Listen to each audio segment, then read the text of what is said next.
which stands, one nation, under God, indivisible, with liberty and justice for all. And if we could please have a few moments of silence for Tom Cushing, who passed away in about the last week, and for Frankie Alonso.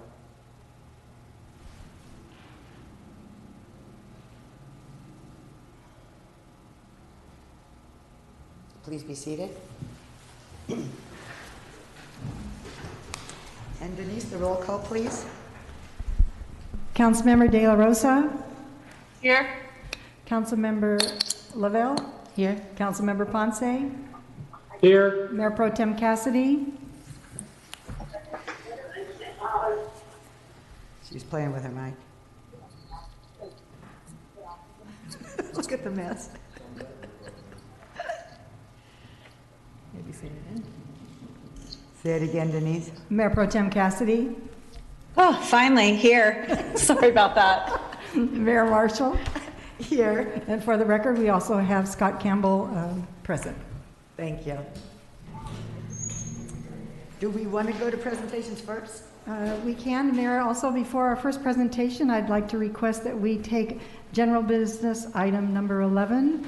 It's regarding the orange tier in our blueprint opening plan, and Michael Palmer will report on that as well as what Governor Newsom had to report out today. Excellent. So if you'd like, we can have the presentation first. Denise? Yes, Michael? Or Annie, someone? I can barely hear anything that's being said. Okay. I think Matt can hear that as well. So we'll get closer to the mic also. Thank you. Thank you. We do presentation or? Yes. Okay. So I'd like to introduce our presenters tonight of Toll Design, Brett Oltz and Malia Schilling. And they're presenting the intro or kickoff meeting for the ATP, Active Transportation Plan, that the city's undertaking. And I think I'll just hand it over to them at this point because it's pretty well self-explanatory with the nice presentation they have to follow. Great. Thank you, Bob. Okay, take it away. Thank you. I'm going to start by sharing my screen to share the presentation with everyone. Please let me know if you're not seeing it. It's there. Great. All right. So I'm Malia Schilling. My colleague Brent Oltz from Toll Design is going to kick us off here. Oh, I think you're on mute, Brent. I will ask you to unmute. There we go. Perfect. Thanks. Sorry about that. And is my video showing? I can't see the self view. Are you able to see? Is anyone able to see my video? Okay, great. Hi, everybody. Sorry about that. My name is Brent Oltz. I am the project manager for the Avalon Active Transportation Plan from Toll Design, and you just heard from my colleague Malia. Malia, could you advance to the next slide? We just have a short presentation for all of you tonight to introduce this project to you and share a little bit of information about the goals of the project and the timeline and work we'll be doing as part of the project. A short request for you to help us out with the project, and then some next steps that we'll be taking. Next slide, please. So as I said, I'm Brent Oltz. I'm a senior planner with Toll Design. I have about 10 years of experience in the industry, and I've been with Toll Design for a little over 2 years. I have a background in intergovernmental affairs and kind of interdisciplinary planning, working between land use, transportation, and urban design. And I'll just ask Malia to give a short introduction of herself, please. Hi everyone, like I mentioned, my name is Malia Schilling. I'm the Deputy Project Manager with Brent on this project. I've been at Toll Design for about a year, lived in LA for the past decade, and have really enjoyed my time visiting Avalon and hope I get back to the island soon. Thanks, Malia. So I'll just tell you a little bit about the project, an overview of the project and the goals of the project. Next slide, please.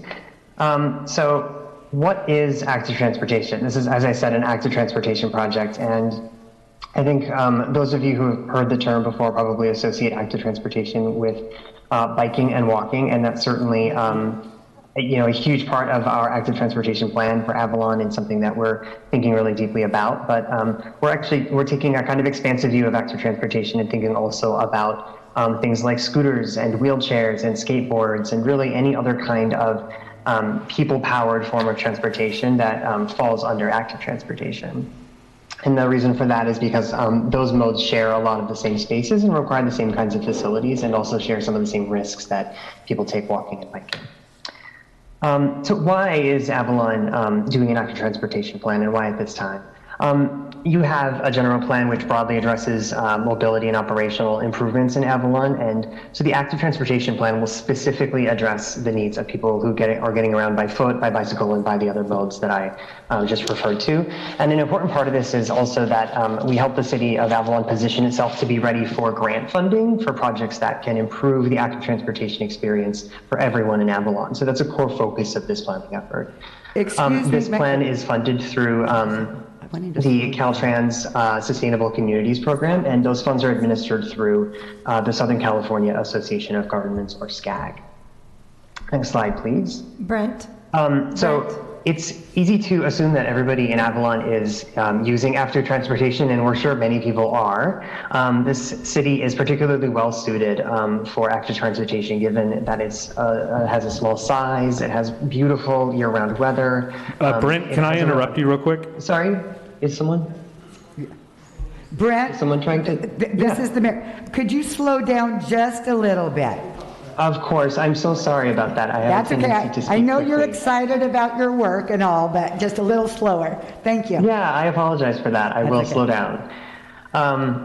So I was saying that the city is well suited to active transportation. It's a small city. You have beautiful year-round weather. There's a real emphasis here on active and healthy living, and that's certainly a reason many people come to Avalon to visit. And Avalon also has vehicle restrictions that limit the number of vehicles and the types of vehicles on the island. These are all ingredients for creating a real active transportation environment. Next slide, please. So despite those assets, we've heard that people still face challenges around walking and biking and taking transit. Many people live on hillside streets with steep topography, and that can present a real challenge to getting around on foot or by bike. And despite the vehicle restrictions that I mentioned, there are still hundreds of full-size vehicles in Avalon. We have learned that the city permits about 3 times as many golf carts or autoettes as full-size vehicles. Avalon also has limited infrastructure for people who are biking in particular, and there are gaps in the pedestrian infrastructure as well. And so we'll be exploring as part of this project where those gaps exist and how to improve both the bike lane and pedestrian networks citywide. Next slide, please. So just a word on our goals for this project, and these are goals that we heard loud and clear in the RFP for this project, and that we've kind of refined in talking with the staff team for the project. So we really want to leverage opportunities for active transportation and address the challenges that people are facing today in Avalon that might prevent them from walking and biking more or feeling comfortable doing so. So our project goals include first, balancing the needs of all travel modes. We want to ensure that residents and visitors can walk and bike and use transit to access the places they need to go in Avalon, and that they can do so via a continuous network of facilities that minimize conflicts between people and vehicles. We also want to address the visitor experience. 1 million people come to Avalon every year. That is an enormous number, especially for such a small place. And they come to have an experience that they can't have anywhere else in Southern California. This place just has a real magic, and so much of that has to do with the experience that people have outside of the vehicles that they're in their day-to-day life. And so this plan needs to preserve what makes Avalon really special, but also to make sure that they can get around the island in ways that are sustainable and safe and intuitive and fun. The plan will encourage walking and biking to school with a real focus on Avalon School, making sure that students feel safe and comfortable getting to and from the school. The plan will aim to reduce vehicle miles traveled. Even with the vehicle restrictions on the island, we know that we can still do more to encourage walking and biking and taking transit here. And most importantly, we want to engage with the community to understand their needs. In particular, we understand that visitors to Avalon have different mobility needs than those of residents and businesses and city services, and sometimes those things are not in direct alignment. And so this plan and the process that we've laid out will engage really closely with people who call the island home, but also people who represent those other kinds of needs to understand how all of those needs can be met in the plan. So now I'll turn it back over to Malia, who is going to discuss the project approach and schedule. Thanks, Brent. So first off, we just want to discuss our project approach. So we have multiple elements here that are going to come together to create the final plan. Brent just touched on the importance of community engagement, making sure that we're hearing from all of the diverse stakeholders that make up Avalon, residents, businesses, and visitors. Data analysis is really key. We're in the middle of an extensive existing conditions analysis that's going to evaluate current infrastructure and policies that support walking, biking, and transit in the city. And we really want to set up the city for success, which means we'll have recommendations for new facilities, policies, and programs that are going to support a multimodal environment and support active transportation.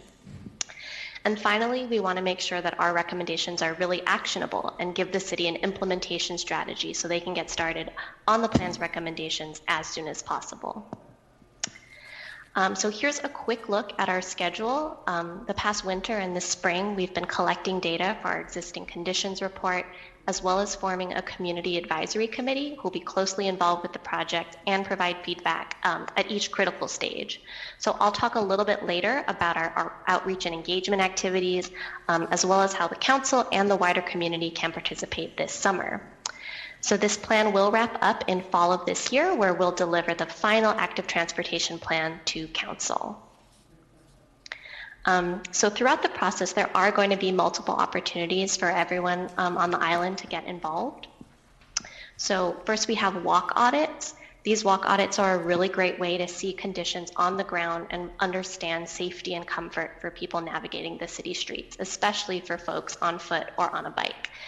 And so to ensure compliance with COVID-19 public health guidelines, we've created two options for walk audits. The first is self-guided walk audits. So those can be done individually or with members of your household on your own time during April and early May. So we'll provide instructions and materials to do a walk audit yourself on the project website so anyone can participate. So you can see the image on the left is an example of a pre-COVID in-person walk audit with multiple people. And on the right, you can see an example of virtual walk audits. So a virtual walk audit will be done in an online meeting. So that allows multiple folks to gather together in a virtual environment and navigate a route through Avalon. So this image is showing what folks can see during a virtual audit. We can use software like Google Earth and Google Street View to really show folks those on the ground street conditions. And another opportunity to participate will be in our virtual public meetings. So our first meeting is tentatively set for April 22nd at 5:30 p.m. We're going to confirm with the city staff we're working with on this project that that date works, but that is our tentative date. And we hope that we'll see some members of City Council there as well. So how can you help? There are lots of ways. Help us promote those engagement activities that I just talked about. Share information about the project with people you know, and we hope that we'll see you in a virtual walk audit or at our upcoming public meeting. So I am going to toss it back to Brent to close out with some next steps. Thanks, Malia. So what are we doing next? So the project team is going to continue our engagement work. We have a multi-pronged engagement effort that Malia was talking about, as well as the data collection through the spring and the summer. And both of those activities together, both the data analysis and talking to anyone and everyone that we can, will help us understand and get a really good grounded sense of existing conditions and needs in the city. So that's really our top priority right now. And then you'll be hearing from us later in this process where we are scoped to present 2 more times to the City Council. So one of those presentations will likely be just a project update, kind of explaining what we are hearing so far, the work that we've done and what we're finding. And then finally a presentation when the plan is finished to present it for your approval. So that's, next slide, please, Malia. So that's all from us. We'll be happy to take any questions you have, if you have any. And thank you very much for having us. Thank you very much. Council, do you have any comments? For the walk audits that you're doing and the studies that are taking place prior to some of these presentations, how much is focused on solely the items you're talking about, bikes, on foot, and potentially traffic, and how much of it is an actual traffic study? How in depth does it go?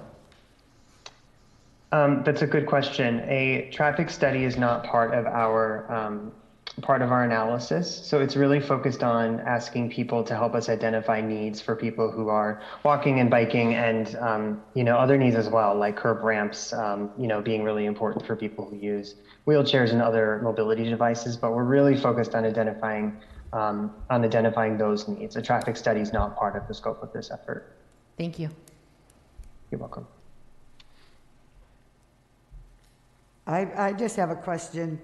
The safety, of course, is a big issue because I know that, the County of Los Angeles or the state, whatever, has been saying there have been more traffic deaths of pedestrians and people on bicycles and whatever because of the multimodal approach, like in Long Beach.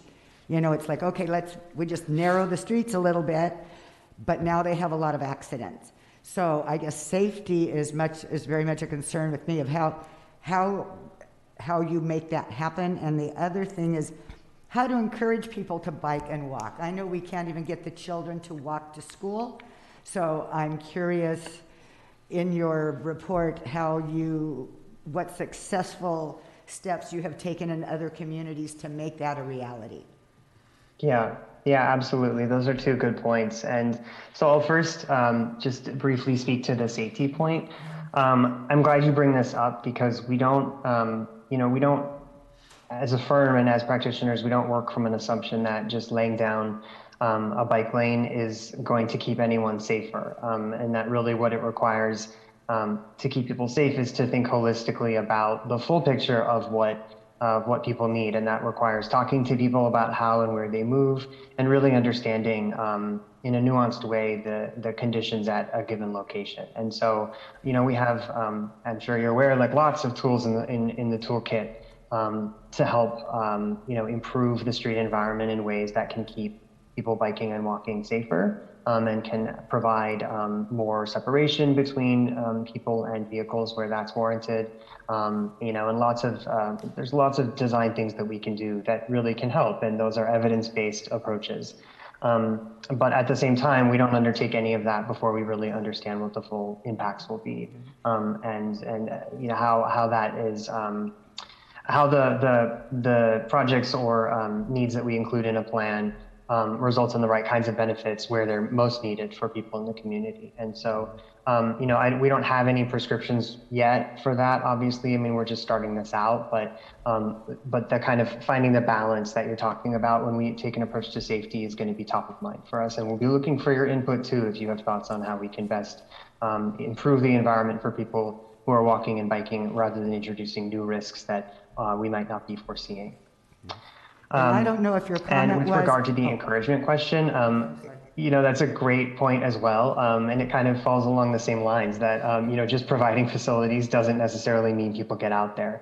And I think we see that, if you look at a map of bicycle facilities across Los Angeles County, you see a lot of fragmentation. And I think that results in fewer people taking advantage of those facilities because they're not connected and they don't go to where people want to go. So one important thing we think about is when we're putting into a plan, a suggestion or a recommendation to make a capital improvement, we want to make sure that your money is being spent in a way that's going to facilitate success and that we are prioritizing projects to match the values that are important to you in your community first. But then we also want to really educate people as much as we can about the benefits of walking and biking, about the convenience of walking and biking, and really try to bring people together to see the joy and the fun that can happen with walking and biking too. You know, we've already heard from our staff team that that they are thinking critically about trips that they take by car and taking those trips walking instead, and how it actually turns out to be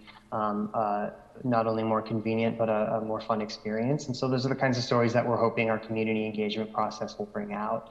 And things like safe routes to school, you know, thinking about the Avalon School, getting families together to walk to school together is another way that we can really draw on the social benefits of this infrastructure in ways that, you know, simply putting down the stripe on the road falls short of. So that's certainly something we're going to be making a priority in this planning process as well.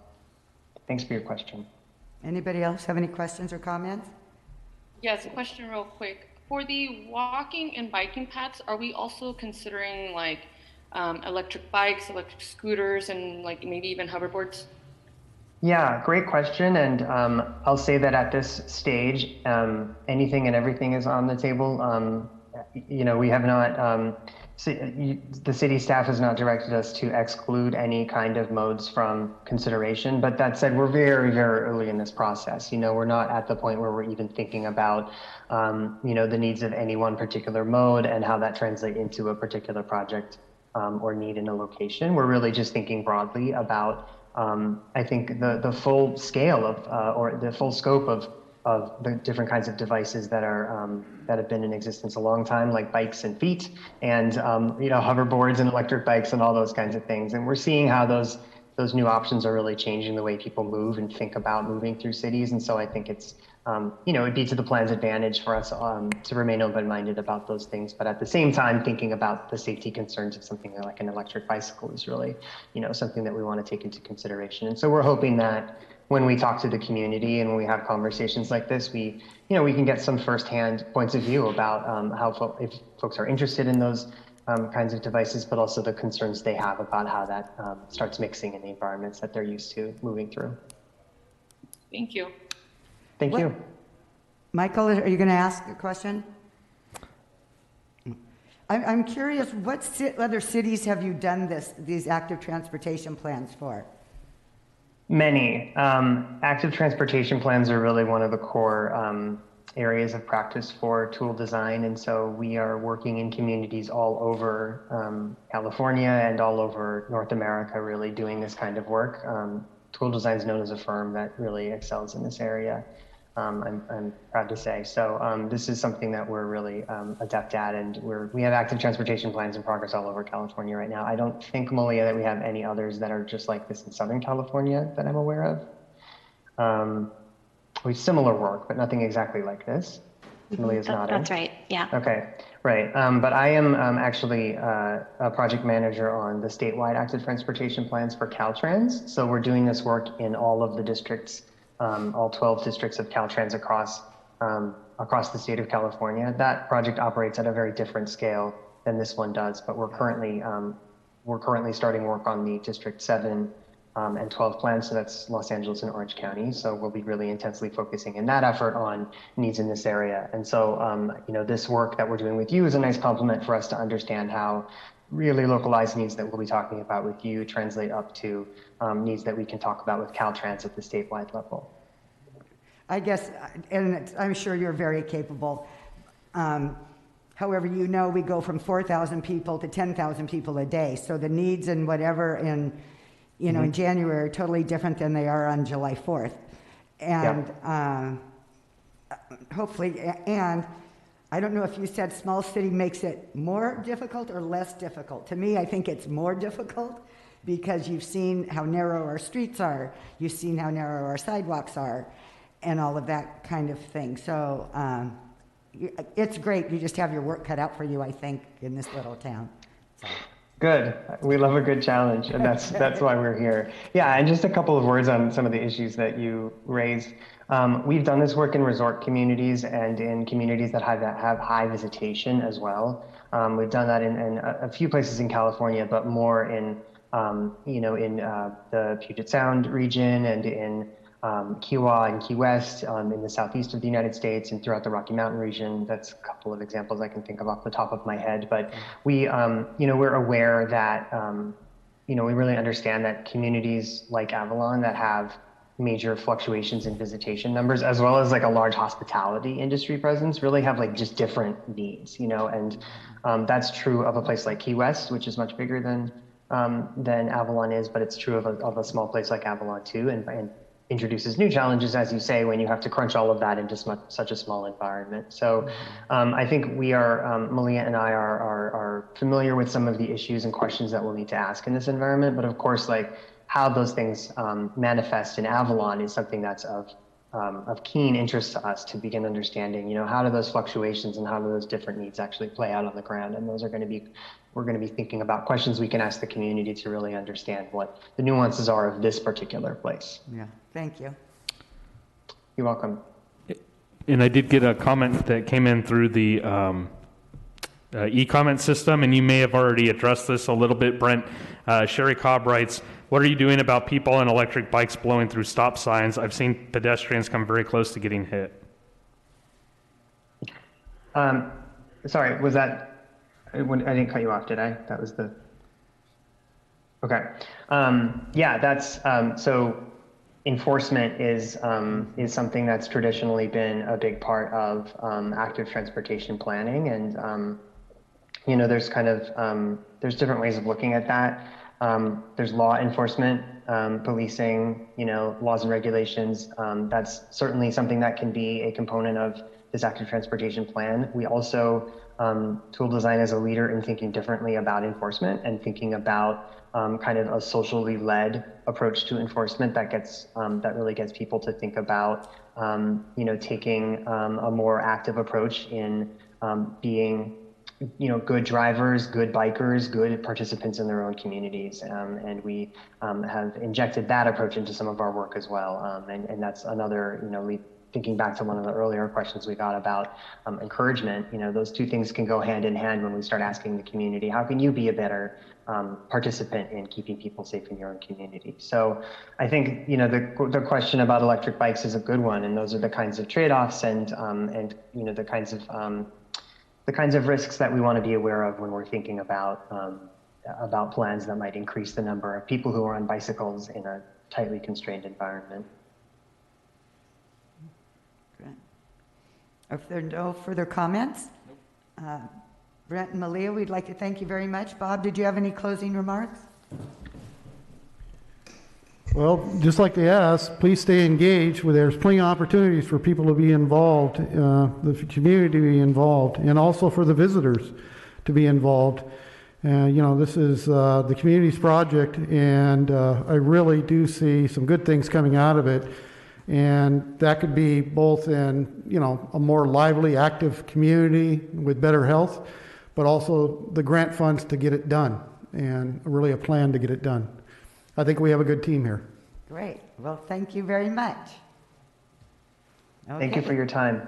Thank you. Thank you. Mayor, before we move to Michael doing the presentation, I just wanted to also note for the public that besides the normal viewing of the city council meeting and comments being able to be submitted via e-comment, we also have added on the agenda this going forward that the public may participate in oral communication and address the city council on any agenda item. Currently, we're asking the public to wait outside in the courtyard and to come in when it's time for that item or oral communication. And that's noted on the agenda face this time, so I wanted to make sure that was noted for the public. Excuse me, I hate to interrupt. In the chambers, we cannot hear anything that is coming from Denise or the dais. So we can't hear Annie and we can't hear Lisa. Okay. Yesenia, can you hear or no? A little bit. And Cindy, same, just a little bit? Yeah, just when you guys talk into the mic, we can hear you, but when you're just back and talking, we can barely hear you. I'm an inch away, so I don't know how to get any closer. Can you turn up your ears? The thing is that we can hear a mic and we can hear anybody coming to the speaker's podium. We just can't hear the three of you. Okay. Matt, anything we can do about that? That's much better, Annie. Okay. Okay, we are going to be taking a general business item out of order. That's item number 11, and that was having Michael Palmer report out on our orange tier that the LA County moved into on Monday. And in light of Governor Newsom's report today, we asked Michael to prepare that and to move it forward on the agenda because it will affect a couple items today.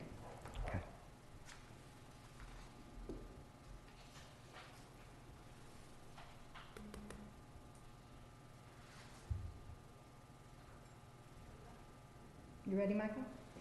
Yeah, I was just waiting for the presentation to come up.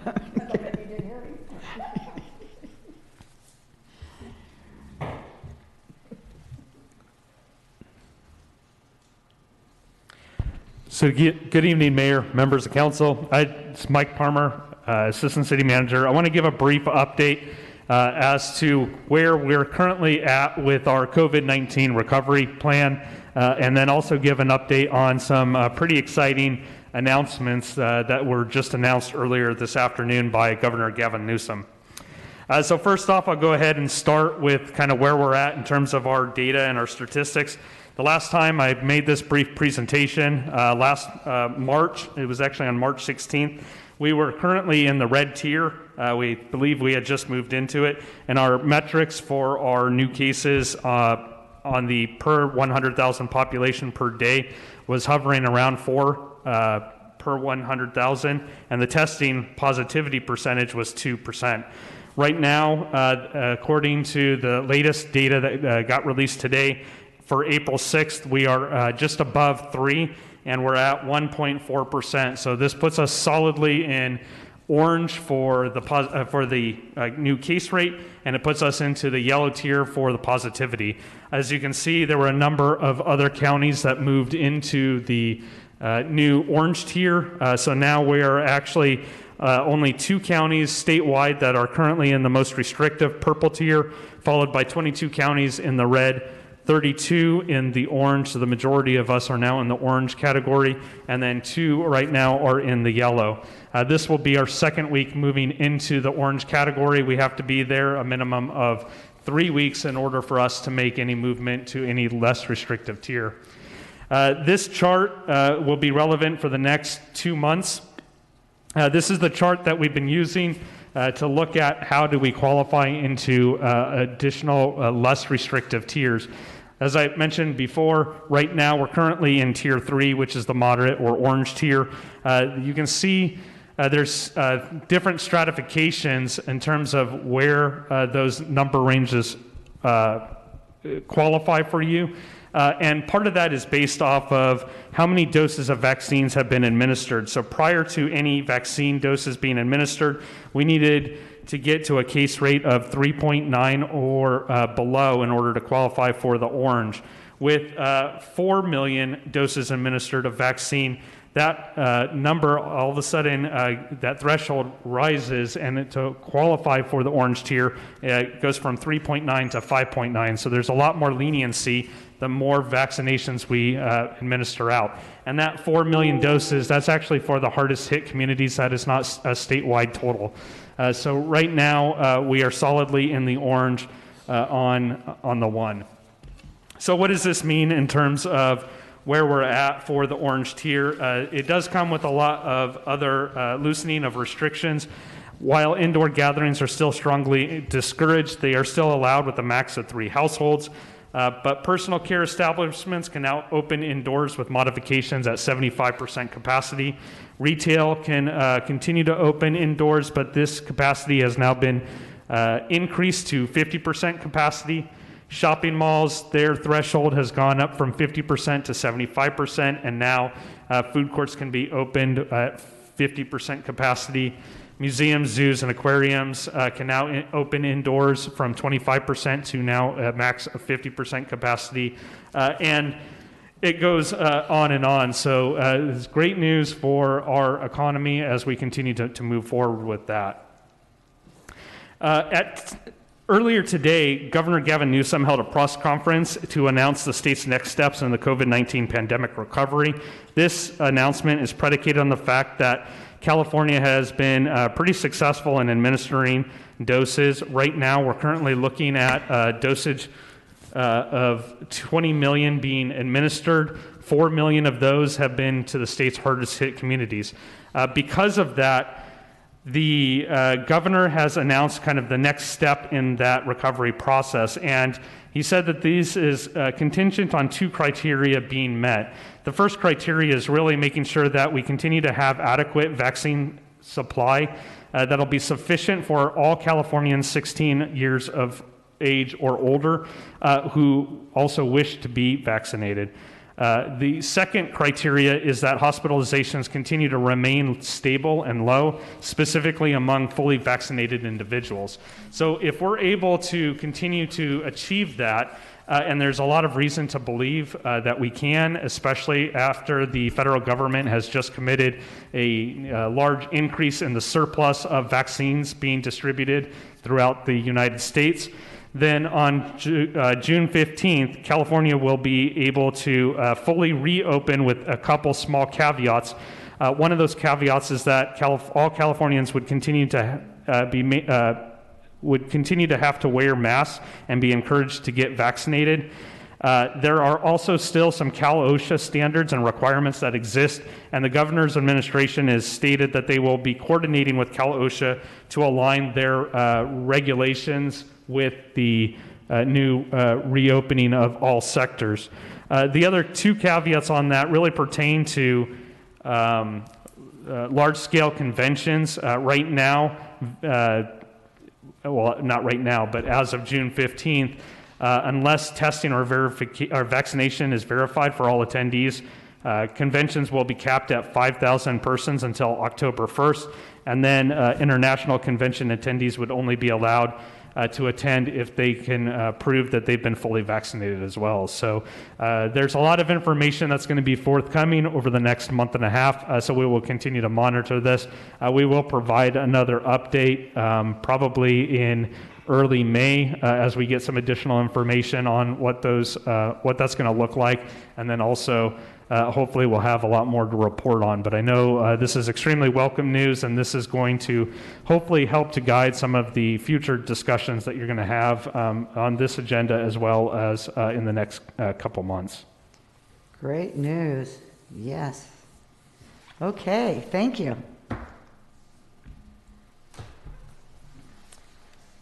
All righty. Any comments on that, Council? Just good news, good news.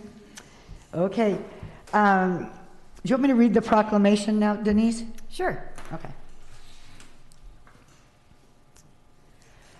Whereas organ, eye, tissue, marrow, and blood donation are life-giving acts recognized worldwide as expressions of compassion to those in need, whereas more than 108,000 individuals nationwide and more than 21,000 in California are currently on the National Organ Transplant Waiting List, and an average 17 people die each day while waiting. Whereas the need for donated organs is especially urgent in Hispanic, Latino, and African American communities. Whereas a single individual's donations of the heart, lungs, liver, kidneys, pancreas, and small intestine can save up to 8 lives. Whereas donation of tissue can save and heal the lives of more than 75 others. Whereas deceased organ donors saved more than 33,000 lives last year, the most ever. Whereas any person can register to be an organ, eye, and tissue donor regardless of age or medical conditions. Whereas over 17 million Californians have signed up with the state-authorized Donate Life California Donor Registry to ensure their wishes to be organ, eye, and tissue donors are honored. Whereas California residents can sign up to be an organ, eye, and tissue donor when applying for or renewing their driver's license or ID cards at the California Department of Motor Vehicles. Whereas California residents can sign up at the Donate Life California Donor Registry online anytime by visiting www.donatelife, they have it in caps, california.org, or for Spanish speakers, www.donevida in caps california.org. Whereas California residents interested in saving a life through living kidney donations may visit www.livingdonationcalifornia.org. Now therefore it be resolved that in recognition of National Donate Life Month, the month of April 2021, it is hereby proclaimed DMV/Donate Life Month in the city of Avalon, and in doing so we encourage all Californians to check yes online and when applying or renewing their driver's license or ID card at the DMV. Great. Okay. So now let's go to announcements and written communications. I received one written communication actually two. I just remembered from two different council members. One is pertaining to items 7 through 9 on the agenda, and the other one was pertaining to, it was from Vaughn's employees. Is that correct, Lisa? Okay. I have 3 small announcements, and the first one is just to remind the public that vehicle registration has ended. Before now, you have to pay a late fee, so the original fee would be $34 and the late fee now is $28, so it's a total of $62, unfortunately. They are beginning to ticket out there if you do not have a current City of Avalon permit. The golf cart length discussion will happen at the next City Council meeting, which is on April 20th. And the City Clerk's office received 3 calls just in the last 24 hours on the results of the presidential election on November 3rd of 2020, so I thought I should come and announce it. It is also available and always available on the Los Angeles County Register Recorder County Clerk's website, which is lavote.net.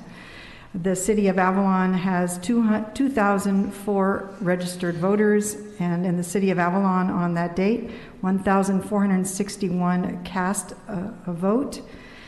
Joe Biden had 856 votes in the City of Avalon, and Donald Trump had 546. That's a total of 1,402 votes. And then our hospital measure, also for our local, we had 1,000 people vote yes, and 406 voted no. We did come to the City Council on December 15, 2020 with our local returns on that. And LA County, if you remember, was still bringing in all their votes. So that is available at any time on LA County's website. Thank you for answering that. Okay, department head reports. Bob Greenlaw. Good evening, Bob Greenlaw, Director of Public Works. Got 4 items to report. We're continued on the concrete repairs at the mole. Those are interim concrete repairs in the passenger queuing area. This is just temporary safety repairs. The area will be ultimately renewed with the Phase 2 construction. So if you see that out there where we line up there to get on the Catalina Express, that's what we're doing. Also, at the city's wastewater treatment plant, city staff along with Montrose Engineering viewed a demonstration of a screw press equipment that separates solids from the wastewater stream. The demo of the equipment performed remarkably well. City staff will analyze the results and make recommendations. The benefits of this equipment include significant reduction in potable water. We use a lot of water to be able to process through the centrifuge process right now. Significant reduction in energy use. It runs on some smaller motors, and it has simplified maintenance that mostly can be done with our own staff, Montrose staff on the island here, instead of having specialists come from other places in the country. So that's good news. Mole Phase 2 environmental document. For the second phase of the mole is available for review this coming Friday, April 9th. The easiest way to view it is to go to the city's home page at cityofavalon.com and then click on the project link under where there's a heading, Capital Improvement Projects heading, and you'll see it there and you'll be able to get to it. And the last item I have is I've reported out a few times so far on the current ability for Public Works to continue operations as the city residents have historically known it. As I previously said, there's been a severe reduction in resources that I don't know if the community is very aware of how much we have been cut. But that has presented the opportunity to rethink how we get the tasks done and which ones are important to our missions. So to give the community an idea of how much we were cut, we had 19.5 full-time equivalent for Public Works, and now we're at 0.77 full-time equivalent. So that was a 61% cut in our operation. So the result of that is we have to do things differently. So some of this has been very good and resulted in a very lean and efficient maintenance organization, which is good for either our government or a business. But the way that we have done things in the past, it may not be done now as at a much diminished level. So this is done though strategically, and it's not because staff is not unaware or does not care for its community. We care dearly for our community, and we want to do the best job we can. We're just at a diminished set of resources. So be aware of that. If you see things are done differently now, we're thinking about it and how we can do it most efficiently. Any questions? Thank you. Cindy. I just want to say, Bob, I really appreciated that update, and that was going to be one of my questions when we got to the budget discussion was, where is Public Works as far as the FTEs? And so I appreciate you being ahead of the game on that. Okay, thanks.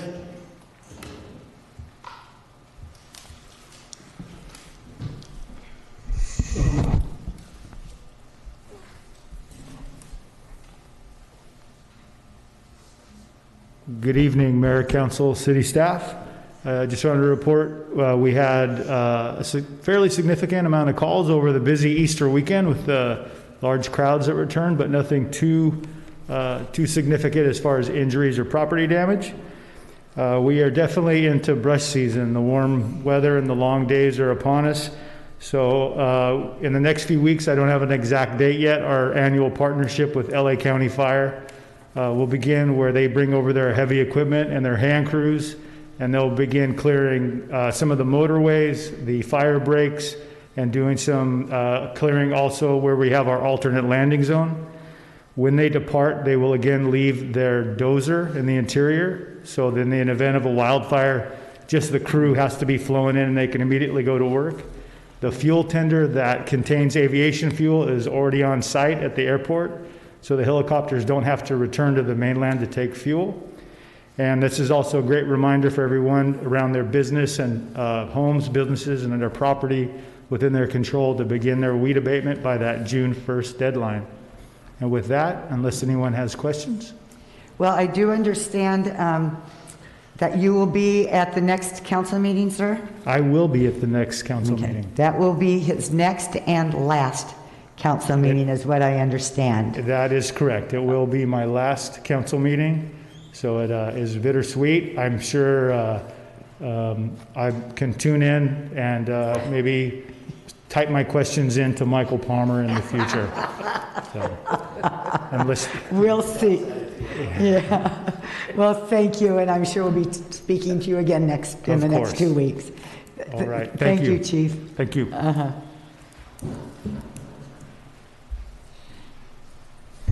Good evening, Madam Mayor, members of the City Council. Orncar Starfin, Harbor Master. As expected, the harbor is seeing greater numbers of visiting boaters as the warmer temperatures have moved in. Good boating conditions, spring break, also prevailed through the end of March. For the month of March, Harbor Patrol moored 628 boats with approximately 2,512 guests, responded to 3 medicals, and did 13 enforcements. Notable changes around the harbor. Sunday, March 27th, we saw the 95th seasonal opening of the Avalon Boat Stand, aka Joe's Rent-A-Boat. Congratulations to Jay Guyan. And with that opening indicates the summer is fast approaching. Harbor Patrol dismantled the long-term winter string line on the east side of the harbor and then installed the west side dinghy dock, the west side A dock, and the east side H dock, which is for unloading and loading of passengers. And these will remain in place throughout the summer season. Remember that a couple of important items when using the dinghy docks, they are regulated by the municipal code. And this means that Harbor Patrol do regular checks on these docks and that dinghies may be subject to time limits imposed by the municipal code. For example, on the west side dinghy dock, check on your dinghy at least every 72 hours. Make sure that we haven't red tagged it. Boats that have been red tagged and the tag isn't broken, then those boats will be removed by the Harbor Patrol. The no overnight dock, or the Alpha dock, is checked between 3 and 5 a.m. in the morning. So please don't leave your dinghy there overnight, otherwise it will be impounded. And this, of course, is in order to keep dock space available for the incoming transient boaters as we develop into summer months. Another couple courtesies. Please allow 8 feet of painter line at the bow. This helps other people get into the dock and keep the outboard secured in the down position while tied at the dock. We had a notable yacht visit. The Mandalay, now renamed the Kiori, has recently visited Avalon at least 2 occasions in March. She was out there on the outer rows of moorings, 125 feet in length, was commissioned in 1991, and it's done over 100,000 miles of sailing. She is the largest aluminum sailing yacht ever built in the United States at the time of her launching in 1991, when the term mega yacht had just been coined, and one of the earliest examples of American mega schooner. Some new rules on the water. There's a new boat engine cutoff switch law that goes into effect April 1st that applies to boats less than 26 feet operating on a plane or above displacement speed. The new law applies to all federally navigable waterways and may be enforced by the U.S. Coast Guard.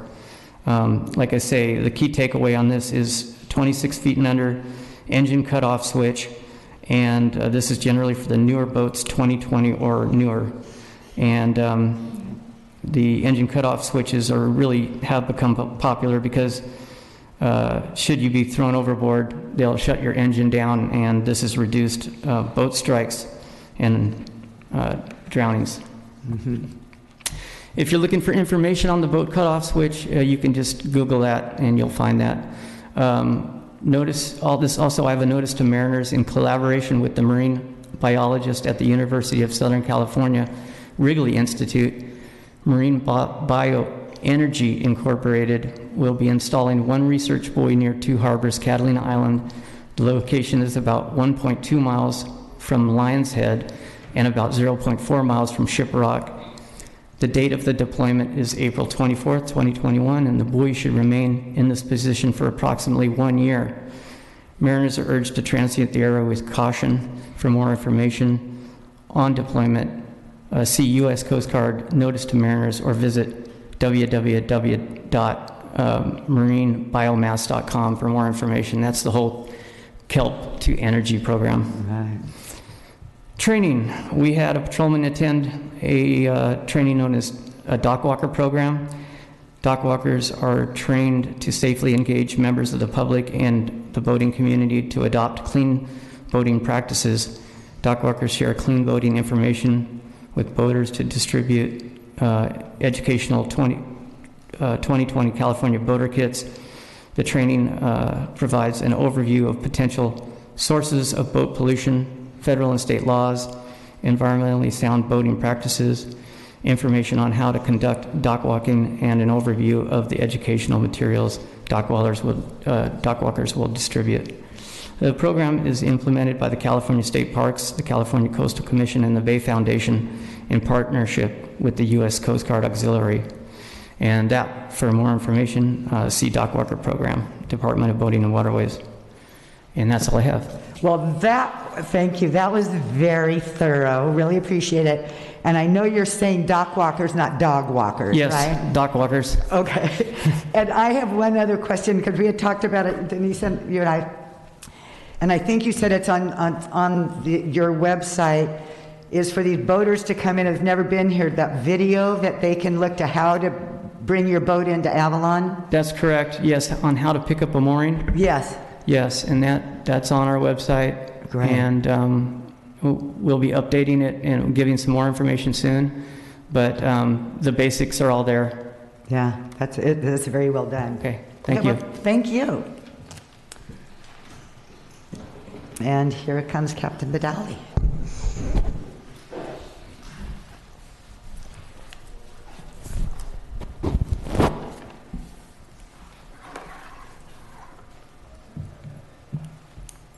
Good evening, Mayor Marshall, members of council. As was previously shared by our colleagues, that we did have a busy season, and past 2 weeks have kept us pretty busy with the increased visitors. However, I'm happy to report that there's been nothing significant. Majority of our calls for service that were problematic were involved alcohol, so they're alcohol-related events, and just ask that people drink responsibly and look out after each other. Also, happy to report that I got a call from Sheriff Villanueva's office this afternoon that the sheriff is interested in visiting with council as well as members of the community. And we haven't solidified a date just yet, but we'll keep you informed as to his visit here to the island. And also want to introduce Sergeant Grayson Klein, who's our most recent member who I selected to be part of our leadership team here at the Sheriff's Station. And I will give him the opportunity to share a few words. Good evening, Mayor, council members. Thank you. First off, thanks to Captain Badali for bringing me over here. Him and I have been friends since 1986, so it's been pretty nice. I pinch myself every morning waking up believing that this is work. I'm a 30-year veteran of the department. My most recent deployment was I was the detective sergeant for 13 years in a major narcotics task force. Prior to that, I worked at our academy as a use and force instructor. I worked patrol for 10 years as a field training officer on the early morning shift. And I've increased my vocabulary since I've been here in the short 3 weeks. I learned what Overtown is, and I learned what a mole is. Yeah. So I'm having a blast being here. I get up every morning and have coffee on the pier. And I met Jay from Joe's Boat Rental, and he shared some stories and shared an iconic time clock with me this week. And I'm just happy and excited to be here, and thanks for having me. Great, and thank you. Thank you, ma'am.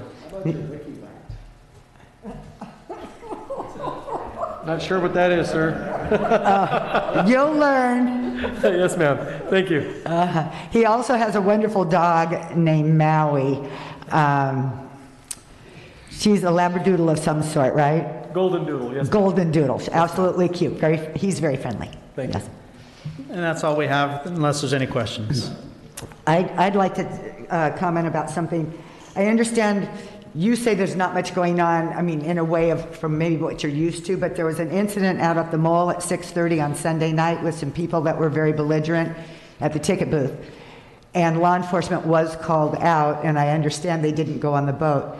I guess I would especially, there was a time, and I know you're in transition with your employees, but there was a time when there was an officer at meeting the boats, mainly for masks at that time. Mm-hmm. But whatever you can do, especially in those night boats when people are leaving, especially like that night, because I'm sure they were all inebriated, that's when we can have some problems. So if you could maybe try to give a little attention to that, that would be fantastic. Yes, we've been circulating the schedule on the increased boats come the 12th, so the staff is aware of all the arrivals and departures as well, so we will pay particular attention to those issues and being present. Yeah, okay, thank you very much. Any comments from the rest of the council?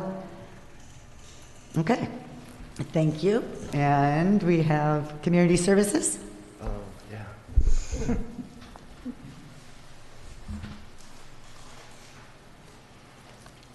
Good evening, Madam Mayor, members of the council. Thank you for having me tonight. Just a few announcements. We are really excited about some of the things that Assistant City Manager Palmer reported on in some of the openings. So with that, I'd like to lead in. As of this week, we've got our activity guide, our spring-summer activity guide out. You will find some of the programs that we may not have had last year are going to be back in some form this year. We're hoping to do beach bingo, this summer, for example, and movie nights this summer, for example. There still might be some restrictions, but we think there's some ways around that we can have those programs back. Some of the programs we do have up and coming With spring break this week, we have our Joe Machado open field, supervised open field. So field was open yesterday, be open tomorrow and Friday from 12 to 4 o'clock. And then we've got a schedule posted as well online Saturdays, and then there's a couple Sundays where we've got some of our high school sports games on Saturdays where we've rolled it over to Sunday from 12 to 4. So that's online this week, Wednesday and Friday from 12 to 4. That'll be open for families to come up and play. Next week we will be starting back our Special Olympics program. We're going to try something a little bit different. We've done tennis the last few years. We didn't have a program last year. We've done tennis the last couple of years. We played pickleball, but we're going to kind of play off another program that we're going to start up this spring, and it's going to be kind of a wild world of sports where each week will be a different sport. So we're going to kick this off on Thursday the 15th, so next Thursday. So Thursdays it'll be from 4 to 5:15 up at the tennis courts. We may do tennis one day, we may do soccer up there one day, we might bring in some basketball and just kind of mix it up from week to week. So those athletes will be contacted directly, and we'd like to get them on board. This time of year, we would typically be doing our youth basketball program. This year, we're still not indoors. We're hoping to get there, certainly next year. But we didn't want to miss a, season of youth sports. So we're going to try a wild world of youth sports, and we're going to do it out at Joe Machado Field. It's going to start the week of... got it written down here. So I'm registered by here are my dates, 4/18, so April 18th, so it'll be coming up here in the next couple of weeks. The first 3 weeks are going to be on a Sunday, and then because of the schedule that we've got for the high school sports up at Joe Machado, we're going to roll it over to Saturdays for the second 3 weeks. So it'll be a 6-week program, different age groups. We've got kindergarten, pre-K, and kindergarten from 12 to 12:45. First to second graders coming, 3rd to 5th, and then 6th to 8th graders. All this information also will be on our website. We're taking registrations as of tomorrow for this program. And then for this program and our next program, we're going to run a introductory just to get kids back into the program. Typically, this would be a $30 or $35 fee. We're going to charge 10 for this one, and then 15 for our T-ball program coming up. But we just want to get people back out of the houses, get families back out, get kids back out, and we really want to encourage that. A couple other things. The 24th, we've got a couple things. One is our Community Cleanup Day with Avalon Rotary, so it'll be Saturday, the April 24th, across the street at Kids Park from 9 to about 10:30. Real family friendly. Encourage you to come out, especially as we're getting busier. Love to have you assist with that. And then also on the 24th, our outrigger group, we'll have 12 of them go back to White's and retrieve our outrigger canoes. That'll be Saturday morning. It'll be a select group to do that. And then we'll be getting information out here at the end of the month where that program kicks off the 1st of May with our first practices come May 1st, Saturday, May 1st. So with that, I open it up to any questions you might have. I just wanted to say your modification on Easter went really well on Saturday. Wanted to thank the Easter Bunny for coming and the staff that got involved with passing out the eggs and doing everything. And Sherry Cobb for donating her golf cart and that kind of thing. So it worked out really well. Good, thank you. Yeah, we would love to have been able to publicize the time and dates, and we just felt like we just needed to kind of do it on the fly and make sure we didn't get crowds. So we had 500 eggs that went out. So we probably touched 250, in contact with 250 kids that day. They each got 2 eggs, and we had a little Easter coloring book for them. So it was a lot of fun. The staff had fun. Yeah. Well, thank you. It worked out very nicely. Okay. City manager report. Did you have anything else? That's good. Okay. City attorney, do you have anything? Just to note that the legislation is still, I don't remember if I raised this last time, there's 3 bills out there making Zoom meetings or these type of meetings permanent. 2 of them are optional, 1 of them's mandatory in some form or other. 1 of them's going to pass. So regardless when 1 of them passes, the big provision is that we don't have to post in each location. Just just have it available on the internet. So Zoom meetings are going to be a permanent part of California local government landscape. Okay, great. Council member reports. Who's going first? I'll go since I'm here. Okay. Attended the Island Connectivity Group meeting, met with a representative from State Senator Lena Gonzalez's office on Senate Bill number 4, which is coming up actually starting tomorrow, along with AB 14, both of which are designed to partner together to increase broadband availability in communities, particularly in rural communities and disadvantaged communities. Hoping to set up a meeting this week with State Assembly Member Guire Curry, who is from Davis, California, and she's the one who's written AB 14. And luckily, because of internet and broadband communications being on our legislative platform, was able to get a support letter sent in yesterday, and we'll have that hopefully turned around in time to support that those bills by tomorrow. So that's fantastic. Attended the marathon day from the California Public Utilities Commission, including the CASF call in the morning, which was from 10 until 1:30, and then the first hearing for the Edison General Water Rate case at 1:30, and again at 6:30 that evening.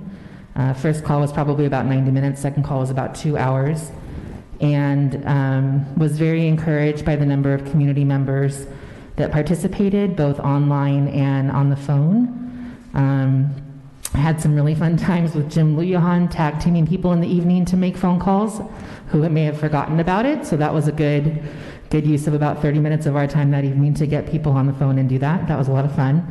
I know that some council members and also community members had issues with being able to connect on those calls, and had made a point to ask the judge that was presiding over both of those hearings about the possibility of having an additional public comment hearing, preferably not during spring break when residents would be able to make comment. He said that they would look into it, but because of the tight schedule they have, it may not be likely. However, did want to let everyone know that comments are still open. So if you go to the Public Utilities Commission site now, and I'll share this on Facebook later, and have shared it already, it's the same comment link that was available prior to those calls, and let people know what your water rate increase of anywhere from 147 to 427% would mean to you if your bill went up that high. Most people don't realize this is the level of increase. From what I understand, because I still haven't received the actual document at home or in the mail, the Edison letter only speaks to the first year of increases and not all 5. And I'm hoping that people will reach out, look at that information. You can see it on my Facebook page now if you want to, it's on there. But it's quite an increase, and I don't know very many families, including ours, that could sustain that level of a $240 water bill every month. I don't think it's possible for most families to stomach that. So, also attended Avalon Beautiful meetings this week. We're working on launching the website, starting a fundraising campaign that will help some of the local areas in the community, and we'll get more information to you about that. And reaching out to former board members to see if they're still interested in being board members, and looking for new membership coming up soon, so stay tuned for that information. And had a very busy spring break. It's extremely encouraging to see reservations coming in across the board for hotels and requests for boat reservations into June, July, and August already. Up until 2 weeks ago, we were maybe seeing a 2 to 5 day lead on most reservation requests, and now we're seeing months ahead, which is an encouraging sign of normalcy. So that's, I think, all I have for right now. And just to add on, and correct me if I'm wrong, Lisa, when you talked about the PUC thing, the little consortium that we have of the stakeholders, basically, of course, none of us want those rate increases, but also what the suggestion is to distribute that over all their electric ratepayers, and that seems to be, I mean, yes, we'd like them to knock that number down a bit, but if you wanted to say something that we would like to see it distributed over all Edison electric ratepayers, because that's when you got that letter in the mail, that number of increase, that was, and Edison wasn't clear, but it basically was talking about if it was spread over all those people, it'd be $2.96 or whatever. For them to pay, yes. Yeah, so it was misleading. Right. So, yes, as Lisa says, it is not too late to comment, so please. Yes. Oh, and also you can comment in English, Spanish, or any other language. They provide translation services for any of the comments that are made on their website. And then those comments, once they're translated, are provided to the panel of judges that will be making the decision, to the judge, overseeing it, and the panel for the Public Utilities Commission. Right. And the biggest difference in pricing, just so everyone is aware, there's a request for $30 million in spending to be passed on to all of Edison's ratepayers in Southern California. There are two advocacy groups who advocate for fair and equal affordable utility services, but in this case, they're advocating for the people of Southern California who would have to take that $2.96 charge onto their monthly bill and saying they shouldn't have to pay it because they don't use the water here. So because of that, that's $30 million that would then get put back onto the shoulders of ratepayers in Avalon if approved, which is what would lead from a 147% increase to a 427% increase. So, thank you. Yeah. Yesenia, Councilwoman? I'll go. Okay. I don't have a whole lot, only that I will be attending Cal City's Policy Committee meetings next Friday, all day. That's it. Okay, thank you, Michael. Yesenia? Okay, I did also attend the Edison public hearing. I didn't call in, but I did write my own public comment. And then I will be attending the California Contract Cities public safety meeting. That's tomorrow afternoon, as well as an executive board meeting, and that will be in the evening. And then we also got an invitation for the census data for everyone virtual webinars starting on Thursday the 8th, but there's a total of 6 of them throughout the whole month. Okay. And I did also have the opportunity, along with Dan, so thank you, Dan, again, to lend a hand to Fabiola Cias. She brought over an organization called the Great Panthers. They're a multi-generational movement of people in Long Beach who believe there's a solution to all social and economic injustices in our society. And they were able to provide gift cards and gift bags with PPE to 70 of our senior citizens. So thank you so much, Juan. And thank you, Dan. That's wonderful. They didn't come by my house. It was a pickup. Oh. Thanks. Okay. All right, so Yesenia, thank you so much for that update. I was going to ask about how that event went. So, and thank you, Fabi. That's really wonderful. Lisa covered my comments on broadband, covered my comments on water and the Edison update. So thank you, Lisa. Other than that, I have my monthly Gateway Cities Council meetings tomorrow and wanted to welcome Mike Parmer as our city management representation to the Gateway COG, who will be sitting in these meetings with me going forward. Great. So thank you, and that's all I have. Well, and congratulations. Have you run the meetings already? Isn't this the one that you're the No, not yet. My first one will be June 30th. Oh, okay. Oh, exciting. Yeah. Exciting. Yeah. Thank you. Just a couple of things. We heard the announcement that the library will open in some form on April 19th, which is very exciting. I also want to say I am extremely saddened for our community.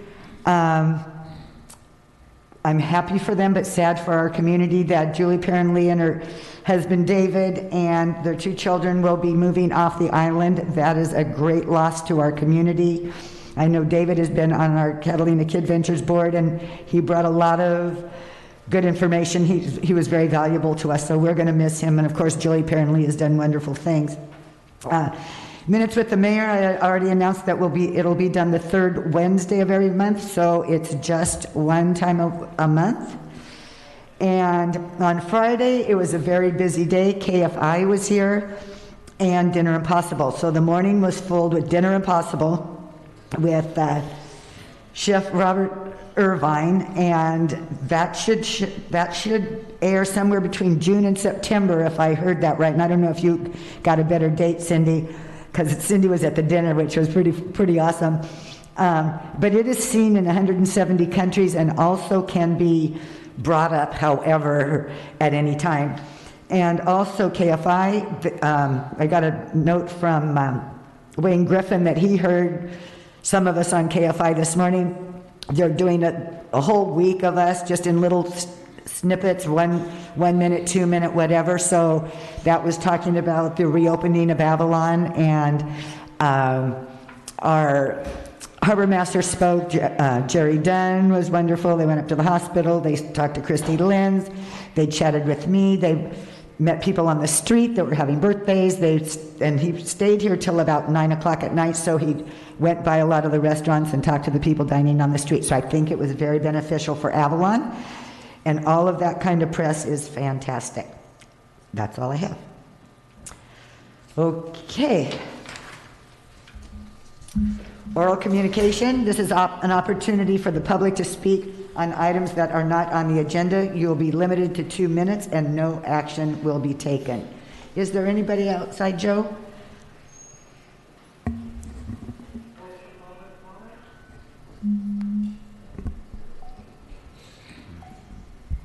Annie, while Joe's checking outside, I did also want to just extend a word of thanks to State Senator Ben Allen's office. His team very kindly took time out of their day on the date of the CPUC hearings and made a public comment on the phone on behalf of the City of Avalon. So yes, just wanted to say thank you. Yeah, oh great, thank you. Come on up to the microphone. Hi. Hi. Hi, Ms. Mayor and Council. I am here to support Vaughn's 3280 of Avalon, and we have been talking with the union rep, David Quesada, and we have been talking about, for a couple months now, about the hazardous pay. And he says that we need to go to the city council. He also did say that Rachel Torres maybe had sent an email or a text to all of you. Did anybody receive that? Was that the email that was sent today? I think Denise mentioned it at the start of the call. I forwarded it to her right before council started today. Oh, no, so I didn't see it today. I'm not sure. She didn't send it to me, Denise, but she I said received, I received an email that was about 30 postcards that had the names of the employees. Yes, and so we're all outside. Yeah. And we're just kind of curious as to what our next step is, or what do we have to do? I mean, why is it going through you guys first? Do we know that? I have no idea. I don't know. Like I said, that's a really great question. I'd like to know why that has to come through the council. We don't have anything to do with union negotiations or your guys' pay or your contracts or anything. It really doesn't have anything to do with the city council. Now, the city attorney's on, so let's see if he can make a comment to that effect. What do you think? Thank you. Again, cities have the rights of the union to negotiate with their employers are exclusively in that realm. Some cities, though, to be transparent, have enacted urgency ordinances requiring hero pay for employees at Vaughn's. Our firm is handling a number of those cases, including the one in Long Beach. All those cases are currently pending now in federal court, or in one case in the Ninth Circuit, where we were successful in upholding the ordinance in a preliminary injunction. So the ordinance remains in place, but there are legal battles all across the state on the validity of these enactments. But that's what some cities have done. And let me ask a question, because I know when I'd spoken to Margie and a couple of the other employees, what about a timeline for something like this? Because in a way you can say, well, it's almost over. Yes. And then, but I mean, what, those cities that jumped on board, did they jump on board months ago, or? Yeah, well, we've been discussing it. Me and Sergio, our union rep, have been talking, and we've been talking with David Casada, and he actually is the one who gave me Rachel Torres's number for you. And I think, did you eventually talk to her? No, because did you talk to a gentleman? You know what? So the number I got, when I was talking to you about the number I got, a gentleman answered didn't answer. It was the recorder. So that was him probably, and he did not return my call because I said if you. Well. So. And then he said today that he was going. I guess they're streaming this as we talk. I don't know. There is no kind of Zoom where they can zoom in. But it would be nice if one of them could be here to let us know a little more. Right. But he said that he sent everybody information today. I'm not sure if it was via email or via text, but yeah. So I guess obviously nobody knows anything, and we're not getting any further. And to answer the question, these ordinances were passed kind of in the middle of the surge and the tail end of the surge in January and February. Some cities are passing them now. Yes. And are they putting a termination date on that, an end date on those ordinances? I can't speak for that. It's usually when, I don't know specifically. Yeah, we don't, none of us know. But why does it, the union said that we need to come see you guys, and obviously, I mean, it sounds like we need to get either David or Rachel or someone to talk or come or do something. I mean, I know, like you said, it's getting to the end now, but we've been fighting and trying to do this thing for a couple months now. Right. So yeah, now it's getting to the end, which is real convenient for the Albertsons Corporation. All right. Well, I haven't seen or read that, so I will read mine to see what it says, and then we want to confer with Denise or whatever about if we want to put this on the agenda or if we want to invite somebody. I would assume the steps would be if we wanted to add this to the agenda for an item of discussion and or a resolution if necessary, and or moving forward what that would look like.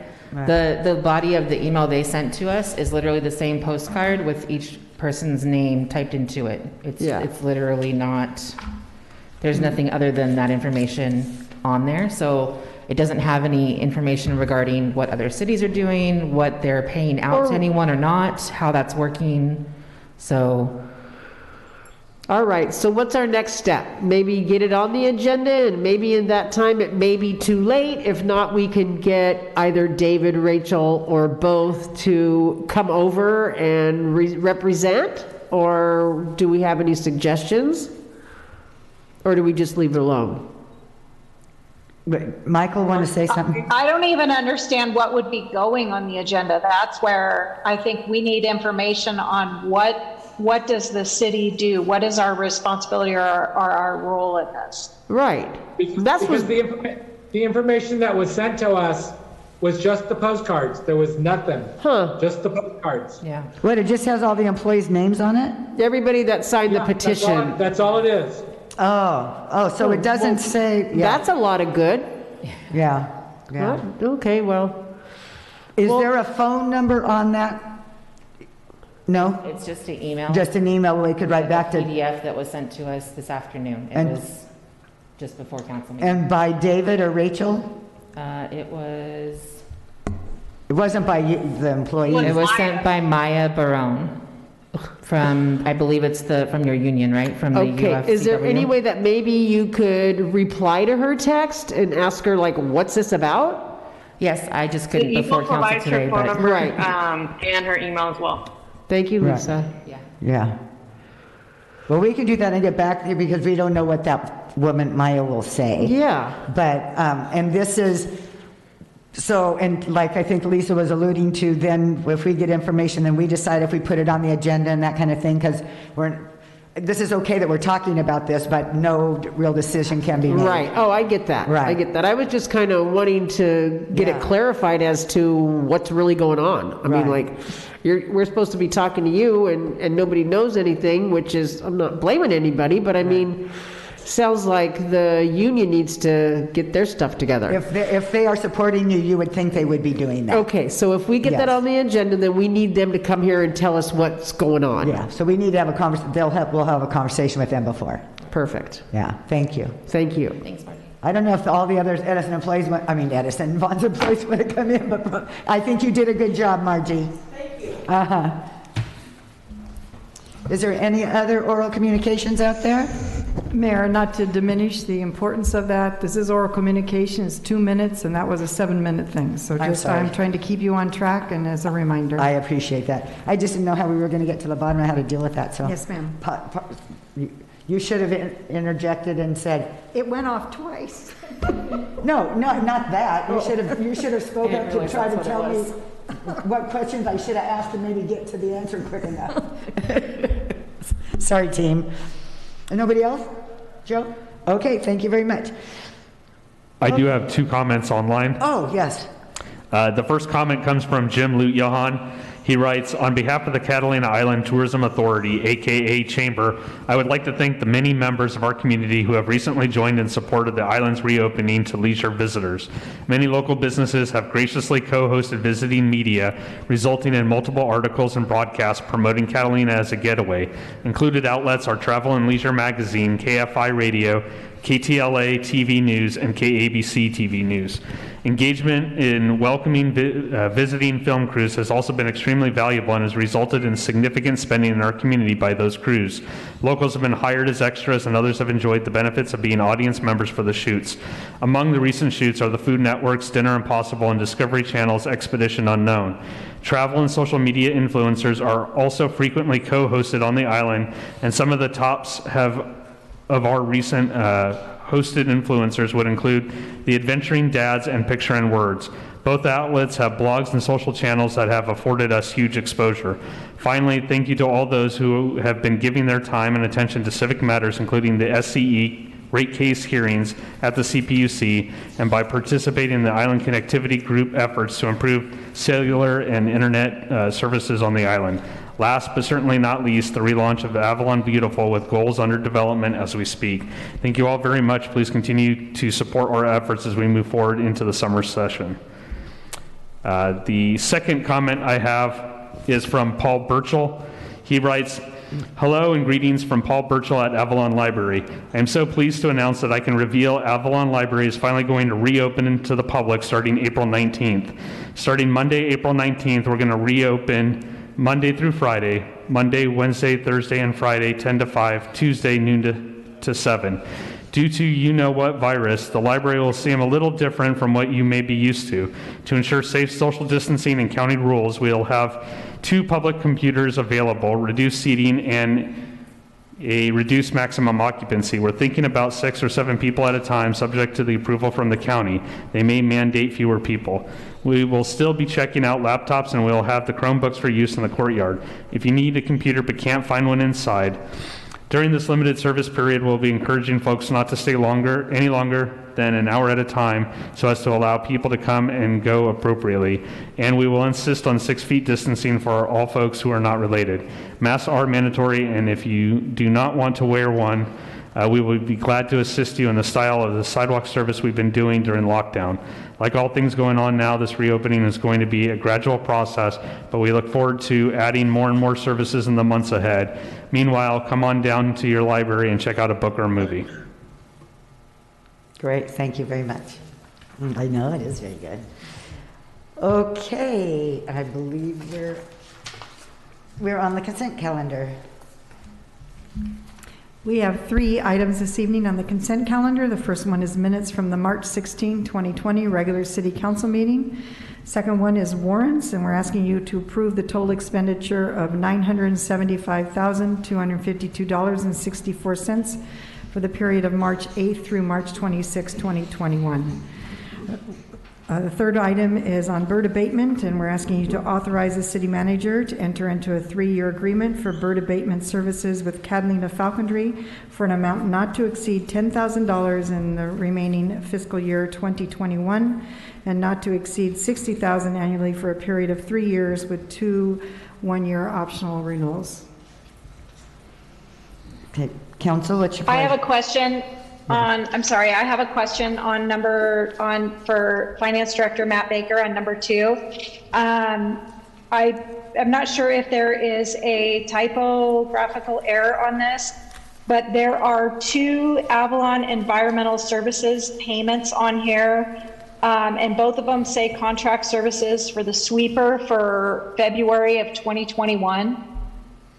I will have to double check. My guess is one of them might have been for March or a different month. I don't have it in front of me, but I can. It's okay. I can follow up and confirm that. If we can just at some point clarify that date, just so that we're not approving close to $280,000 for 1 month of services. I will confirm that. I'm fairly confident it's 2 separate months, but it must have been a typo on my end, so I apologize. Sure. No worries. And that's all I have. With that, I would make a motion to approve items 1 through 3. I'll second. Okay, and for the record, I will be abstaining from the minutes since I was not here. Shall we call for the vote? Councilmember De La Rosa? Aye. Councilmember Lavelle? Aye. Councilmember Ponce? Aye. Mayor Pro Tem Cassidy? Aye. Mayor Marshall? Aye. Item number 4. And Dan Hunke, take it away. Thank you. Good evening. So before you is a staff report on a proposed line for our July 4th activities for this year. I'm going to propose 3 things and just a brief discussion probably on 2 of the things. I think in light of some of the restrictions being lifted and as they get further lifted in June, this just makes for an easier decision. But what we'd like to do is we'd like to build on the home decorating and the business decorating program that we started with the Chamber last year. So that would start early on in July with judges going out early that day on the 4th to do some judging and awards for that. So we would kind of hype that up over the course of late June and early July for that program. And then 2, staff was proposing that we should be able to do a parade. I'm still a little bit on the fence of whether we go down Front Street. As you know, years past, we are elbow to elbow all the way through. And I kind of still like the idea this year. We don't have the marching band that we would require. Similar lineup we've done in the past, from the casino out to the casino, archway out to the casino, and then we just kind of go up and down the streets of Avalon. So a little bit different route than we've done in the past. We would promote that fact. I think we're certainly more distance, that way. And we just do it for 1 more year, just kind of not knowing exactly where we are come July. We can make a, decision, pretty close to the July date. I would think by June 15th, we could make a final decision on what the route's going to be. Yeah. But I think at this point, we would push that we just do a route up and down the streets like we've done in the past, and that would be our route for this year. And then this discussion is not even possible without the Johnsons, Gary and Kelly Johnson, and the fireworks show. I think we're in a really good position to do a fireworks show. As of the report, I did this report about a week and a half ago. There was just a few cities that had signed on with Expo shows to do their shows. I think with some of this new information, we'll start to see more and more shows do it. A lot of the concern wasn't as much as the pandemic, it was just the financial constraints that some of the cities had. And so without the help of the Johnsons, who are not only going to do a show like we've seen in the past, they are guaranteed this is going to be the best, by far, show that we've ever seen. He's anticipating having about 50% more fireworks this year, lengthening the show another 5 or 6 minutes. And so really blow it out of the sky, as he put it, for this year. So we've got to thank the Johnsons for that. And it's going to be, I haven't seen the ticket for this, but it's going to be in the tune of $40,000 to $45,000, a combination of the barge and the fireworks show. This year we are proposing the theme be Avalon Beautiful, Catalina Strong. And I thought it was Avalon Strong, Catalina Beautiful. Oh, we changed it, Catalina Strong, Avalon Beautiful? Is it? Avalon Beautiful, Catalina Strong. Oh, okay. I'm certainly open to some that's ideas fine. there. And we thought that might play off of well with Avalon Beautiful and kind of some of the things that they're, going to be doing in the community. But really want to focus on our first responders, emphasis being our first responders, and especially our medical staff. And so we'd like to see those highlighted, over the course of the theme of the parade route. So with that, I kind of open it up to any discussion. I think in the past couple reports I've shared that we've already made a decision not to have USC marching band. We had to make that decision pretty early on for them to pull it together to be able to make reservations for hotels. One of the things I'd like to see us do, and we kind of keep an open mind to it, would be if we're in a position to have bands on Front Street, if we could have a band on Front Street, if we could have a band out the fuel dock, if we're in June and it's starting to feel better and we can be doing those types of things. In talking to Jim with the chamber, we will do some fundraising. We certainly won't need to do the level like we have in the past, but some of those funds could go towards, maybe getting some of our local bands back out and having some live music. But we'll just watch the, the restrictions and can report back, late May, early June on what that would look like. So with that, I propose that we have the decorating and the home and businesses. We do the parade as was discussed, and then the fireworks show. Thank you to the Johnson family. I'm all in for all three of those things. Yep. Same. I am too, and I love the idea of adding outdoor music in a couple different points in town. So that was a great suggestion, Dan. But certainly happy to hear the fireworks and to be able to celebrate. So I'm all in too. I agree. And I like the idea of using local bands. Was what's going to come out of my mouth when you said it, Dan. So I appreciate that. But yeah, I think we make it real big local with the visitors that are here, but to really concentrate on us as we're coming out of this. Now, granted, they might be a little rusty. No, that's all they've been doing. Okay, have they? We won't mind at all. All right. Yesenia, you in? I am in. Okay. All righty. Thank you. That didn't take much discussion. We need a formal motion and. Yeah, let's have a formal motion, and I'm assuming it's just staff recommendation as well as allowing live music if it's allowed at that time. Okay. I'll move to. I'll make a motion. Go for it. Oh, sorry, Lisa. Go ahead. I'll second. I'll make a motion to move forward with staff's direction on the 3 items plus the addition of outdoor music, should that be a possibility. So seconded. Okay, call for the vote. Are there any comments from the e-gallery? I have no comments. Okay, thank you. Councilmember De La Rosa? Aye. Councilmember Lavelle? Aye. Councilmember Ponce? Aye. Mayor Pro Tem Cassidy? Aye. Mayor Marshall? Aye. Thank you, Great. Dan. Thank you. Okay.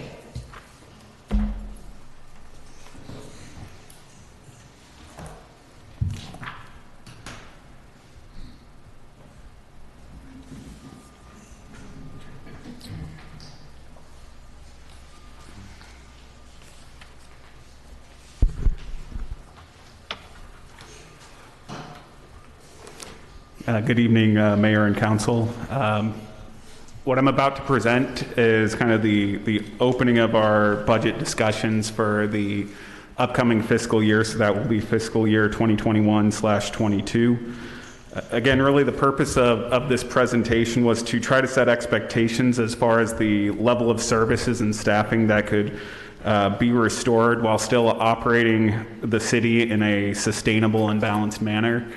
As you'll see as the presentation goes on, one of the challenges with coming up with next year's budget is, COVID is still a dynamic situation. A lot of these revenue estimates, I was working on even before some of the movement into orange tier, which happened maybe quicker than, or at least quicker than I had originally thought it would. And so that's going to be one of the challenges as we're developing this budget, is to constantly be reassessing our kind of expectations as far as revenues, with the goal of still making sure that the budget we set is one that we're confident that we can achieve, so we don't have to necessarily make some of the adjustments that we made in the current year as the situation has changed. So again, the goal for the upcoming budget is for staff to present a budget to you that is balanced, and by balanced I mean not requiring any draws on reserves in order to fund operations. So to do so, our revenue estimates need to at least meet, if not exceed, our budgeted expenditures. So the operating expenditures that I'm presenting in this budget, I refer to as the base budget. They really are just kind of reflecting a starting point for budget discussions. They do not reflect kind of the actual budget requirements or what we would potentially be proposing in upcoming meetings. Really, the goal was just to try to give a realistic what-if scenario of what it would look like if we were to restore some of the services and some of the operations to, if not pre-COVID levels, more working towards that direction. And again, the fourth caveat, and this is really going to be critical as far as driving what kind of adjustments we can make to our current operations, will be the revenue estimates. While the news today was great, I didn't have that news as I was building this presentation, and so some of the estimates that are in here I felt were conservative even before today's news. And so definitely today's news will force staff to reconsider those estimates and make revisions as necessary. And we're going to continue to do that up until the point the budget gets adopted. So it is going to be critical because those estimates really drive what we feel confident we would be able to restore if we're able to restore some of the services and staffing that had been cut. So again, just kind of a quick refresh, our operating revenues, what I mean by that are going to be the tax revenues, licenses, permits, recurring revenues that we can rely on each year. One thing we need to keep in mind when we're looking at any revenue source, or that I will keep in mind when I'm looking at any revenue source, is whether it's a recurring revenue or a more of a one-time non-recurring revenue. Sometimes we have property tax payments that are kind of outside the normal because it's a true up from prior years or things of that nature. And we really need to make sure, or finance needs to make sure when we're presenting a budget, that we're operating on revenues that we can rely on year after year. Because if those revenues were to go away, it would then present challenges to bringing a balanced budget to council. And so those non-recurring revenues are a great way for us to then restore reserves first. And then once reserves are restored to a healthy level, those would be funds we could use for one-time purchases or capital outlays or things of that nature. So again, the estimates I put in here, I really tried to make sure I was confident to a high degree that we would be able to achieve those estimates. So we still made conservative estimates, and I'll kind of go into that in more detail on another slide. As I was building this presentation, it was my expectation that COVID-19 would impact operating revenues. Even with today's news, I still believe that's going to be my expectation going into the next budget year. I think today's news is positive, and maybe we will be closer to normal. But I still will be approaching kind of the revenue estimates with a degree of caution. Mm-hmm. And so below what I put down is kind of a range of possibilities as far as revenues. And that range kind of dictates or drives what our kind of operating budget range could be if the goal is to present a balanced budget to council. So the fiscal year 21 revenue estimates represent a low end of the range. And even with the actuals going in, I believe we'll exceed those in the current year. And then fiscal year 19, I refer to a lot in the presentation, and that was the last year not COVID impacted revenues. And so that kind of represents the high end range, if you will, of what we could potentially see as far as revenues next year. Again, I expect to fall somewhere within that range. Given today's news, I think we'll be closer to the high end than the low end. But again, I still anticipate some effects of COVID impacting revenues next year. So this chart is just a reminder of how the general fund is funded. Reading the table top down, it's transient occupancy tax, so the hotel tax is the largest revenue source in the general fund. It reflects a little over half of our operating revenues in a normal year. You can see, moving left to right, fiscal year 19, the last non-COVID impacted year, TOT was nearly 5.4 million. Due to the shutdowns last March through June 30th, our TOT revenues were down approximately 900,000. In the current year budget, we had estimated TOT at 3.8 million, which represents about 70% of what we were doing pre-COVID. I am happy to report that I do believe we are going to exceed that estimate and exceed it by a considerable amount. The 4.4 million would represent approximately 82% of kind of the pre-COVID normal, if you will. And I think there's reason to believe even that number will likely be beat in the coming months. So again, moving down, property tax really hasn't been impacted all that much by the pandemic. We did have a bit lower of a number, and that was just an abundance of caution in case there were some one-time revenues in prior years. Sales tax also includes the hospital portion of the sales tax, and the reason I included that in the table is if anyone wanted to look at the budget and kind of tie it back to the audited financial statements, the hospital sales tax is included in our sales tax figure. It is a pass-through, so 100% of that money gets sent to the hospital, but if you wanted to try to do a comparison with the financial statements, it is included in our sales tax there, and so that's why I included it here. And again, working down, ad tax has been significantly impacted by COVID, ambulance fees as well, and then other revenues make up a large number, but that would be the annual business licenses, charges for services, planning fees, et cetera. So there's a number of different revenues that make up those figures.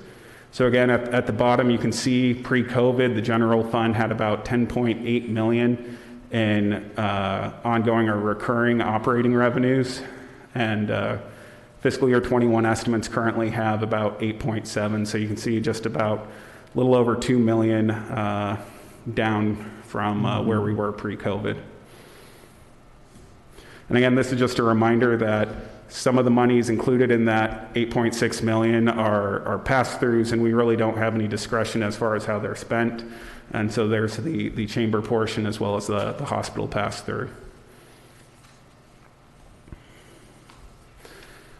So again, this might be a little more detailed, but just to kind of show how we come up with some of the revenue estimates. And again, these estimates were made before I had the ability to know what February's numbers looked like. And so in an abundance of caution, I had February's estimates at 35%, which was kind of in line with what December and January looked like.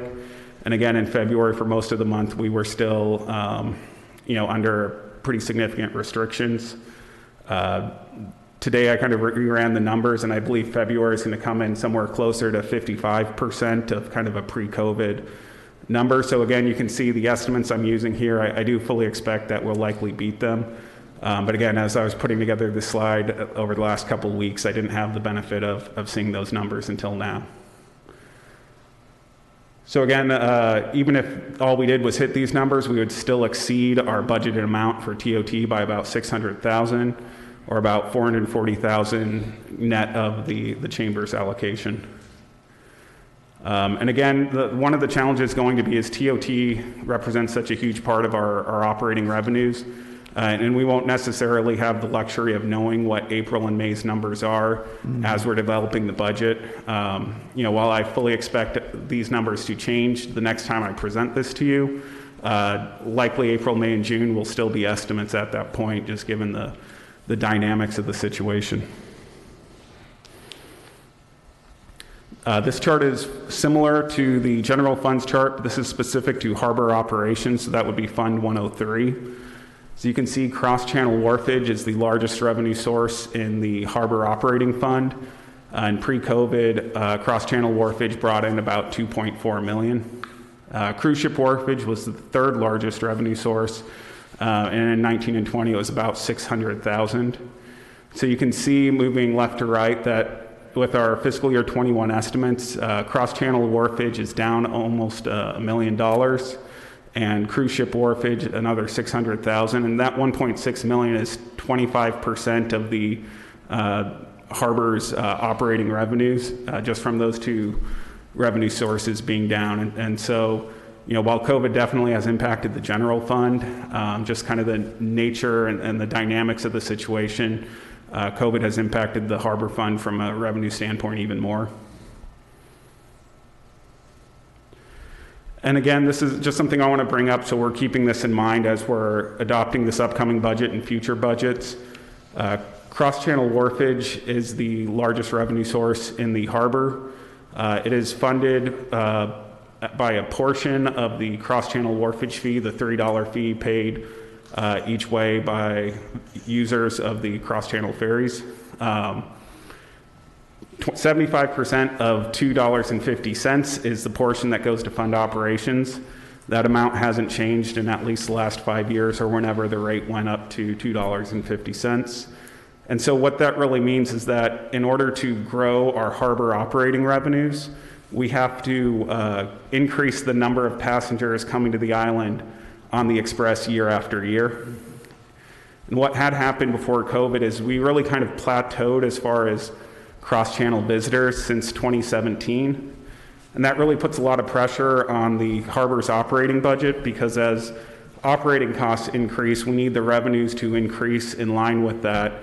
And as I'll show in a later slide, we were actually dipping into reserves to fund operations before COVID, albeit at a lesser amount than we had to this year. It still wasn't a truly balanced budget in that sense.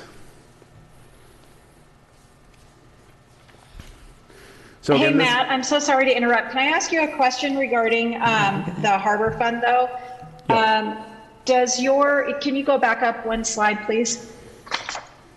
So on the pier and tideland rentals, does that also encompass the fuel dock? The fuel dock is not included on this slide. So this is strictly for the pier and tideland rentals. That would be any of the city's tenants at the mole, on the pier, as well as some of the front street kind of encroachment lease agreements, if you will. That's what makes up the pier and tideland rentals. The fuel dock activities are not really discussed in this presentation, but they wouldn't be included in that figure. Okay. Do you have any projection on that, or will that be in the final budget? We will just definitely be discussing it in the final budget. The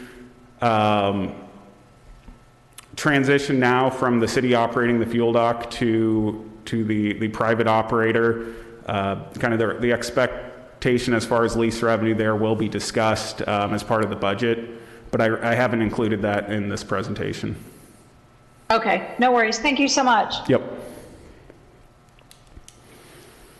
So again, this is just kind of a reminder of the significance and level of cuts that the city had made in response to COVID, both looking at the general fund and the harbor operating fund again. So you can see salaries and benefits is kind of the largest expenditure category within the city. And it is also the expenditure category that the city has the most control over as far as ability to increase or decrease spend in this case. A lot of the maintenance and operating budget really is tied to utilities and rents and things of that nature, where we don't necessarily have a lot of control or discretion with regards to spend. And similarly with contract services, that includes the pass-through revenues as well as public safety contracts. Both the sheriff's contract represents about 15% of our general fund spend, and the lifeguard contract in the harbor represents approximately 15% of the harbor's operating spend. And so that's really the reason why labor was really the primary source of savings in the current year's budget. But let me go back to that one, though, when you talk about contract services, because I know we didn't get any reduction in law enforcement, lifeguards, or whatever. So in contract services, we've saved almost $1 million. What were those? A lot of the savings in the general fund would be just due to decreases in our chamber allocation estimates, as well as decreases in the hospital's sales tax estimates. Okay. And I'd have to look to see where the other savings that's not like our trash. The trash savings would be seen in the harbor operating funds table. So there were contracted savings in the harbor. But I can provide additional detail on that. And the Falcon program would be in that harbor operating fund as well? No. Historically, the sewer fund. The sewer fund has paid for the Falcon services. Okay. Yeah, thank you. And pardon me, Matt, is it easier for us to just ask our questions as you're going through, or do you prefer we wait till the end? I'm happy to answer them as we go. Sometimes Okay. I think it's easier. So, great. Then my next question, and Yesenia, if you can maybe just let this sink in a little bit as well for contract cities. But it might be wise to look at the liability pool and, where we sit with the liability pool and look at the possibility of making a recommendation to split from that. I mean, the mean average of what we pay versus the services that we receive could be a valuable conversation to have. And I would also recommend that we loop in the city treasurer into maybe an offline conversation to talk about that a little bit further.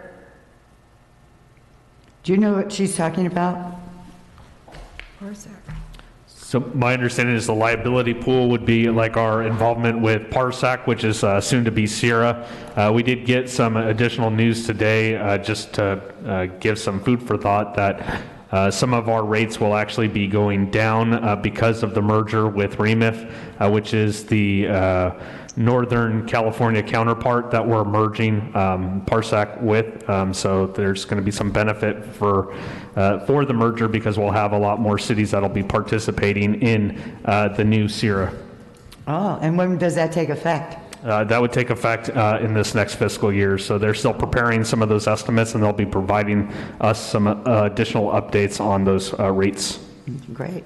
We do I utilize think what Council Parsac all the Member time. McGugan Cassidy was talking about is part of our contract with the county for sheriff's services includes an allocation into their liability fund to cover lawsuits arising from cases from alleged sheriff misconduct. And looking at the services that we get and then looking at our track record, we don't have those cases in Avalon. And so is there a way to get a break in that rate from what we are contributing to that? Is that correct? That's exactly what I was just about to jump in and say at the end. So thank you, Scott. Yeah. Just to provide some context, I do want to say about 10 or 11, somewhere in there, percent of our sheriff's contract is what we pay towards their liability pool. I don't recall, but I think it's around 10% of the contracted amount. Okay, got it. So again, this next slide really just kind of shows the extent and how the labor reductions were shared across various departments. Some of the numbers might not exactly line up with the numbers Bob previously reflected, but definitely Public Works was significantly impacted with the labor reductions. I don't want to diminish that. So if we had an employee retiring at mid-year, they might be reflected, still as a half a year in my estimate there.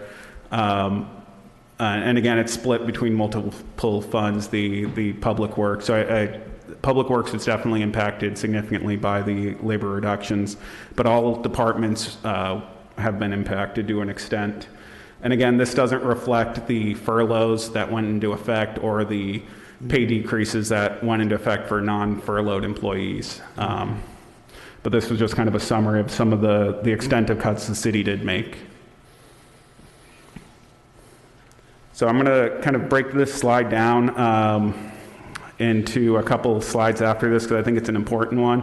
And what this is looking at is kind of our operating revenues at the top, breakdown of the major expenditures from prior fiscal years as well as kind of the current estimates, and then what that means as far as adding to or drawing from reserves, or in this case, drawing from reserves. So again, I mentioned it earlier, if you look at fiscal year 19 separately, the city was drawing on reserves in order to fund operations, albeit not at a significant dollar amount relative to the budget that was adopted this year. But we still were operating, kind of essentially living paycheck to paycheck, if you will. We were spending every penny we were bringing in. And again, one of the challenges with that, if we're operating kind of at that level, is we do have costs that go up every year. And so we're then reliant on every year hotel revenues coming in better than the year before. Every year, number of cross-channel passengers coming in better than the year before. And when that doesn't happen, we end up drawing on reserves. So one thing to keep in mind, and I am very encouraged by the news that has come out today, but as we create this budget, we want to try to set ourselves up going forward where we're not necessarily reliant on, maximizing, where we have to beat revenue totals year after year just to break even. And so that's just something to keep in mind as we develop this coming up budget. So this next slide is a comparison of what the 21 budget and the 21 estimate looks like. And you can see in the general fund, we adopted a budget that drew nearly $1 million to fund general fund operations.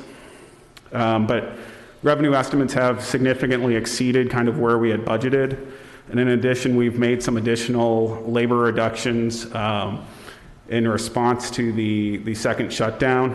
And so you can see in the general fund, we're now looking at draws on reserves of less than 100,000. And given the conservative revenue estimates and the furloughs that are still in effect, I think there is a likelihood that we could have a general fund, at least from an operating standpoint, that didn't draw on reserves. Again, the general fund has to subsidize any other fund that isn't operating in a balanced way. The general fund has to pay for its own capital projects as well. So I'm not meaning to say that the general fund might be balanced this year, but it is going to be drawing 900,000 less from reserves than we had budgeted, which means we won't be ending the year. I know we had a difficult mid-year, and the only reason I could sleep at night is I knew some of the revenue numbers, or at the time I was confident some of the revenue numbers were going to come in better than where we had it. Similar story in the Harbor Fund, but maybe not to the same extent. You can see we adopted a budget drawing $1.6 million from reserves in order to fund operations. Again, going into the year, the Harbor Operating Fund didn't have $1.6 million, so the general fund was going to have to make up that difference. And you can see that there's approximately $700,000 in less draws from reserves required, which is definitely positive news, and I do expect that number to improve, albeit maybe not as much as the general fund. Kind of what we've seen is the general fund has significantly beat our estimates, and while the Harbor Fund has, not quite to the same extent. But it's definitely positive news, and it means we will be going into next year, with some reserves available. Again, we need to make sure we're setting ourselves up so the next crisis, we don't have to maybe make the level and the speed of cuts that we had to do this time. But it's certainly positive news from where we had adopted the budget. Again, this is just really to kind of explain what I mean by the base budget. Meeting in April, we're still kind of in the process of developing the budget, holding initial conversations with department leaders about what they truly need from a staffing, from a contract service, from a supplies standpoint in order to operate next year. But what I wanted to provide council and the public with was just kind of a general sense of how each department spent its monies. So the numbers in here don't reflect an actual budget that we would be proposing. It's really just more to give a general sense of how much we spend, on training versus how much we spend, on utilities versus labor versus health insurance, et cetera.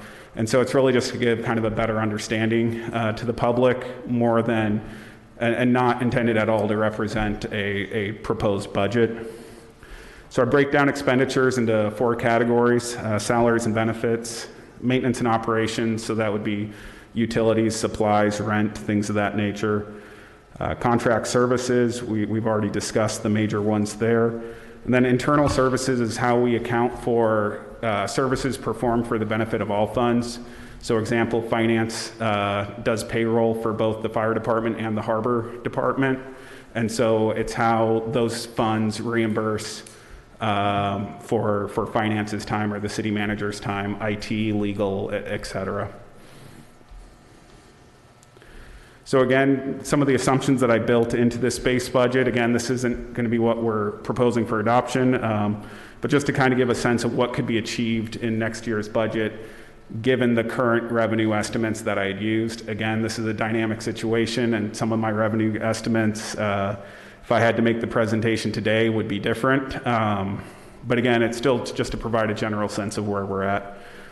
So what I assume for salaries and benefits is that the furloughs were ended, pay for those with reductions was restored to their pre-COVID amounts, that the planning director and public works director positions were restored full-time, but no additional restored positions. Again, that's not what we'd necessarily be proposing in the budget. I just wanted to provide a general sense of what that would look like as far as cost. Similar with maintenance and operations, my assumption at the time was more or less rolling over what we spent last year with the assumption of utilities increasing by 3%. Councilmember Lavelle, I believe, brought it up earlier. The city does spend a lot for water, particularly in the sewer fund, but throughout the city, whether it's watering fields or what have you. And so the rate case would also affect the city. I don't have water rates going up by 500%, but if they were, that would also put challenges as we look to adopt a budget. And so that's why the city has been proactive with council and making our case there. And it doesn't sound like that will happen within the next year anyway. So. But something going down the road. So, we wouldn't be immune to those charges. We pay them as well as the city. And so just something to keep in mind. And again, internal services, we allocate them based on their share of the use. And so you can see roughly the breakdown for general admin, insurance, and vehicle maintenance, between the general fund and the harbor fund. Mm-hmm. So again, general fund operating revenues, I'm not going to spend a whole lot of time on this because a lot of the estimates I made were, a few weeks ago, and, this is a dynamic situation. But what I have here essentially is TOT for the current year finishing at 82% of a pre-COVID level. The base budget we're presenting is sort of a what if TOT came in at 90% of pre-COVID levels, so that would be $4.85 million. The sales tax number I used based on the most recent estimate our consultant has provided. Again, that estimate was made when we were still in the lockdown, so I'm expecting the next estimate I give will factor the movement into the tiers, and so hopefully we'll be able to increase that number as well. And again, this is really just to provide a general sense of where we could be revenue-wise. So if you see in fiscal year 19 pre-COVID, we did 10.8 million. After 3 months of COVID, we finished fiscal year 19 at 9.6 million. And the brunt of that was in lost TOT revenue. Sales tax was down as well considerably. And you can see with the current estimates, I have us at 9.5 million. So if the range I mentioned earlier between 7.5 and 10.8, this kind of presentation shows a what if revenues came in closer to say 9.5 million. So again, speaking to that lows and highs, if the base budget were adopted and we came in at the low revenues, we would be drawing 1.5 million from reserves. If revenues were to come in at 100% of their pre-COVID levels and we were to adopt that base budget, we would have the potential of adding 1.4 million to reserves, not factoring again the money that we'll have to transfer to support certain funds as well as capital projects in the general fund. And again, the third column shows the current estimate, or the current estimate when I built the presentation of what 9.5 million would look like compared to a base budget. And again, it's our goal to provide council, when we do have a budget for consideration for adoption, to provide council with a balanced budget. And then that kind of is the base point, and we can go from there with budget discussions. So again, just to keep in mind that $225,000 doesn't factor capital outlays or transfers to funds that have historically been subsidized by the general fund. This is a slight change from the version that was included in the agenda package. I had been double counting our loan payment for Joe Machado Field in both operating and capital, but I'm sure we could find $130,000 more in capital projects in the general fund to fund next year if I let Bob. And so again, if we were to accept the revenue estimates that I made 30 weeks ago and pass the base budget based on those assumptions, we would still need to find approximately $400,000 in further cuts in order to present a balanced budget to council. Again, those revenue estimates are really going to drive what we're going to be able to achieve as far as a budget. But when I first put together this presentation, generally that's kind of where I looked at where we were heading.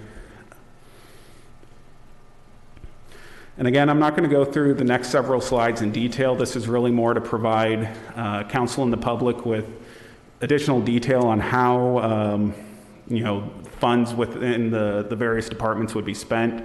Again, this isn't a actual budget, it's the base budget, but it does provide kind of a general sense as far as the split or makeup of labor versus maintenance and operations versus contract services.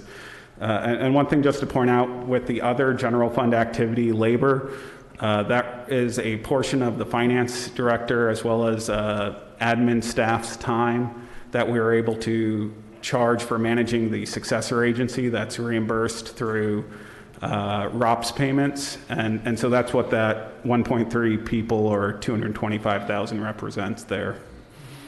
And again, the major contract services that I grouped with other would be the chambers pass-through as well as the hospitals pass-through. So on the public works versus planning,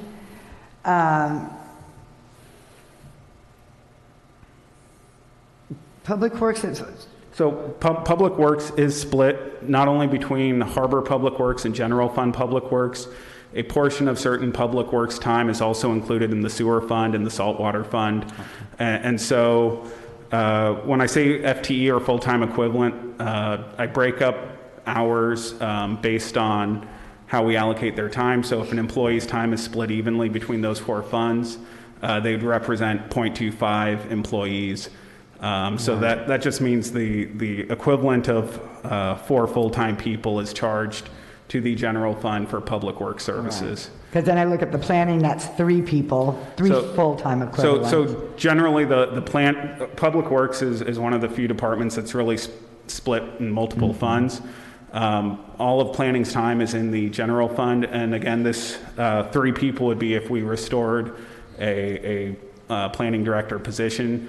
I don't mean to suggest that that's what we're going to ultimately propose. I just, again, wanted to provide a what-if scenario, if you will. And if that were to happen, then, because currently part of the assistant city manager's time is billed to planning, but maybe would not in the future if we had some kind of position there, or a lesser percentage of his time. Yeah, and so, yeah. Yeah, okay. And again, I don't plan on going through all these slides. There's a number of them, one for each department, but I'll go through the first one just so you can kind of get a sense of how to read it.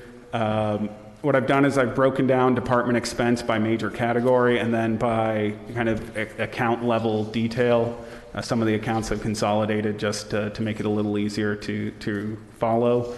The middle column under summary is kind of the total you would get for those subcategories, so the total of all salary and benefit expenses, the total of all maintenance, et cetera. And then the farthest column to the right shows kind of what the individual account level detail would be. Again, this isn't what we're necessarily going to propose, but if we were to restore kind of our current staffing to 100% and restore those 2 positions, this is what that would look like. And so you can see I've created similar ones for all the major departments within the general fund. And it's really just to provide an understanding of where the money goes. Sure. So I've provided a similar breakdown in the harbor fund. Again, going top down would be major harbor operating revenues, and then left to right going from fiscal year 19 actuals to the upcoming fiscal year 22's estimates. Again, the estimates were made really with the assumption, and there's two real key drivers in the harbor operating budget that's really going to determine, what next year looks like in the harbor. We're very grateful for the nightly mooring boaters. They definitely showed up last year, and we had, near normal visitor levels from the nightly mooring boaters, which, was definitely appreciated given the severity of the losses in some of those other revenue sources. But kind of how I see the harbor operating budget next year is really, there's two variables and driving factors on the revenue side that's going to dictate a lot of what we can and can't do as far as providing a balanced budget. And the first one would be the current capacity or passenger restrictions on the cross-channel carrier. And I'll show it in another slide, but really what we saw last summer was, there were months where TOT could approach near normal. But given those restrictions and the cross-channel carriers running every boat they have, we saw revenues in some months where TOT was near normal, but the cross-channel numbers were, say, 65, 70% of normal. And so I've kind of baked those assumptions that I saw in last August kind of into what would be achievable this summer if those capacity restrictions were to remain in effect. Again, 3 weeks ago, I was pretty confident that they would be, although I want to see them safely, removed. But given the dynamics of the situation, that assumption could change. Similar with cruise ships, we do currently have cruise ships scheduled as early as June. I know the cruise industry is still working with the CDC on whether or not they would be allowed to sail. I think the CDC guidance currently is looking at a November timeframe for resumption, but again, given the dynamics of the situation, this could change. And in a later slide, I'll kind of show the extent or impact that would have on the harbor's operating budget. And so that's going to be the real challenge presenting a balanced budget to council this year, is there's a number of variables that are significant enough to where they could be the difference between, having to make further cuts or being able to restore services. And it's really finding, a revenue level we're confident we can hit, which is going to be a challenge just given the dynamics of the situation. So again, I don't want to go into too much detail, but just so if anyone would like to see, this is a month-by-month breakdown of what we had budgeted for cross-channel wharfage, what we actually received up through January. So again, we would receive January's by the end of February, and that's why February is still an estimate. We did receive February's, and it did exceed what we have currently in this chart. And again, what I showed for our fiscal year 22 estimates would be what if we were kind of capped at that 65%, but gradually shifted to, say, 80% of normal for cross-channel passenger counts. Oh, okay. And again, even before today's information, those numbers likely would have changed by the time we presented the budget. But just to kind of give a sense of how I came up with the 1.8 million. And you can see even that 1.8 million, if that were to be what we hit, is down 600,000 from kind of pre-COVID levels. So it would be a significant challenge to overcome. Similarly, in the cruise ship, what I have is the number of currently scheduled ships by month beginning in July 2021. I have the passenger capacity of those ships, and I made the assumption that there's going to be restrictions on capacity. So I said, what if they are operating at 50% capacity? Our wharfage for cruise ships does go up to $5 per passenger starting July 1. And so I then multiplied the limited passenger counts by that $5. And then what I then did is further assume that we won't see a ship until November.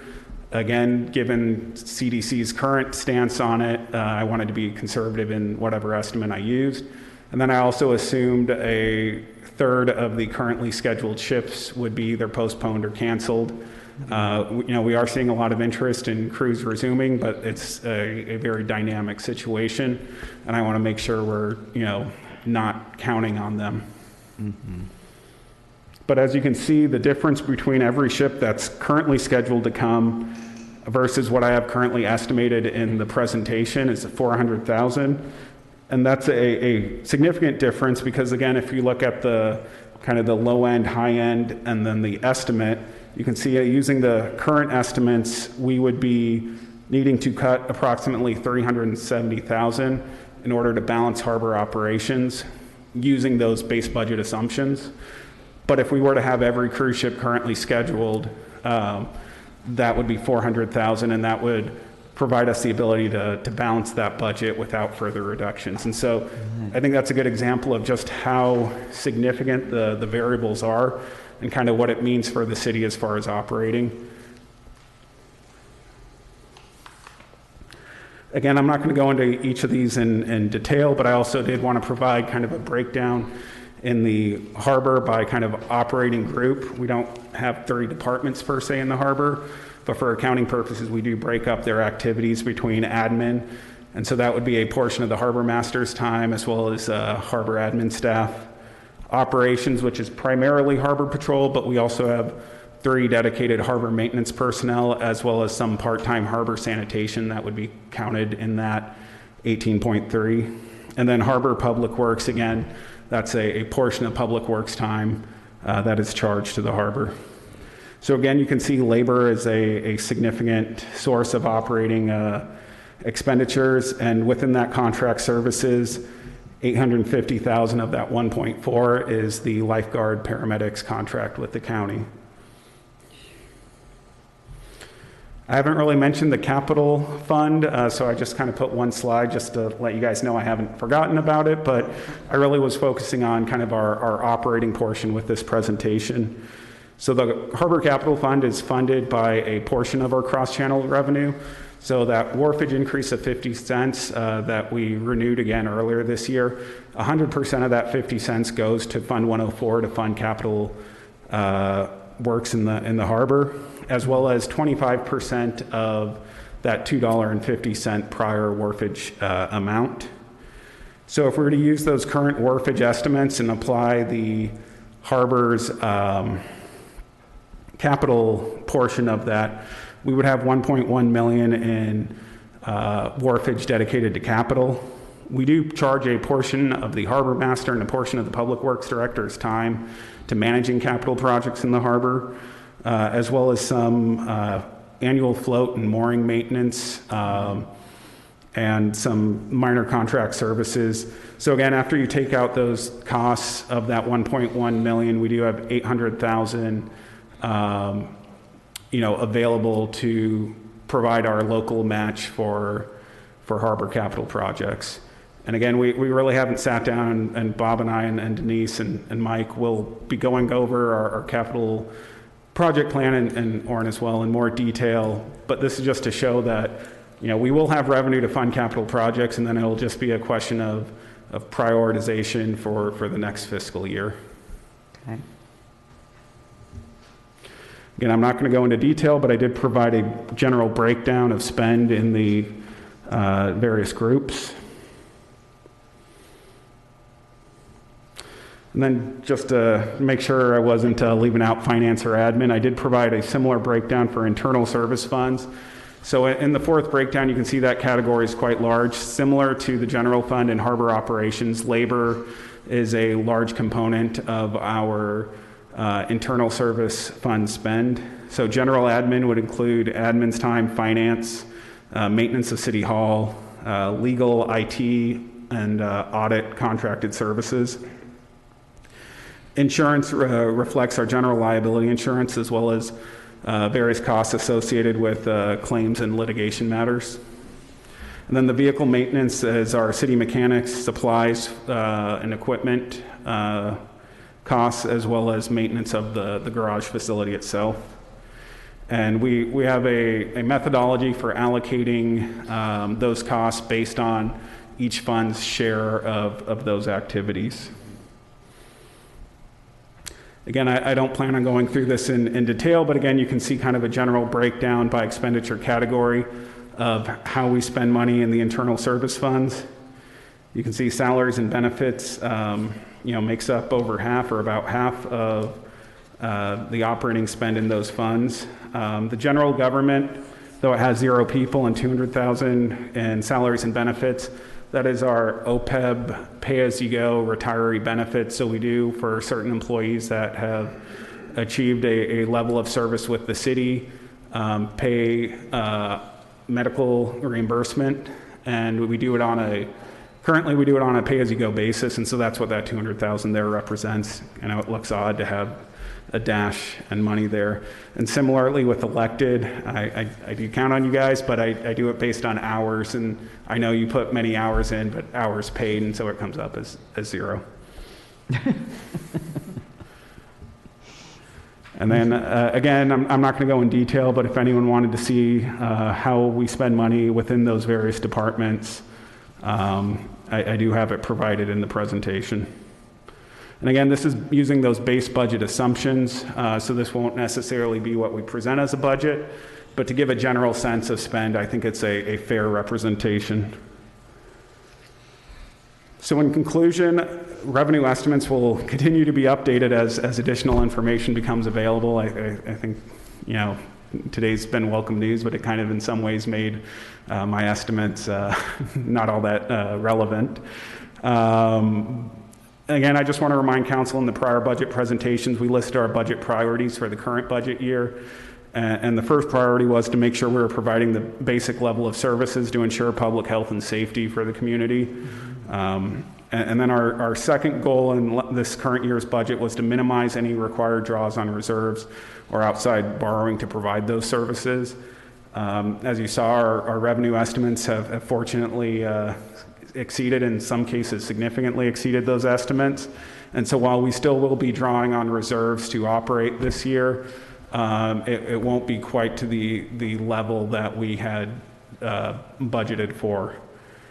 And again, then the third one we always had on that list was to repay debt and restore fund balance to a minimum of pre-COVID levels. I do plan on coming back to council at a future meeting before we adopt the budget to kind of review our budget policy and propose some amendments to it. I think there's some room for improvement there on my end, and so I do hope to have a conversation with council about kind of the budget policy and to make sure that we're all on the same page with respect to it. And then the fourth one on the list would be to restore those services that have been reduced to their pre-COVID levels.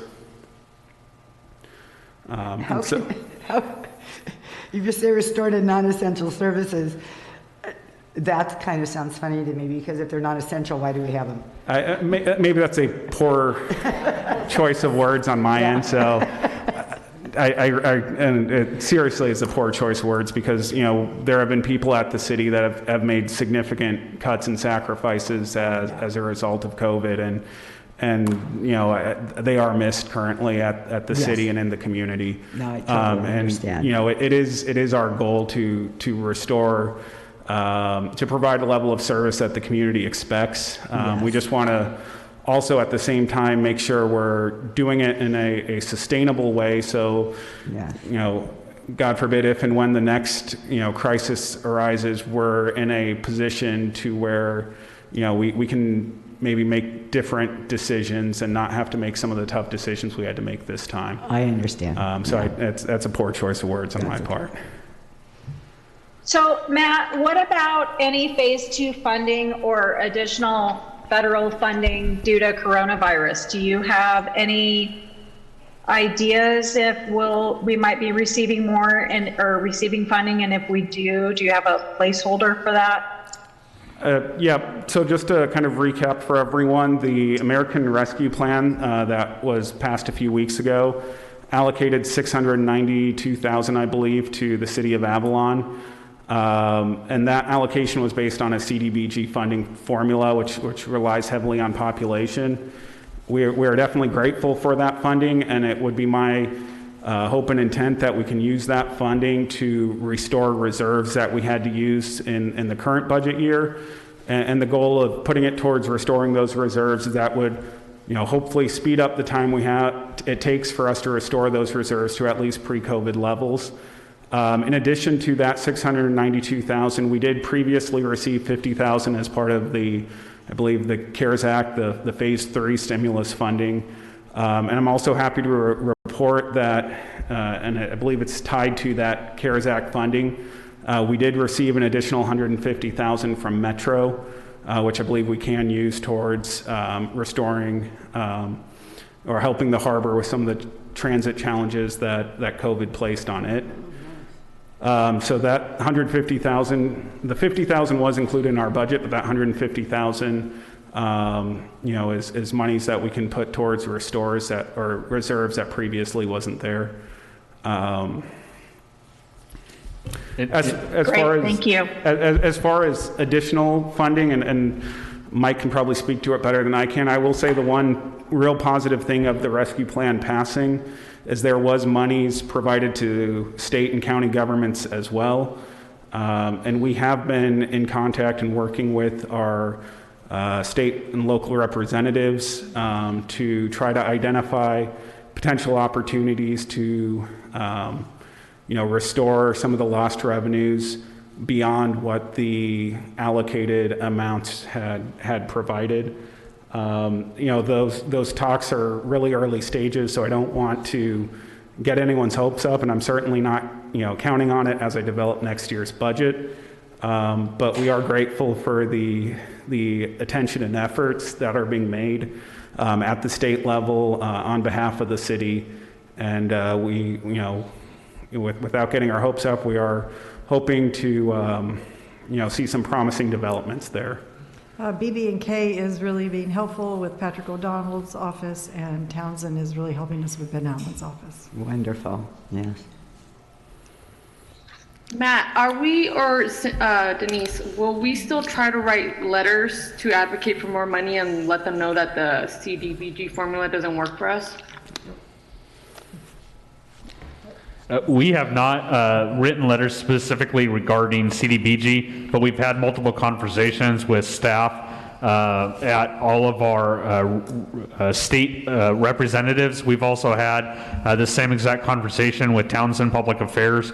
We are looking at different strategies to address and advocate for the discrepancy in federal relief that we received compared to other communities, and that's kind of what Matt was alluding to. So they're definitely aware of the issue, and they're aware that the CDBG, modified CDBG formula is not equitable for communities, especially for communities our size that are so tourism dependent. And so those conversations are continuing to go, and there's some promising discussions that are happening, but they're very early, as Matt had mentioned, in that phase, and they're just in more of the discovery phase right now. Okay. Thank you, and thank you, Matt. Yep.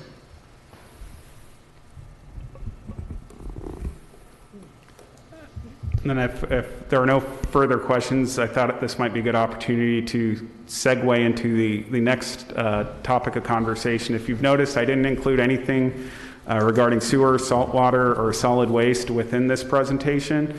And that's really because the cost of service study is what's going to drive those enterprise funds budgets for the next 5 years.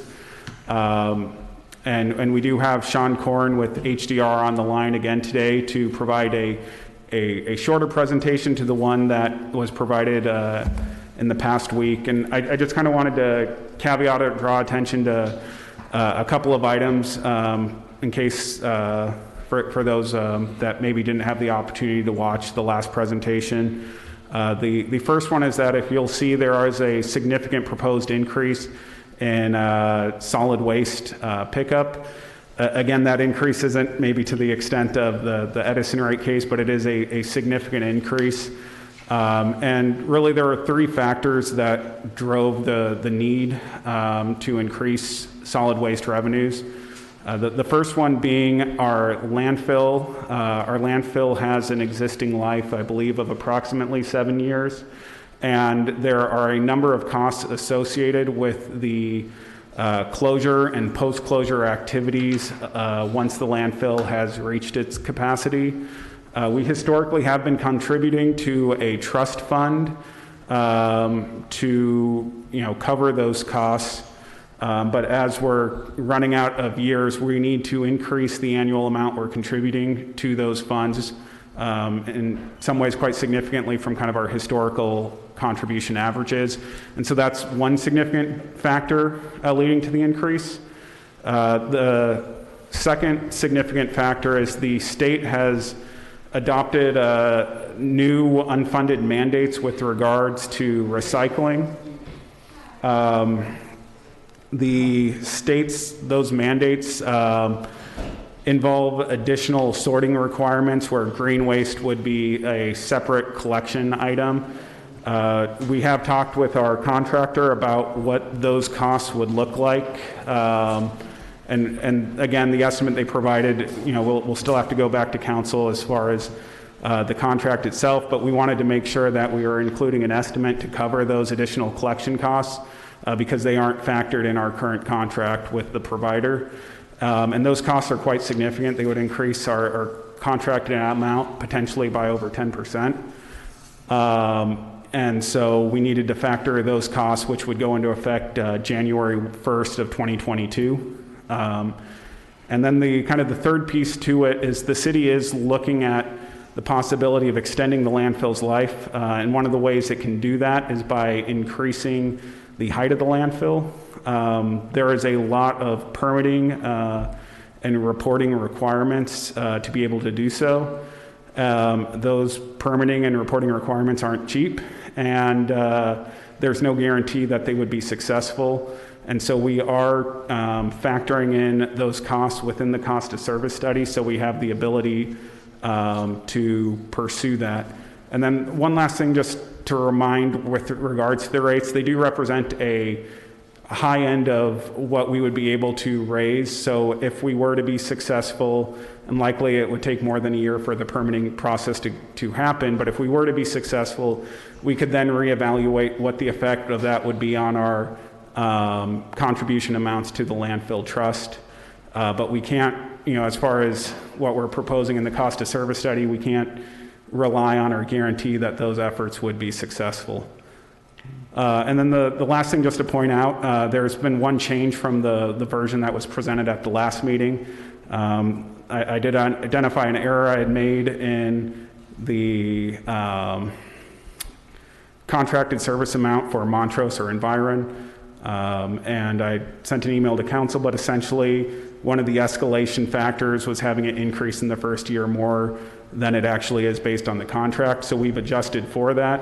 And the effect is decreasing from what was presented the annual increase that would be required to fund sewer. So it went from 9.5% in the first 2 years to 7%.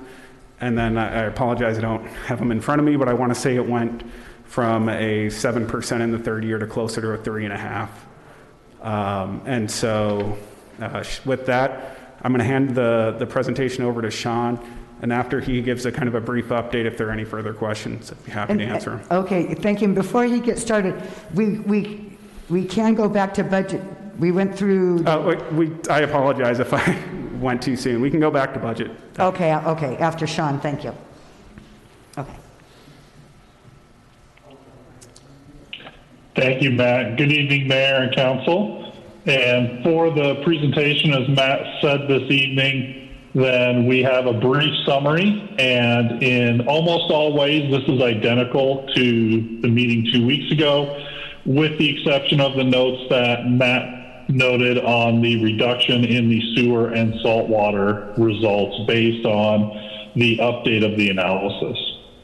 So on the next slide, I'll talk real briefly about what the goals and objectives are, just to remind folks as we walk through this process.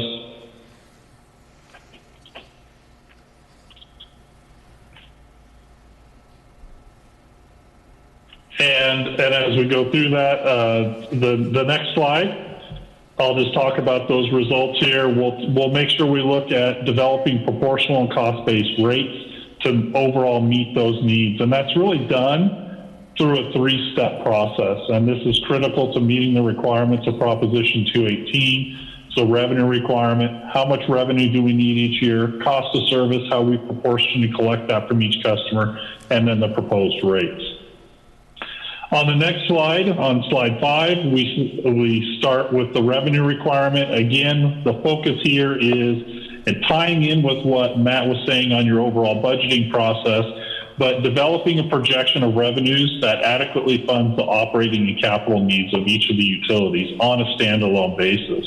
So as enterprise funds, the revenues coming from rates fund all of those operating and capital costs while meeting some of those ongoing financial planning criteria, such as adequately replacing the system from a renewal and replacement aspects perspective, so reinvesting in the system, and then maintaining sufficient ending reserve balances for any emergencies or low revenue years.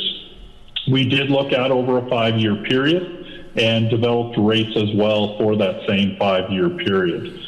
As we go through this, we look at it on a cash basis approach. That's really looking on an annual basis is really what that means for all the accountants out there. It's not the cash basis accounting term that you would think of. It's really looking at those cash needs in each year of the 5 years that we reviewed. Slide 7 gets into our key assumptions. Matt hit on most of these. I'll start off by saying we start with the fiscal year 2021 budget. We projected through fiscal year 2025-26 based on historical and estimated escalation factors. As he mentioned, solid waste was impacted by the future closure costs, unfunded mandates for the organics component of solid waste, and then future landfill expansion costs. On the sewer side, we're really looking at a substantial level of infrastructure needs, so reinvesting in the system, maintaining the system, and at the same time for each of the utilities, maintaining that target. So the results of the analysis, and I have the pretty charts that we looked at 2 weeks ago, but I cut to the bottom line here. For sewer, 7% for the next 2 years, followed by 3.5%, 3%, and 3%. Prior to the adjustment, these were 9.5%, 9.5%, 7.5%, 3%, 3%. So the adjustment that was made had a substantial impact on this. Solid waste, there's been no change, and really the impact to the solid waste utility is getting up to those new levels of revenues to match expenses based on the increase in the costs for the contract, as well as funding the overall needs of the utility. Saltwater came down a bit, about 0.5% to 1% in each of the years. Previously, this was 3% a year, except for fiscal year 23-24, which was 3.5%. So same savings on that contract component that was built into the rate models. So this becomes the overall basis. The next piece is to develop the cost of service to meet the requirements of Prop 218. And the way we think about this on the next slide is equitably and proportionally distributing the cost to customers based on how they use the system. And the goal here is to come up with average unit costs or cost-based rates that become the rates in year 1, so in fiscal year 2022. Then in the subsequent 4 years, if adopted by the council, we adjust by the overall percentage, and then you go through an additional rate study, Proposition 218 process over that to set the next rate setting period. And really what this does is it avoids the subsidies so that the rates that customers are charged reflect the expenses that are there to provide that service. So thinking specifically for each of these customer classes on the next slide, we maintained the current and the same approach that was in the prior rate study, that methodology that was developed in 2017.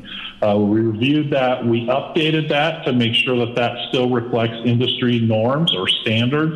And the reason I say we updated that is given that for sewer and saltwater, as an example, that is not metered use, we use industry equivalency factors to determine how much wastewater is generated for sewer by customer type, or how much salt water is used for the 3 different customer classes. Similarly, on solid waste, we base it on trash generation estimates by customer type. So we've looked at those analyses and updated those for this year's cost of service so that we can develop proposed rates for each different customer class to meet the requirements of Proposition 218. So once we've got the first two steps, revenue requirement, cost service, we can go to rate design. And on the next slide, we talk about some of the key assumptions for rate design. We're not proposing a change to how you bill your customers for sewer, saltwater, and solid waste. We're talking about changing the level of how much you charge them. So only that amount has changed. The proposed rates reflect our revenue requirements, so the overall revenue needs, as well as the proportional distribution of costs from the cost of service. So using those same percentages from the revenue requirement, then we can develop the overall proposed rates in fiscal year 21-22 based on the cost of service and project rates out to meet the revenue needs in the subsequent 4 years. So starting on the next slide with the annual sewer rates, and again, as Matt noted, these are the maximum rates. As you go through the Proposition 218 process, the notice goes to the customers, and ultimately these are the maximum rates if adopted by the City Council in any of these given fiscal years. So for residential, you can see that increase from current rates in the left-hand column of $873 a year to $934 a year, so around $5 per month increase over that time frame, and then carried out over the 5-year period. For sewer, we have the different equivalencies for different customer groups, so a public shower, a hotel, a laundry. Again, these are based on industry standard flow ratios for each of these types of customers, and then they are based on an equivalency. So as an example, a hotel per hotel room is $480 versus the $873 per a single family home. So each hotel room is charged that $480. So that's based on those flow assumptions that we look at for each of these customers. On the next slide, we have the annual solid waste rates. So again, some different customer classes going down the slide. We have our residential greater than 10 units, so our multifamily complexes, shops, office, a grocery, gathering space, etc. These are all based on the relationship to a residential unit and that estimated trash generation based on the type of customer that they are. And then finally, on the next slide, we have our saltwater rates. Again, we have 3 customer groups: residential, commercial, and hotel. Residential and commercial are the same based on flushing of toilets. Hotel is slightly less based on the overall assumptions in the study, but again, all increasing equally over the 5-year period. And then finally, next steps is to take any feedback from the council this evening. We would finalize the study, gain direction from the council to move forward as we go through this Prop 218 process, with the goal of setting the public hearing for June 1st. That would give staff and myself time to put together the notice, get that out to all of your customers, and then we present that final public hearing. And then if no majority protest, the council can adopt those maximum rates for the upcoming year. And with that, I will turn it back over to the council or staff for any questions and discussion. Sean, this is Cindy here. I have a question. Do you remember how long ago it was that we did this? Because I just vaguely feel like we just did this about 2 years ago. 2017-18 was the study, so I believe we adopted rates in July of 18, I believe. Okay. So I just kind of have this is Annie, kind of a overall statement, and maybe this is for the city and not for you, Sean, but I don't know what innovations we're doing to slow down the filling of or dump.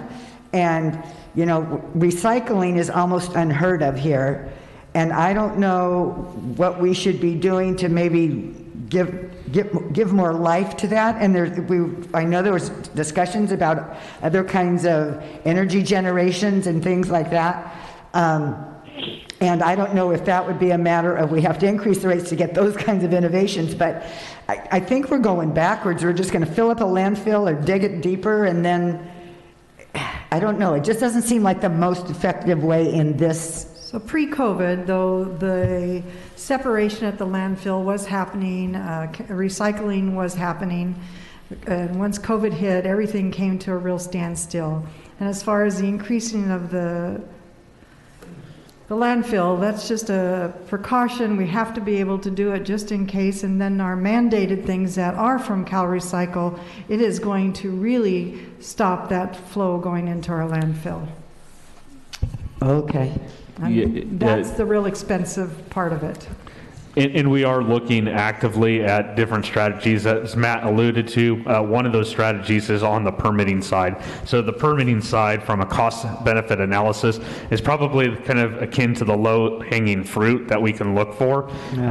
For the tune of $250,000, which seems like a lot of money, we could potentially increase that landfill from 7 years to almost 14 years if we were able to get that. So we're already in conversations about how to implement some of those strategies. There's other strategies that we're looking at, like engineered municipal solid waste, anaerobic digestion. They all have their benefits, and they also have some additional issues with that. One of the biggest things is the cost, but what we're trying to do is look at what we can do immediately to extend that life of the landfill significantly, buy some additional time, and then look at funding strategies so that we can continue to implement additional strategies on top of that to move forward. So they are happening. Yeah, okay, thank you. Again, the rates would represent a maximum that we could potentially increase if we were to be successful in our efforts, and it might be a multi-year effort to achieve it, but if we were successful in our efforts to increase the life of the landfill, either through the unfunded mandated diversions or through increasing the height of the landfill, we could then reassess the contribution amounts that would be required annually to meet those post-closure obligations. The challenge that we have is we don't really have any data on what those unfunded mandates for diversion mean in terms of extended life. Right. And if it extends it by a year, the savings would be one thing. If it extended it by 5-10 years, it would be another. But again, we don't know what those are, and we try to do this study once every 5 years, and so we're making it at a level to where we would be able to explore those additional savings efforts, but also ensuring that we have the funding available to us if needed to adequately fund the fund. Yeah, because that 19% is crazy. That 19%. And the challenge is, though, is right now the landfill has 7 years of life, and we need approximately $5 million to pay the various closure costs, and we only have 2.5 or so saved up for that purpose. And so if we weren't to increase rates, what we would be setting ourselves up for is the general fund, which currently doesn't have the funds available to offset or cover that, would be forced to pay those post-closure costs. So we would be paying for it, one way or the other. And the goal of the enterprise fund is that the users of the fund would be the ones paying for it. Okay. I totally understand and all of that, but I think it's okay for me to say that 19.5% is a lot of money. It is. Not meaning I might not approve it, but that's a hefty amount. The 2.5 sounds kind of okay, and the others, but when you look at that, it's daunting to look at that number. It certainly is, Mayor. We agree. Yeah. So, but I understand. I just had to make the comment. Okay. And so, hopefully, people are listening, because I look at some of these costs and I kind of go, oh, grocers. Didn't seem like much money to me for a grocery store that has all of the waste that it has, and the fact that it produces a lot of the waste that we have because we buy this stuff from them. you know. And the one thing to keep in mind with the grocers and really all the categories, there's different multiplier factors. So I believe with the grocer, it's on a square footage basis. So in the table, it might look like the grocer is only 3 times what the average home is, but there's also a multiplier component. So for example, the hotel rooms, I can speak at least to sewer, and I believe it's the same for solid waste, but is on a per room basis. And so that dollar amount looks to be half of, what say a residential property is, but that's really not the case because it's at a per room basis. And so, no, I get it, but the grocers was like $2,600 or something, and I'm thinking, knowing the waste that they have and everything that they're producing. I want to say the multiplier there is like 40 or 50 times. So like there it is. I want to say, and I could pull it up, but I want to say their multiplier is significant. So Okay. when you're looking at the table, you also have to keep in mind the multiplier. Okay, thank you. Okay. Council comments or I mean, and questions? in reality, what other choices do we have? I mean, it seems like a lot. And when you tack on, I keep saying this every single council meeting that, we keep adding and adding, and we keep adding morphage, and we keep adding, a something for this and a something for that. And we increase our fees, and now here we are again. So, I mean, what is our other recourse? Is there a way that we can cut costs?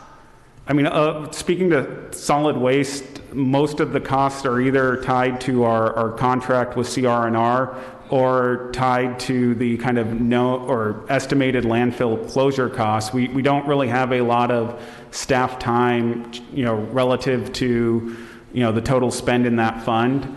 And so the particular, in all of them, but particularly in the solid waste fund, really there isn't a whole lot of cost controlling options. The only other option would be as if we elected for the general fund to subsidize some of those costs, but we only would be able to do that if we're passing a general fund budget that is adding to reserves in a meaningful level, and then we elect to use the reserves for that purpose. And council could, if they so chose, do that, but the challenge we're in right now is we don't necessarily have a stable level of reserves to where we can put that into the study, or at least that wouldn't be my recommendation. I think we all hear that, and it's her question and mine are kind of redundant in a way because we know we don't really have a lot of other options or can't hear them. I think too, the hope there is, while it's a tough pill to swallow,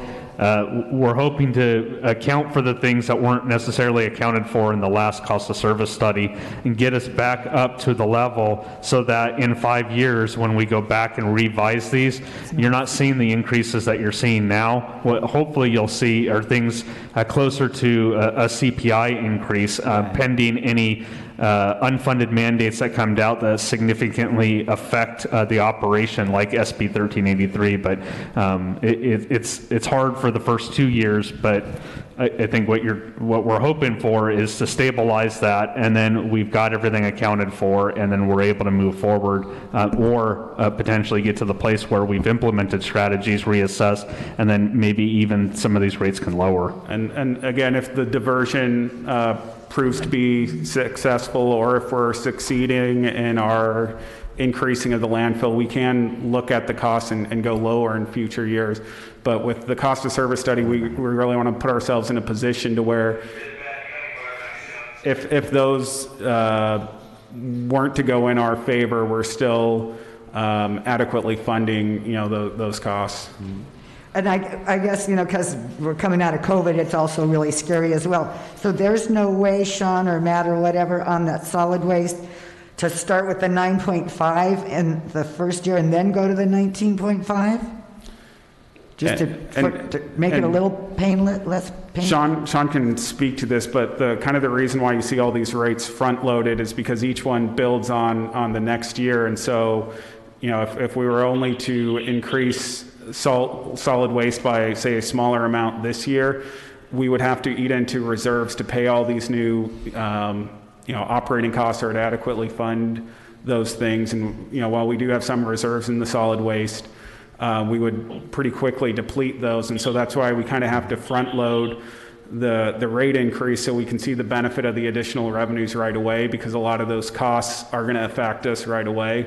Oh, so okay. in January is when the new diversion mandates would go into effect and things of that nature. And so it is something we looked at and considered when we were trying to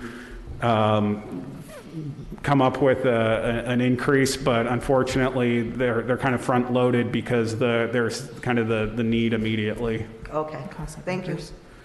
I just had two questions. One, with regard to CRNR specifically, was there ever any rebate or credit provided for the loss of service at the beginning of COVID and loss of service due to staffing because of not recycling? We did, as part of, we sent out a letter because there were some operational issues that we were dealing with. We did receive a credit for the street sweeping being inactive, and then I believe there was another credit that was given. So there were some reparations that were made, and the costs that we're estimating, I just wanted to note moving forward, these are just rough estimate costs. We will be entering into more formal negotiations, and actually fairly soon. We've been working with the city attorney's office to shore that up. Okay. And then the other question I have is with some of these diversion requirements that are coming into place, I think some of the greater cost comes from having to have house-to-house collection for some bins that are not necessarily utilized always or even often or ever. For green waste, for recycling even, there are a number of small communities that have a central gathering location where you go to a central spot to then dump your trash into different larger containers, similar to what the restaurants do for their trash that's in the alleyway behind Steve's. Does it make sense to look at part of that negotiation as a community gathering spot, perhaps one per street or one per neighborhood, that people can then walk their trash to, and you don't have to have a full staff that's literally going to every house on every street twice a week to pick up? Lisa, it has been discussed with CR&R. The problem with that is every time that we've had like a community bin of some kind, it just becomes a big dumping ground of illegal stuff, and then everything's commingled, and it's not just hazardous waste, or it's not just recycling. And it's very unfortunate unless we had a camera, it's locked up, or somebody's monitoring it. Right. But it's not totally off the table. Okay. And then the other kind of caveat to that too is looking at, I know that there was, for the new trash bins that were in town, there was a really great video put together that Justice Ramming did of how to use those and where they're located and what to do with them and what can go in them and what that does for the community. I think a massive educational campaign is required, and it doesn't, having a pamphlet that gets maybe handed out to some people or they can find it online is not sufficient. It needs to be active education and reminders. And when that doesn't happen, a fee structure. If you can't figure out where to put your trash properly, you'll get charged for it. It needs to be done. It's not going to happen otherwise. People won't make the effort and won't do it. And I hate that we have to resort to something like that, but that's what trash companies on the mainland do all over the place. And they monitor your bin, and they're able to check, and it's barcoded, and it's to your house and everything else. So some of those things need to be discussed as part of that implementation strategy as well, that are not currently part of our trash and solid waste collection strategy. And those are being addressed right now. So part of SB 1383, and we'll come back and do a much more comprehensive overview and proposal once we've ironed out everything with CR&R. But SB 1383 has a couple components. One of them is a mandatory education campaign. The other part of that is a mandatory compliance campaign. So we're already working with them. We've had a couple site visits, virtual site visits with Cal Recycle. They've already warned us about the compliance component on that. We're working with CR&R to put together a compliance campaign. They have a proposal that's part of the those fees that are in there, and so anybody found in non-compliance could potentially face penalties. So just kind of to recap, if council were to direct us to proceed, the kind of the next steps would be to send out a notice to all of the ratepayers in the city. And in 45 days, or at the June 1st meeting, is our target to have a discussion for adoption, as long as fewer than half of the residents file a protest. Council could always choose not to adopt it, but if more than half of the residents do, it takes kind of the decision out of council's purview, if my understanding is correct. That is correct. Okay. Any other questions of Sean or Matt or Michael or anybody? So the only other thing I would ask is if we can look at the majority of ratepayers for this are homeowners and not residents that are renting. If it's possible to have an outreach campaign by PO box as well regarding some of the information, just so they're aware of it too, please.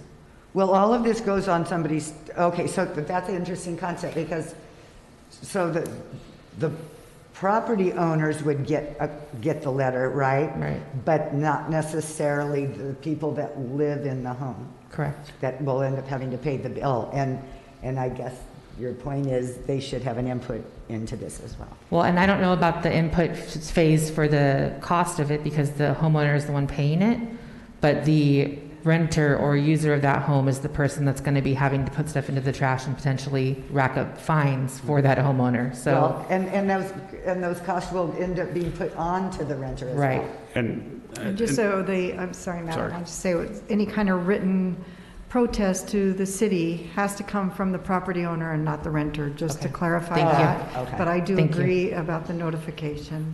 Or maybe an ad in the paper, Sure.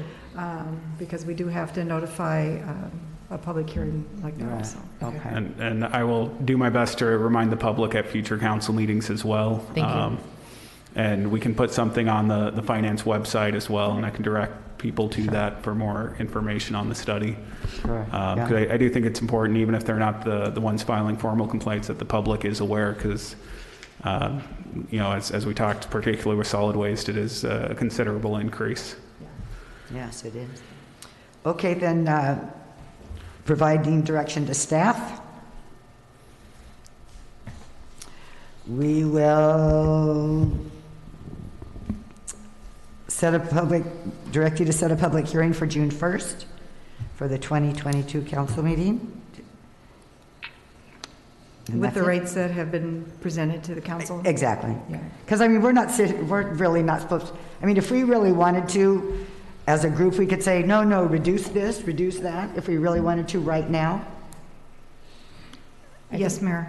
But Okay. this is just saying this is the max that could be charged, and then Right. we can always lower if we find that Yeah. it's And- necessary and/or we're able to. You Yeah. could tell us a percentage. Right. And Yeah, okay. what I would also encourage the public and staff is, so every year we do present the rates that were adopted as part of the rate study for adoption to go on the property tax rolls. And so what I will try to do is to provide an update to show that some of those variables that we did factor into the cost of service study, where we're at with those projects and what it means as far as rates.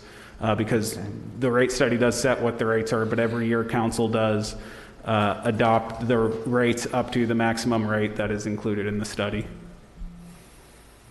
So again, all you're doing is you're looking at your cost study, which says what's the actual cost of producing these services, providing these services, and then each year you're given the option of, do you assess all those costs or a percentage of them? Okay.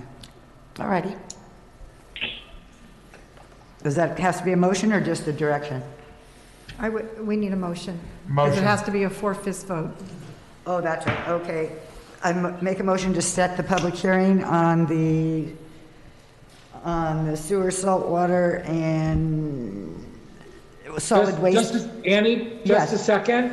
Cindy's been bumped out of the meeting. Oh, she I- just came back in. I just admitted her, so hopefully. Okay. Oh, thank you. Okay. Go ahead, sorry. That's okay. Well, is she going to come back? Because we need 4/5. I'm here. Okay. I'm back. Okay. Sorry. I make a motion, we set a public hearing for June 1st, 2022 for the City Council to hear public comments on the annual sewer, saltwater, and solid waste fees. There a second? I'll second. Been moved and seconded. Call for the vote. Councilmember De La Rosa? Aye. Councilmember Lavelle? Aye. Councilmember Ponce? Aye. Mayor Pro Tem Cassidy? Aye. Mayor Marshall? Aye. So we can go back to the budget then?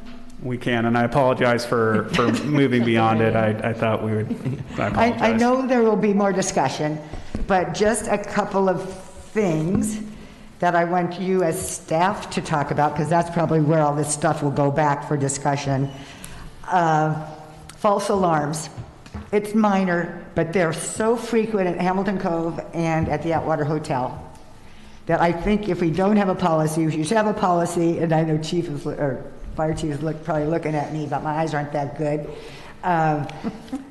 But you know, the excuse I got for the Atwater was it's a brand new system. Well, that system has been now in for 2 years, and I think if nothing else, we should have some kind of a tracking system. And after so many false alarms, you could still go to them. I don't have a problem with you going to them, but I think after so many, we should get some remuneration for that. Don't we have a fee? Well, I think we have something, but we've never done it. And Chief, if you want to come up, go ahead. I did. The Atwater went through a very troublesome period with that new system. They have long since rectified it. The bulk of the alarms that we go on down there are legitimate alarms. People are smoking in their rooms. There is a malfunction where the steam activates the system. So it isn't a malicious alarm. The alarm is doing what it's supposed to do. So it's an issue that's being worked out. The staff does its very best to educate guests that when they check in, if they smoke in their room and activate, they're going to be fine. They may be kicked out of the hotel. They do a great job with that. But 9 times out of 10, the system is doing exactly what it's supposed to do. And not every call that we go on down there is a false alarm. There are medical calls, there are trip and falls, all sorts of things. But I have my scanner, so I hear those things, and it'll be like, and it turns out, well, that was steam from the shower. Right. Well, does that mean it's super sensitive because is steam in a shower going to cause a fire? I don't know. They are. There was a few rooms where the way they were situated, the steam was activating the system. They've since done some engineering changes. They've changed the location of vents. They've put in heat detectors rather than smoke detectors. They don't want the alarm going off any more than we do. No, I know. And the other thing too is that when the alarm activates and it's unintentional, it's not malicious, we don't want people to hide it. We don't want their first reaction to be, we've got to silence this because we're going to get a ticket. Right. We want them to let it ring, and so that we can come in, make sure there's no fire, and then go from there. Okay. All right, thank you. Thank you. Okay. Then a little comment on, and I mentioned it to Denise, and I don't know if it's gone to staff yet, but something to show the time that code enforcement spends on their main tasks, which I know one of them is vehicles, one of them is animals, and there's probably 3 or 4 others that are like,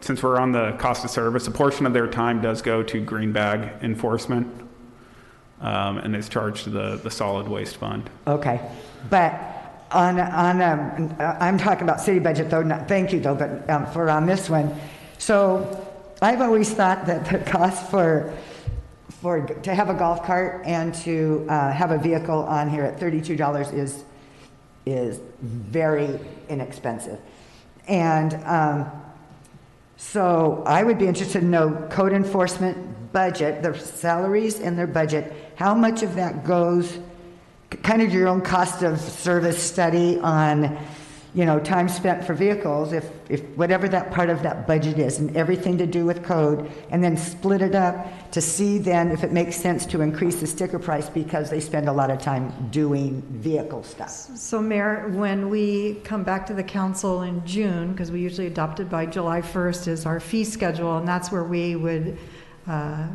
calculate that to know what we could adjust the fee for the vehicle permit. Okay. Okay, so that or would any have- of the other services that are code related. Oh, cool, okay. And we can definitely do that for a number of the studies. I think the last time, or at least that I can tell, we had a formal cost of service study done on all the fees charged at the city was 20 years ago. At least that's the last study Mike and I could locate. But for individual fees, we can certainly do our own analysis and update.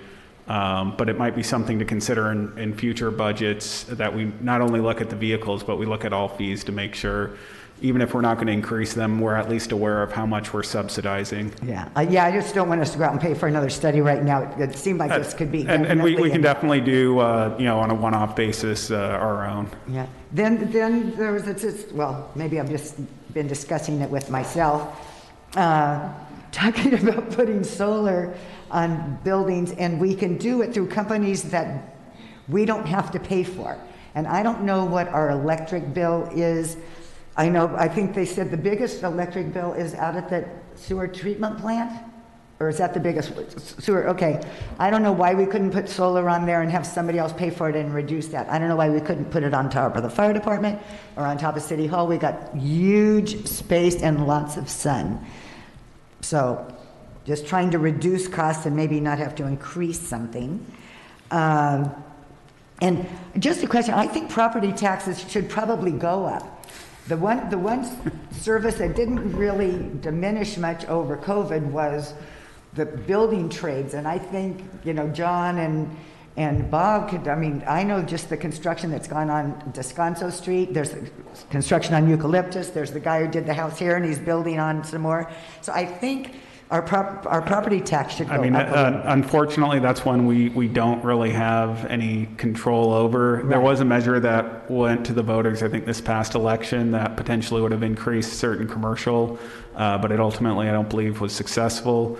And one of the challenges and what I've been doing, throughout this budget development is trying to look at historically, how did the city fund things in the past? And one of the big challenges that the city went through was the dissolution of redevelopment agencies. And without kind of going off too far on a tangent, the city used to receive a larger portion of property taxes that it could spend locally. And so the city would receive, in the $5 to $10 million, $6 million a year in additional property tax revenue that it could dedicate towards capital projects. And so looking at the last sewer CIP study, there was a reference in there that redevelopment contributed in the tune of millions of dollars to improving our sewer infrastructure. And so redevelopment was definitely a huge tool the city used to help subsidize some of those costs associated with living in Avalon. Unfortunately, with the dissolution of redevelopment, we don't necessarily see the same level of property tax money staying in the city, but that's something that's really out of our control. Okay. But it is one of the reasons why, if we're looking at, why are we having to increase rates? Previously, we did have more property tax and local monies available to fund some of those activities that currently is no longer available. And that happened. Okay. Why? Long story, but the last recession in 08-09, the state's budget was in a tricky situation. And so one of the ways they were able to kind of bring back more revenues to the state was through the dissolution of redevelopment agencies. Right. Yeah. And so, there are other reasons why maybe redevelopment agencies, and we could, if you want, I can talk all day about my thoughts on that. But I get all that. I just thought when people come and get building permits and there's an evaluation to that and the city or somebody sends it into the tax assessor's office and we get more money. The valuation really gets, the property gets reassessed during the sale of the property. So when they sell the property and then they have a chance to reassess it. So if you have a house that maybe stayed in the family and somebody bought it for $200,000, but it sold for $2 million, they would be reassessed at the time of the sale. At the sale. Well, there's been some of that, so maybe we'll get a couple more bucks, and you project that, I hope. Can development impact fees be used for any of these changes for new, if it's a new portion of the So when we when council adopted the development impact fees, there's a list of projects that those fees, as they're collected, can be used for. The bigger thing for us right now is we have started collecting. I want to say there's been a payment from about 5 or 6 different owners, property owners now. So we're starting to accumulate, but right now the revenues that are generated from there are just not quite at the level that we can use to offset that, but it is a strategy that we're looking at. One of the biggest projects that we're looking at right now is offsetting some of the city's share for the building of the Cabrillo Mole. So that would be a very tangible benefit that we're having. Great, thank you. And then one other question on budget, not a pleasant one. Are we thinking when it comes to fire and harbor that we want to keep it status quo, or do we want to look in more detail, or has there been a discussion with fire and harbor about any changes or reductions? Reduction in fire staff as well as harbor staff? Yes.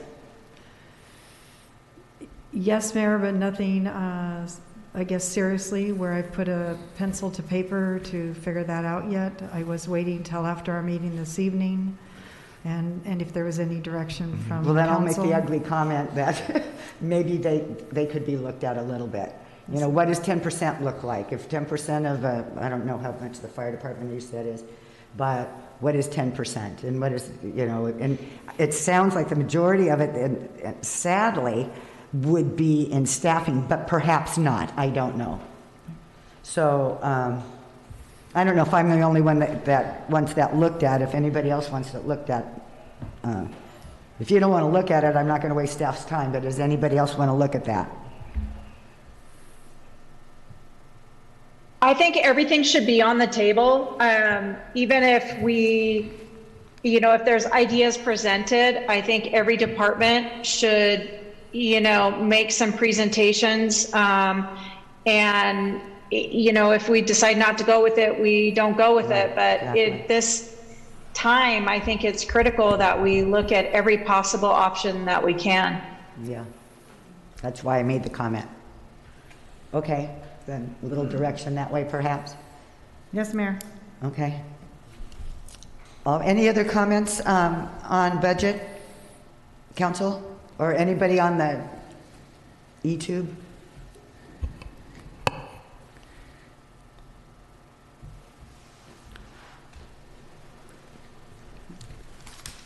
I've received no comments. Okay. All right, but council, you're good for now?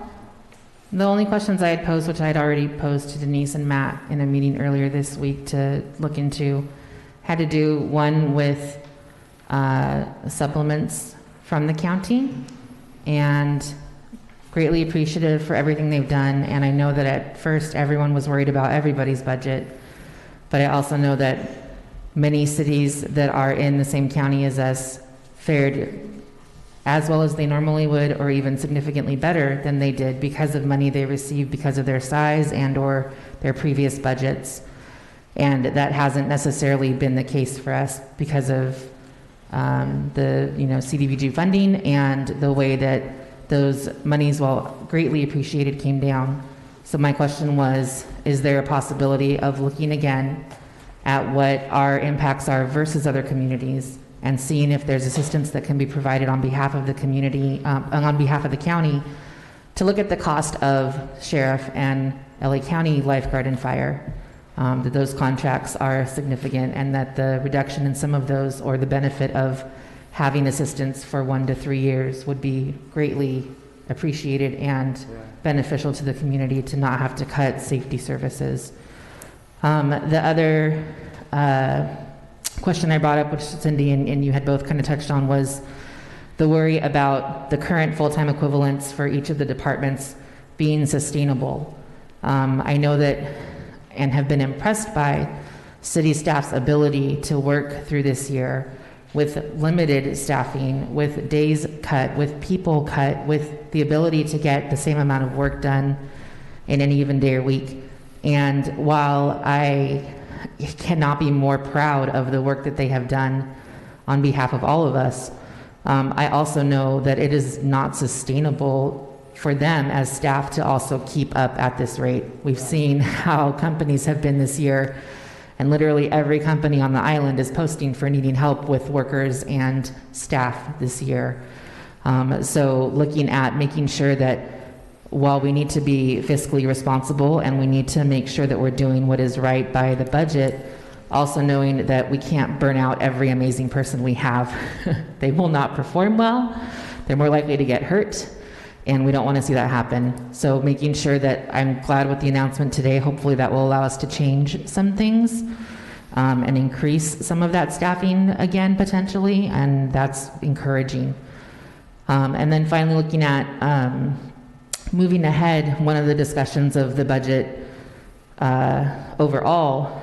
So, of course, right now we're in recovery. We're going to need to rebuild reserves. But then looking at certain costs that come up every 1, 5, 10, 20 years, and creating reserve funds for those outside of the general fund that get filled in years of surplus. So when we have a good year and the general fund is where it needs to be, instead of keeping those funds in the general fund, those funds get earmarked specifically for items. So we talked about things like fire trucks for the fire department and other service type amenities that we know at some point all those things will need to be replaced. So having those funds grow over time instead of having to make one-time massive expenditures or hope for grant money. But I think if we can start doing some of those things, that will really help us moving forward. And then also looked at wanting to establish outside of the general fund an emergency fund that would allow us to also maintain funds that would not be dipped into except for emergencies, right. Whether that's helping in the event of a large south swell again, which we know is going to happen, whether that's being able to provide for places that have to shut down because of emergency, like what we just saw. The somewhat scary part is we know this isn't the last time this is going to happen. 100-year events are happening way more often than they used to. Right. So being prepared for that, I think, is kind of the biggest thing that we can do to both help us now and help the city in the future.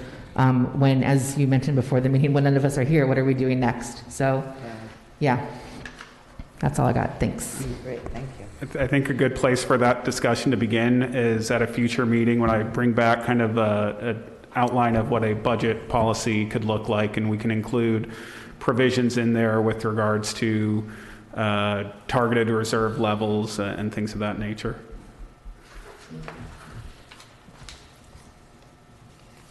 Thank you, Matt. That was a lot of information. Thank you so much.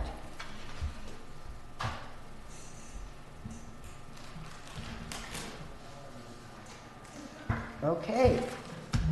Can we take just a little teeny break? Yeah. Sorry. Thank you, Mayor. I wonder where Cindy went a second ago. She might have ducked out on us already.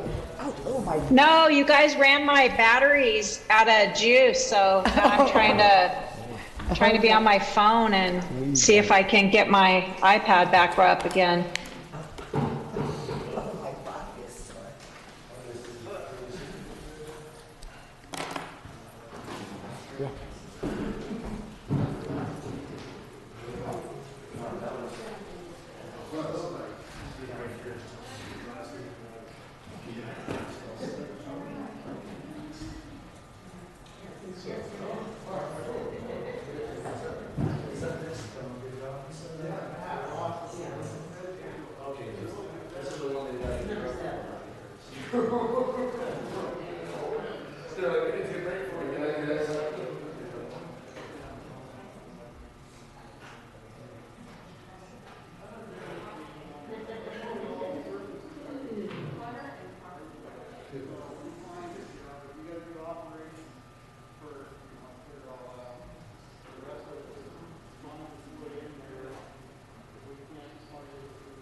What's that?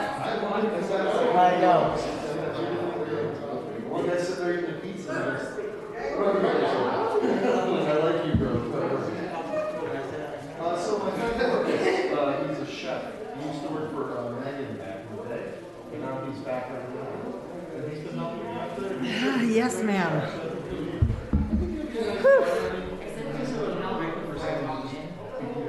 Just now? Uh-huh. But didn't know if you were able to forward it to everybody else.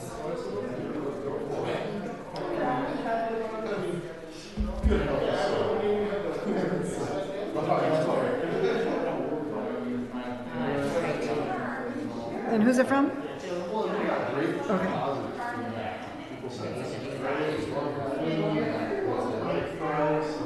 His partner's here in the audience. Oh. Yeah, right now it's just like we want to try this, we want to make mistakes, we want to fix it, we want to dial it in, you know. Exactly. And then when the summer comes, you know, whether we're going to go out. So, our first day, I go, ready to make some mistakes? He goes, let's do it, you know. And we're already learning, even from our 2 days out. Also, I don't know if somebody got a different copy of the... No, we want to learn it all. By June, we'll have all of our that. I mean, we're going to have our vendors locked in. You think, oh, I'm going to take care of this, oh, I'm going to take care of that. But until you're actually doing it, then you're like, you know, the best laid plans go to rest. So we're just looking on the fly. I like Marcus, he has a lot of experience, a lot of knowledge.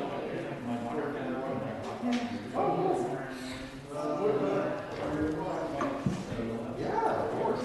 Oh, especially when it first comes out. I know it's a try. And that's why we look at really good quality, even after some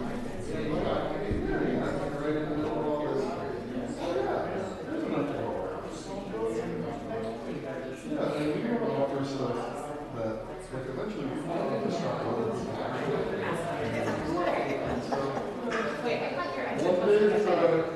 They're not. I'm going to have to, this one I can see close. I used to never be able to see close. This one is not, he's supposed to give me 4 or 5 feet. So I'm going to have to wear glasses so I don't see any distance. So now you have to watch TV at home because my TV is from EDU. I can't read the words. I thought you were going to be able to do some. The lady goes, I can do that. Well, come on, you know, these people get their eyes in, there's got 20/20.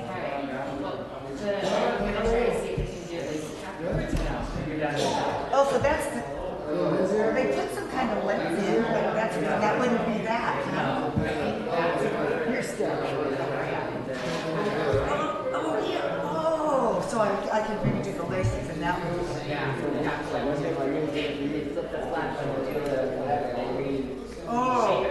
Oh, okay. This Mikey? Oh, yeah. Oh, did he? Okay. We're going on 10 minutes. Okay, then let's get back into biz. There's Cindy McGugan Cassidy. There's Yesenia. Okay, and Mikey.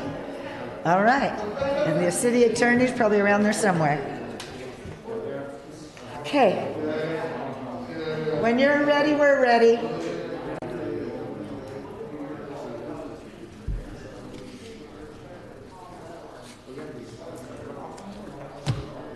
Bob, is Matt ready?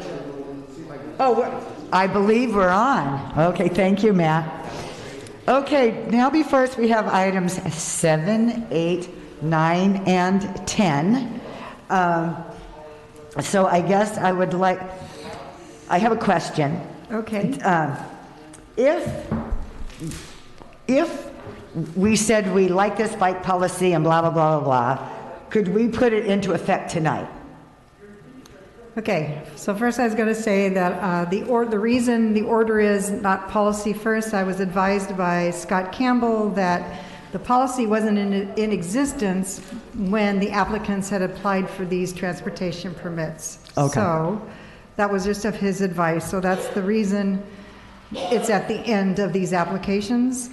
And I chose this order, and my rationale, if I should say it out loud, Mayor, is so the other applicants know, is the first one was a current that was adding 8 bicycles, as you could tell. The second was a transportation permit that is current also, and then the bottom one was just new. So you, as a council, can determine. You could throw them in the air and see which one falls down first or how you want to do it, but that was my reasoning in the order that I placed them on the agenda. Originally, I had the policy first, but then I was advised by Scott to have it at the end. Okay. Well, it's funny because, well, not funny. I mean, I'm wondering, first of all, if any of the applicants read the policy that it was put before us. I see Misa there, Sumi, Dave, and Martine. And I guess I just want to kind of call out if this is wrong, to city attorney tell me to be quiet.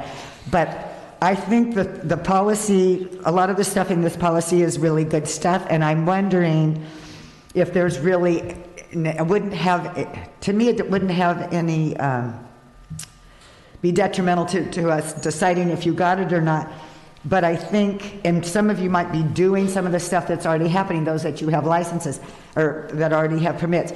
But the one that I saw in there that I liked, and because I know the golf carts have a patrol bike and a patrol golf cart, and they go around, and I believe they share the expense of that patrol cart. And I didn't know if that is something that you would see as favorable, because I know with a lot of the bikes on the road and the problems like was discussed earlier with them running stop signs and whatever, I didn't know if that would be something amenable to operators. And I don't know if they can either nod their head or come up and make a comment. I mean, I'm really curious. That safety is the biggest thing that I think the city is concerned with at this point. And so, okay, can anybody come up to the dais if you wouldn't mind?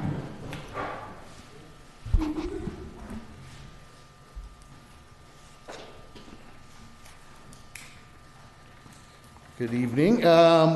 We do it already in our own. I mean, not as prominent as the golf carts, meaning when we will go out and check, especially if we have any feelings that we need to. And I know that goes for Misa as well. We've talked about this before. Not that I'm opposed to what you're saying, but we kind of do self-check. Oh, okay. Yeah. Alrighty. Okay. And do people ever call and say, well, first of all, I don't know how anybody would distinguish one bike from the other and what operator from the other. It's pretty easy with the golf cart to say one's got blue golf carts, one's got white. So as we operate now, we've all had our own brands. And own colors, or are they all black? No, but the bikes have distinctive looks. I mean, most people know the difference between ours and Browns. When Ian was in business, his looked totally different. Color-wise, right, his were mostly black, ours are white and black, but the brand is, it's very, distinctive. We can Since you're up here then, David, I'm going to ask a couple questions. Do you have an age limit on your bikes now? 18. Okay. And we're hard on that. Okay, and right now, the route that, and Misa, if you want to talk too, because you're currently in operation, but because they're recommending prohibiting routes, do you prohibit the same streets as the golf carts? I don't know that for sure, but when I read that, what's on the agenda, it looks like exactly what I put in as part of my actual business plan. So it looks like they used my business plan as that recommendation. Are they, and Denise, you can help me on this one, or whoever else. Right now, I don't believe the golf carts can go up Old Tremont, or go up Tremont and come around and go down Metropole. Is that correct? I cannot comment, Mayor, for sure if that's on the map that they provide to the rentals. Okay. But I know we have several places in town that say, no golf cart allowed, not that it gets adhered to, but. Yeah, one of the things that I would like to see maybe the city do more in the future is make sure that those signs are there, and because still people go off of where they're supposed to go. But I don't know if the signage is adequate. I know though, we have a lot of golf carts that even coming down Marilla, there's accidents when they're coming down, and they're coming down fast and they're taking that turn. And when you're going up Old Tremont and coming down, that Metropole is really, really steep. And that might be another street that we wouldn't want them to go up or down. Plus that street is so narrow, Metropole is so narrow that, anyway, because we already have our own kids riding, I don't have any, but riding e-bikes and hauling back down those streets as well. So for sure. Anyway, so we distract them from any condos, residential areas that are enclosed or have entrances. And we're really particular because we draw it out so that they really follow what we have to say, and then we tell them areas: upper terrace, middle terrace, lower terrace. Upper Beacon that goes around to. No, some of it we don't mention just because it doesn't. I mean, it would take us an hour to go over the whole map, but we do not use those as places to go, and then we discourage them to go into private communities or condos or upper terrace, middle terrace, sidewalks, grass, dirt, trails, all that stuff. Right, I see all of that. Okay. And Misa, did you want to make a comment?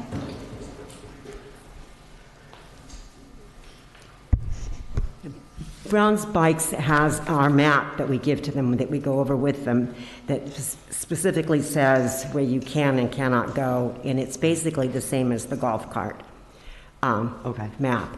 But red, no bikes, red and white sector are steep, yellow is a gradual hill, green is flat. Right. And how about any kind of patrolling? How do you? We do the same thing. Sometimes you get a feeling about a family or a person that they're not going to follow rules because they're not listening. Right.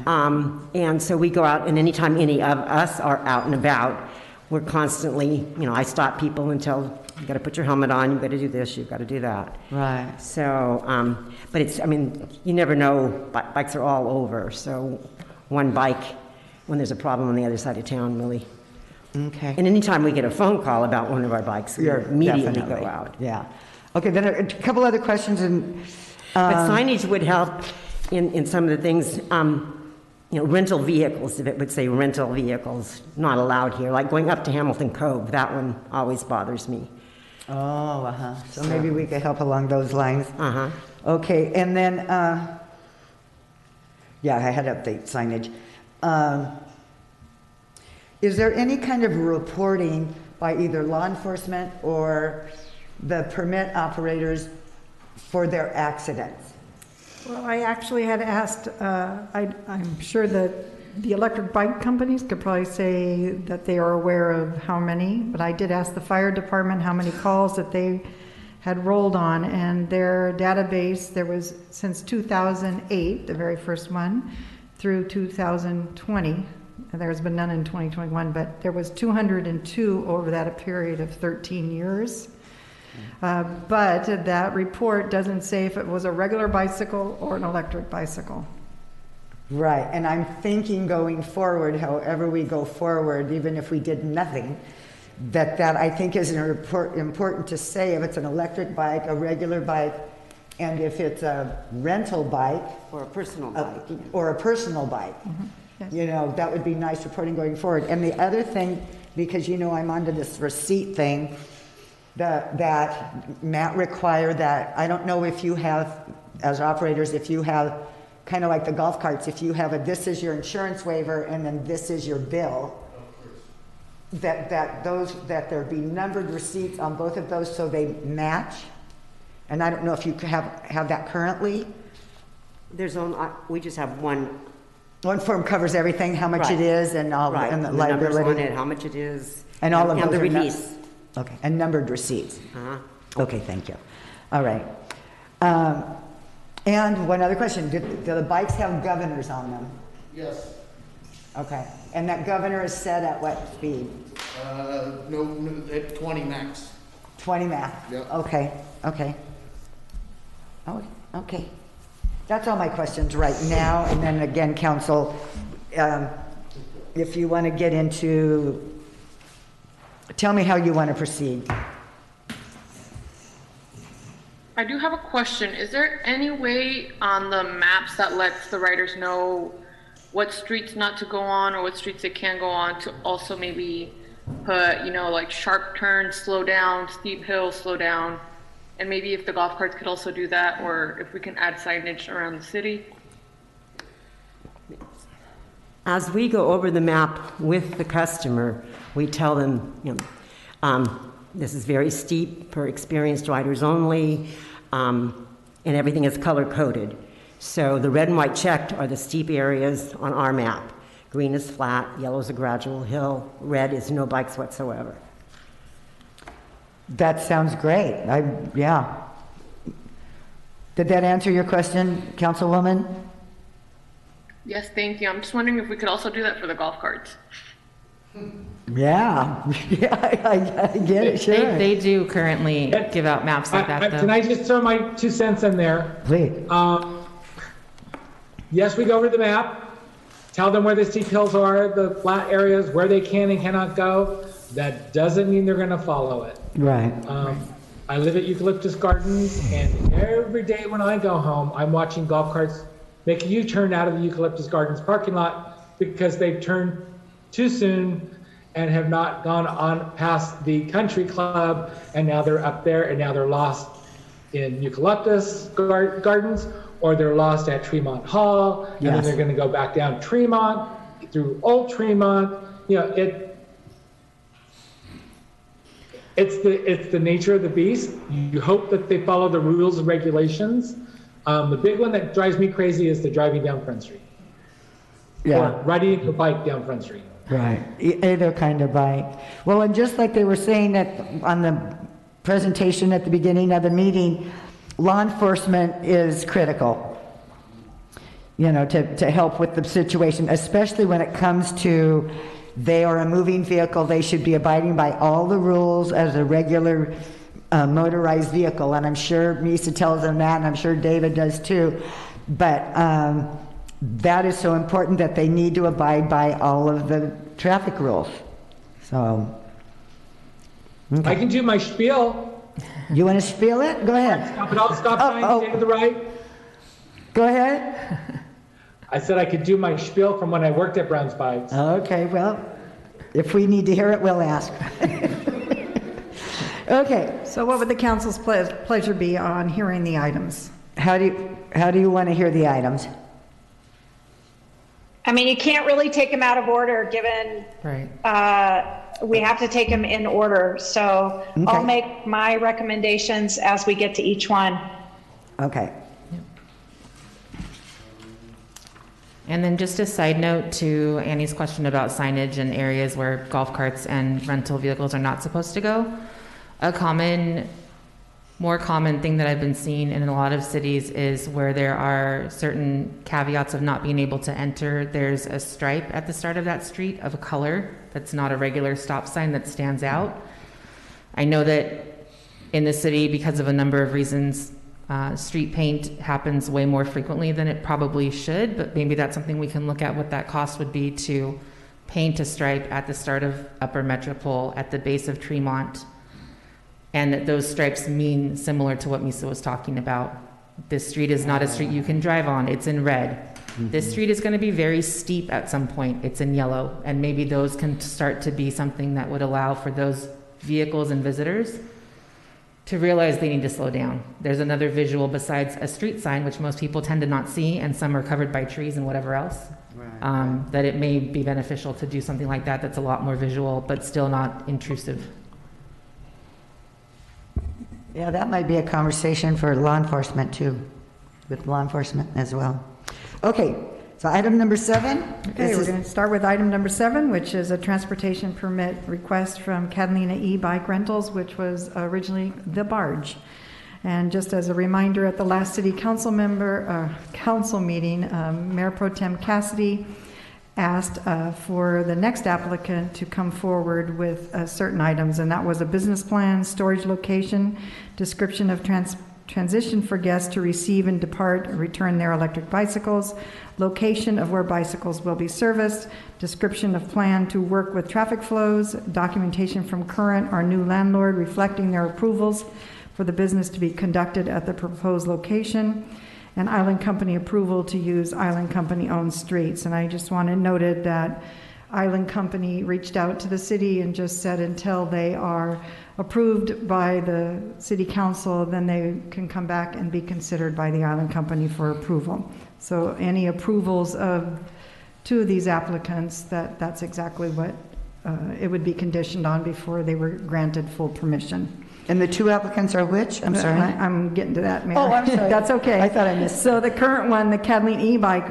already, since they have permission to be on the roads already for their current 12, and they are requesting 8. We have not had any issues with this operator, and fees have been paid accordingly and timely. And there have been no safety issues of significance noted.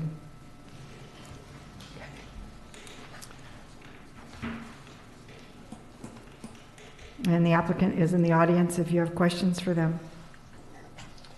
And I would remind the council that the standards set forth for the granting of the transfer are in the municipal code, which are the applicant has presented facts demonstrating a need for the permits, that the permits are, or the vehicle is appropriate for its intended use, that it's not going to have a bad impact on traffic congestion, traffic safety, and that it will also not have a bad impact on public health, safety, and welfare.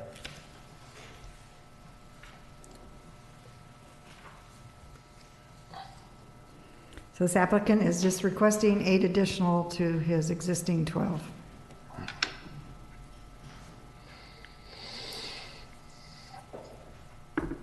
Do you want me to start? Please. Anybody?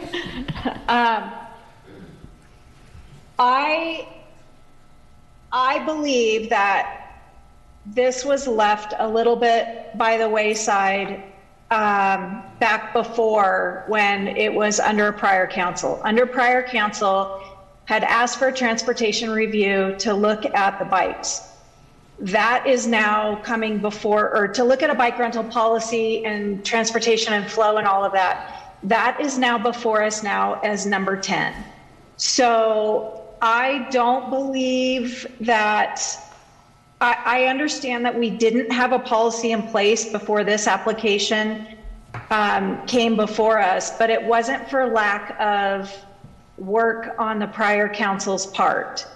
So my particular feelings are, I would ask the applicant to be willing to hold this over until after item 10, but at this time, without having the other conversations, I would not be in favor of granting this, and I would not like to ask the applicant to spend the time and money or the city staff's money in having to come back to the council.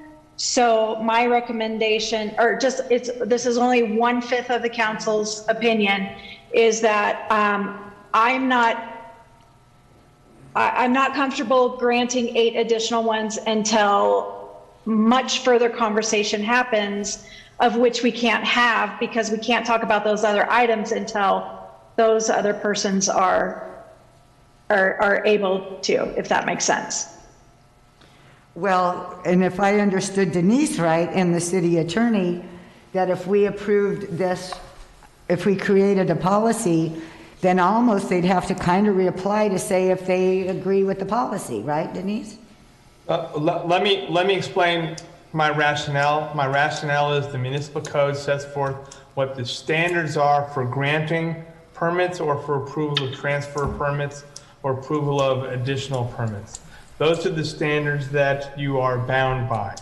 And so I'm concerned about if you would enact a policy and then retroactively apply it to applicants that are already in the system, that there could be some problems there and could be seen as, you know, you're changing the rules after I've already submitted an application. Right. Okay, I understand that. But I think most of the stuff that we're talking about is safety standards, and it sounds as though nobody has a problem with safety standards, because that's the main issue, is safety, I believe. I have some huge issues with other applications that are presented tonight. So, okay. No, I mean, there is some concern with safety. But that would be with the other applicants. Right. Dave has done an excellent business and job with his location and his bikes. So I would have no problem raising his to the 20. Their track record is excellent. So I agree. It's what's coming behind that makes me pause. So to penalize Dave because of what may happen with the other two, I don't think is fair. That's an extremely valid point. Thank you. Thank you. Well, it's hard to not talk about all 3 of these kind of at the same time, in a way, you know, because I know Joe Del Barro, for example, hit me up over a year ago, way before COVID, talking about this, had submitted something to the city of Avalon, and one of the basic things was until you have a place of operation, you know, we're not able to bring this forward. And so he just found a location, and which is awesome. So I think, you know, and I like David just fine. I'm just saying, you know, he comes in and now wants 8, and the other one wants 8. So I think 30. I mean, and just to clarify, Mr. De Albero applied by himself, and it was for Segways over a year ago. Okay, well, and then Mr. Leva, I believe, came back, and he was for electric bikes. Then they came back and joined together to be 30 electric bikes. Okay, thank you. And that all happened how long ago? Last couple months or more? When we first got the joint application, it was incomplete, and there was some email correspondences back and forth trying to get the completed information. Correct. I took the time to call them, tried to walk through the application to get all the details that was needed. And Mayor, I don't know what, there was some gap, and then we kind of like started all over, made them reapply with everything. Okay, thank you, Denise. Thank you for the background. Okay. And I just want to say, because I never want to come to you with incomplete applications where then the poor applicant is put on hold to wait for another meeting because I haven't supplied you with the correct information. Yeah, I understand. Thank you very much for that. Okay. Go ahead, Cindy. Hit it again, or Michael.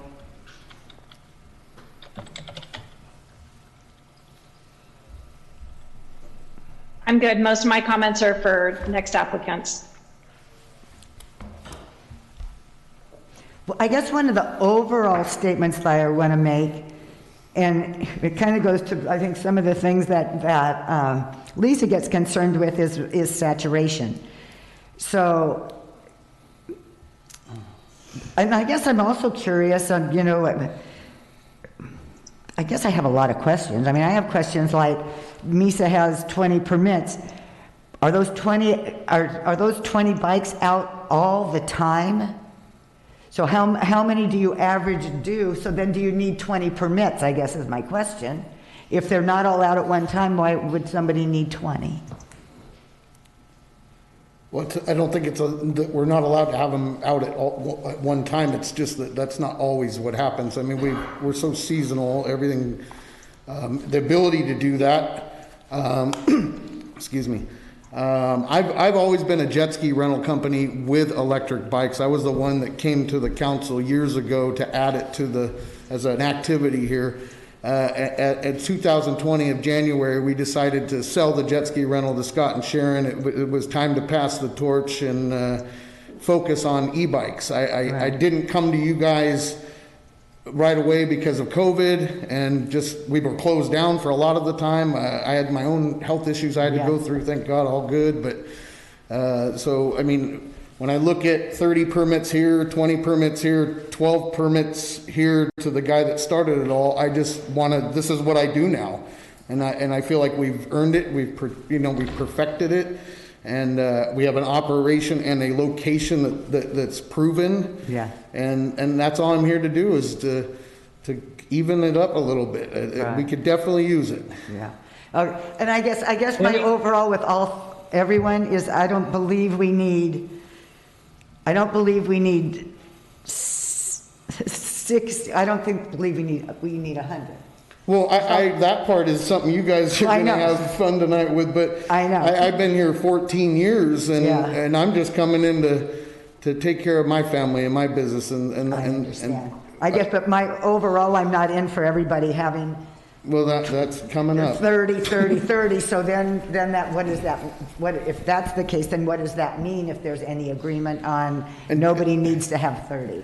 And to make it clear, I asked for a number that I believe is a real number that I can handle, that I've proven that I have a model that'll work with it. Yes. And I didn't get greedy. I didn't come in and ask for 30 because the other guy has 30. I came in and asked for 20. It's an 8 bike increase. And that includes the tours that we're permitted to do. So I'm not even asking for above and beyond that. So I thought it was very reasonable.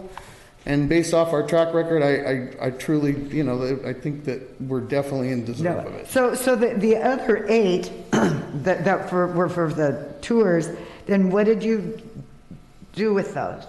What was the question? Because you had 12 permits, but you had 20 because you were going to do groups with 6. So what happened to No. That was the 12 included the group, the tours. We're trying to bump it to 20, and also still include the tour bikes in that 20. If you want to, okay. So I'm not asking for up and above 20 to handle the tours. I'm asking to blend it total.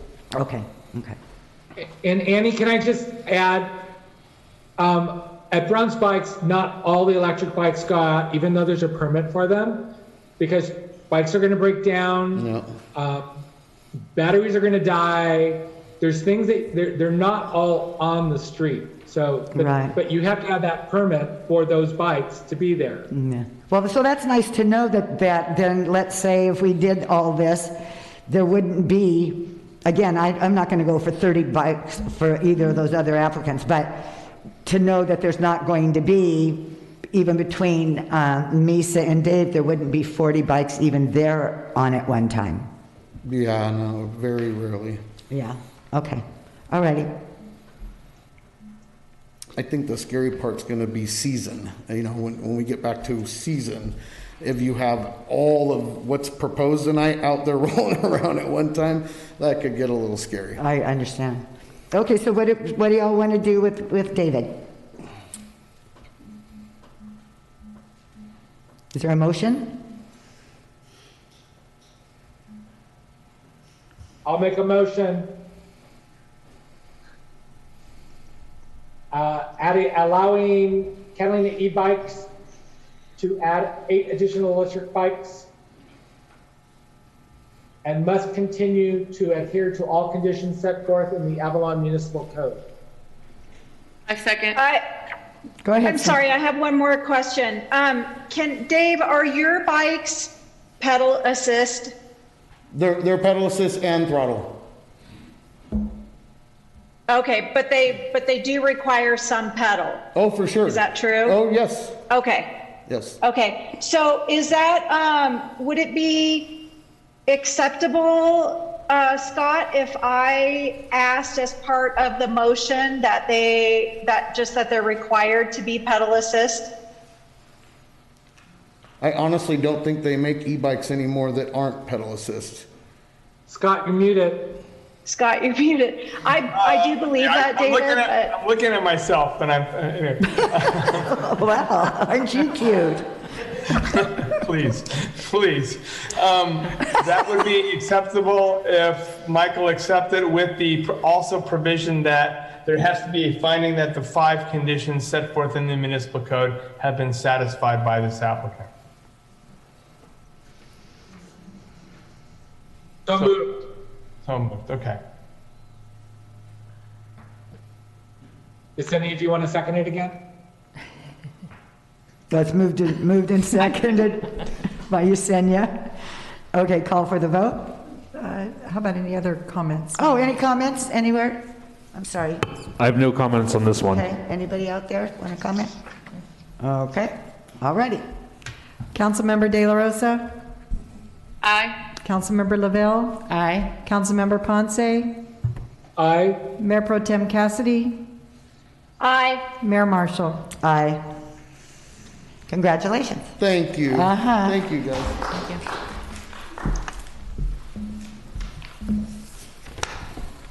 Okay, number 8 is a transportation permit transfer, Tour Catalina to Island Bikes.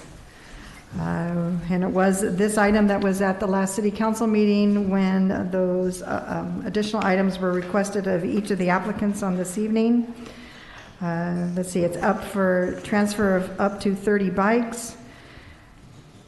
But I just want to note I am unclear as to the application states the place of business was at 220 Metropole, and then his proposal has two addresses, 228 and 220, so that will be clarification by the city council, I guess.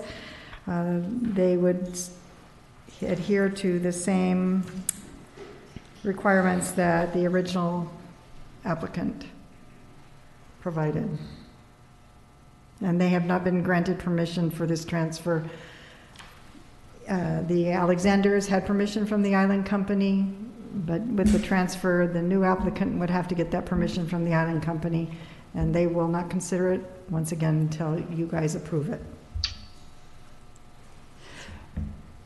Matt, you want to come forward? Thank you. I just want to add one comment based on what Denise said. And I know Matt will clarify it in his comments, but prior to the last city council member, I had no less than half a dozen calls with the owner of the property at 228 Metropole, to the extent of both of her lawyers calling me before the meeting, telling me that there will be absolutely no bike rentals at 228 Metropole. So I just want that representation to be very clear to the council that 228 Metropole, according to the direct communication I got, there is no agreement for that location. And then the other item I would really like clarification on is, I think it's just the wording used in this business plan, because there is not a slight decline on Upper Metropole. That's a pretty severe climb. And it is not comparable to Clarissa. It is not comparable to Pebbly Beach. And I know that the applicant has, given where he got the data, and I appreciate, how the attempt to get the data, but it's just the usage of the words and whatnot. That is a significant incline on Upper Metropole, and it's the most dangerous corner in town. So I would just, Matt, in your comments, if you will make some pretty distinct clarifications, that would be helpful. Thank you, Mayor Pro Tem. Yes, after the last council meeting, I was reached out to by the owner of 228, and she made it very clear that she wants to take it in another direction with that property. So I do appreciate those comments. As far as the data goes, I was just trying to get something to try to quantify. And so I pulled the data from Google Maps, and even though Google Maps says that they're very similar, in my proposal I said that they are different. And so safety is our biggest concern. And it's our biggest concern because this is my company. I'm the front line. I have to maintain the integrity, and if there's a problem, I'm the one that's going to be sued. And so I couldn't agree more that safety is prevalent. And I just wanted to try to provide the council with as much information as I could, and then follow their distinction.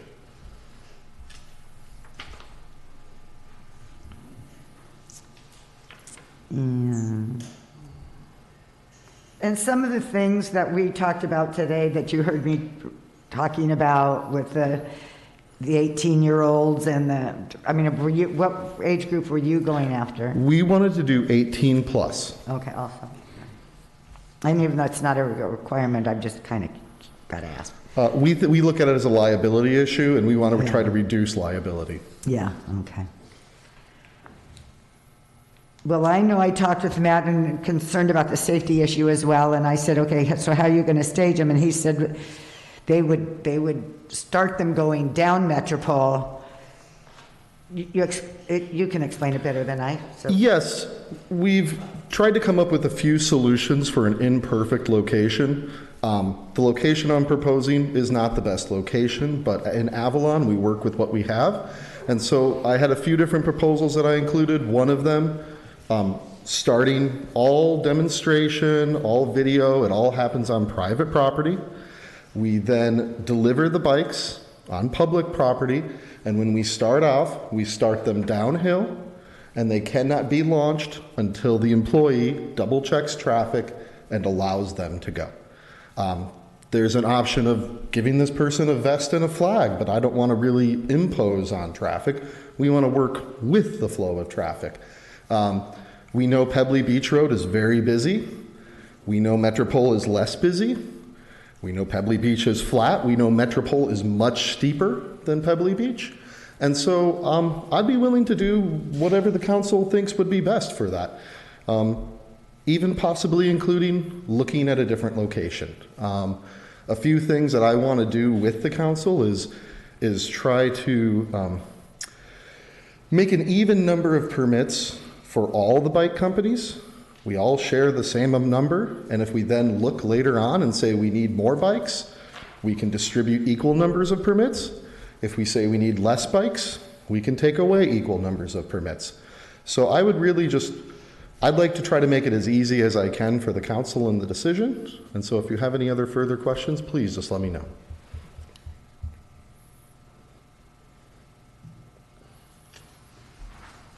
Council? I have more comments for council to comment on. Okay. Do you want those now? Or sure. I think Michael's trying to say something. Yeah. Matt, so they would be picking up their bikes on the street? Mm-hmm. Okay. And then how many employees would be watching or working at any given time? We'd probably have 2 or 3, one to always stay in the office and the other one to go out with the people to make sure that they get on the bikes and to make sure that they can launch safely. And where would you be launching them from? Where? Excellent question. We would like to launch right out in front of 220 Metropole from either one of the parking spots or the red zone that's located there. I had another council member make a suggestion that maybe we could walk them down the street and launch from the flat area, which we'd be okay with.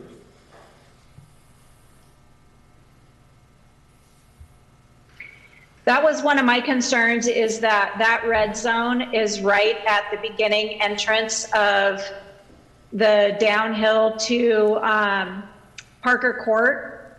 and to the laundromat. And so when I did the visual and the walkthrough, it's so congested right there anyway that I don't know who makes that decision, but I would sincerely doubt that our fire safety would want to take away that small section of red for the purpose of, it takes away that view as you're pulling into that parking lot. And as the applicant noted himself as well, that has recently changed where the flow of traffic has gone a different direction. And so there are still vehicles that go the wrong way up and down that as well. So just that section in front of 220 Metropole is a concern in terms of the red zone. I did ask the fire chief to go down and to look at that red zone there. His first question to me, absolutely not. If he thought maybe they were staging it on the street, and I explained to him that it would just be setting the patron off on it. So if you'd like to hear what Chief's comments were on that. Chief, would you like to comment? Yeah, and if we can just clarify that, because it does specifically say in the application that between 2 and 4 bikes would be staged and ready to launch in the red zone next to the curb at 220 Metropole. When I went down there today and looked at the area, my concern in that area is almost spot on with what Councilperson Cassidy said, is that red zone is identified so when people come up out of that driveway, they can get a clear view of traffic. So I would have a concern that there would be people there, even briefly, if somebody's coming out, they can't see past the people that are getting ready to launch on their bicycles. Also, the street there is very steep, a lot of congestion, a lot of cars moving around.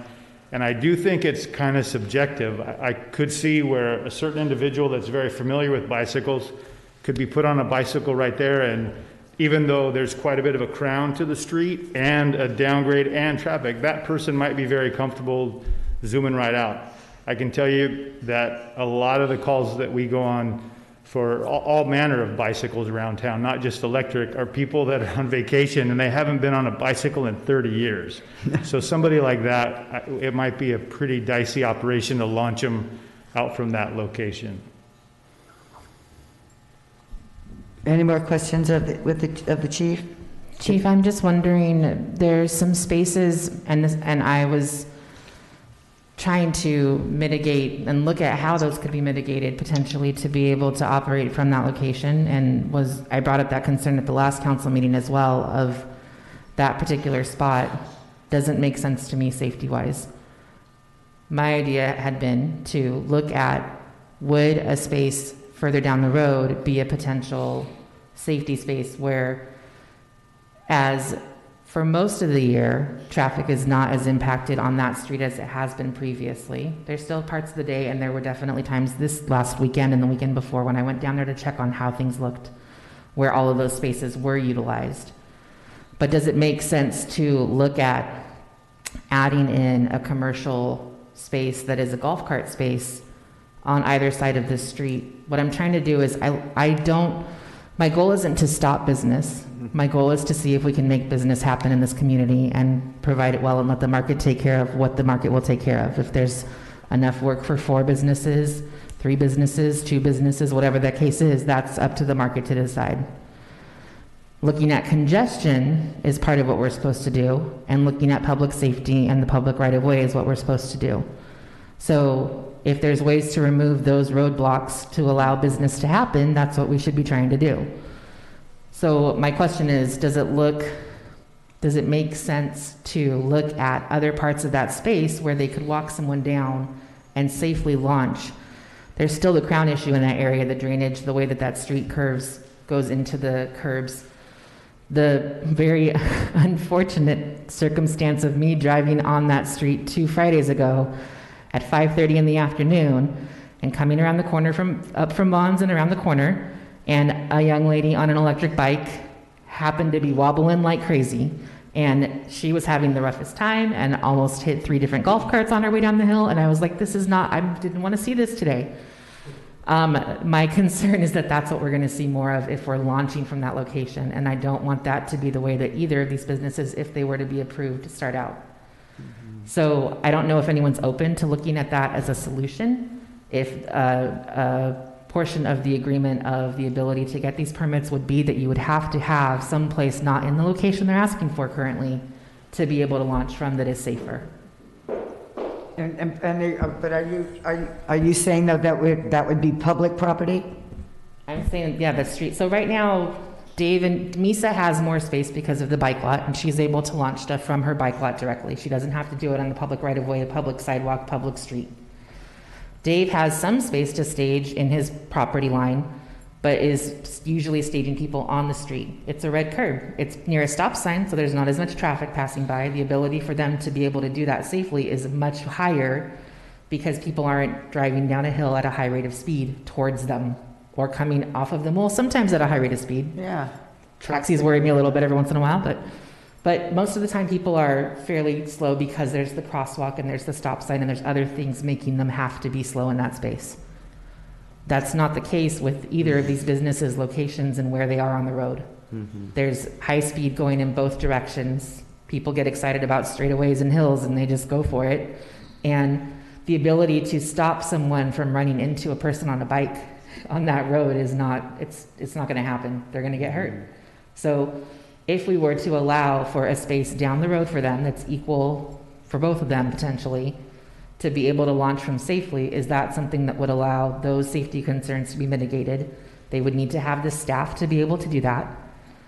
They wouldn't be able to start the guests from their location up the hill, but on that flat portion, and then be able to have a business that way. So you're saying, Phil, for them to walk them down to like where the crosswalk is going into the post office? Like I'm thinking on the far side of Atwater parking, the last spot before the turnout from Island Company parking lot. Okay. But where do they, okay, so if you have a bicycle, do you walk it on the sidewalk or do you walk it behind all the golf carts that are parked? Right, that's part of the discussion. Okay, I mean, that's a question I don't know. Sure. And that's a law enforcement thing. So, can you walk your bikes, can you walk? So Lisa, let me just comment on what you were saying. One, you're absolutely right.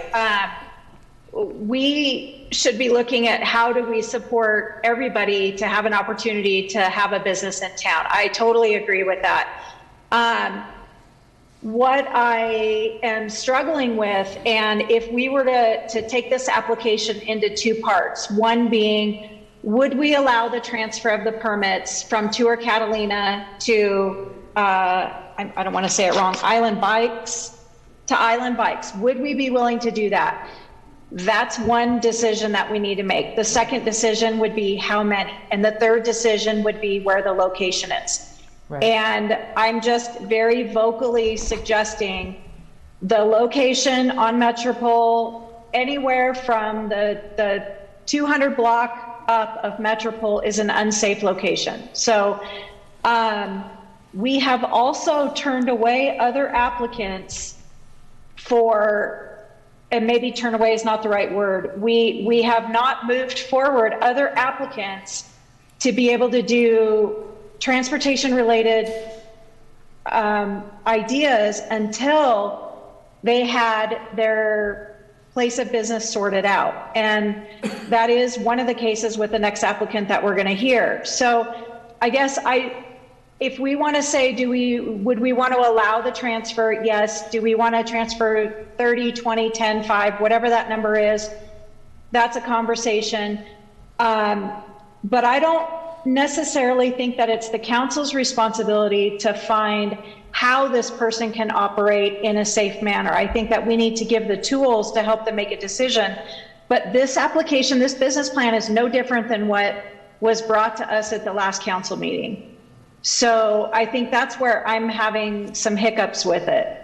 And I don't think it's fair to take away a parking spot since we've had so many conversations about parking and lack of parking and size of golf carts and do we have too many golf carts on the street and all that. I don't think it's fair to take away a parking spot, but I think that the applicant could come back to the council with a plan of action and potentially we could talk about moving forward on allowing the transfer.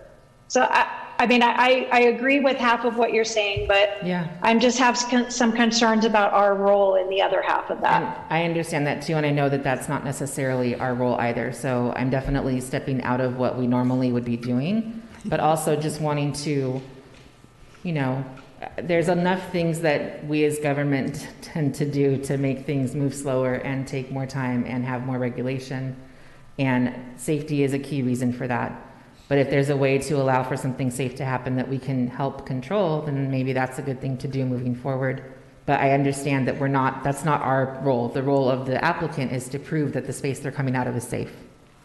Correct. If I could go back to the municipal code, what the municipal code is, the applicant has to provide sufficient information for the city council to determine. So the applicant has to provide facts so you can determine that the requested vehicles will not have a deleterious impact on traffic congestion, traffic safety, noise or air pollution, or that given the size and nature of the streets, and specifically the nature, and the character of the city itself, that the requested permit will not have a deleterious impact upon public health, safety, and welfare. So you have the requirement in your municipal code to weigh public health, safety, welfare in determining, has the applicant shown to you that they can operate the business at a location that is safe. Quick question for everybody. Meets those standards.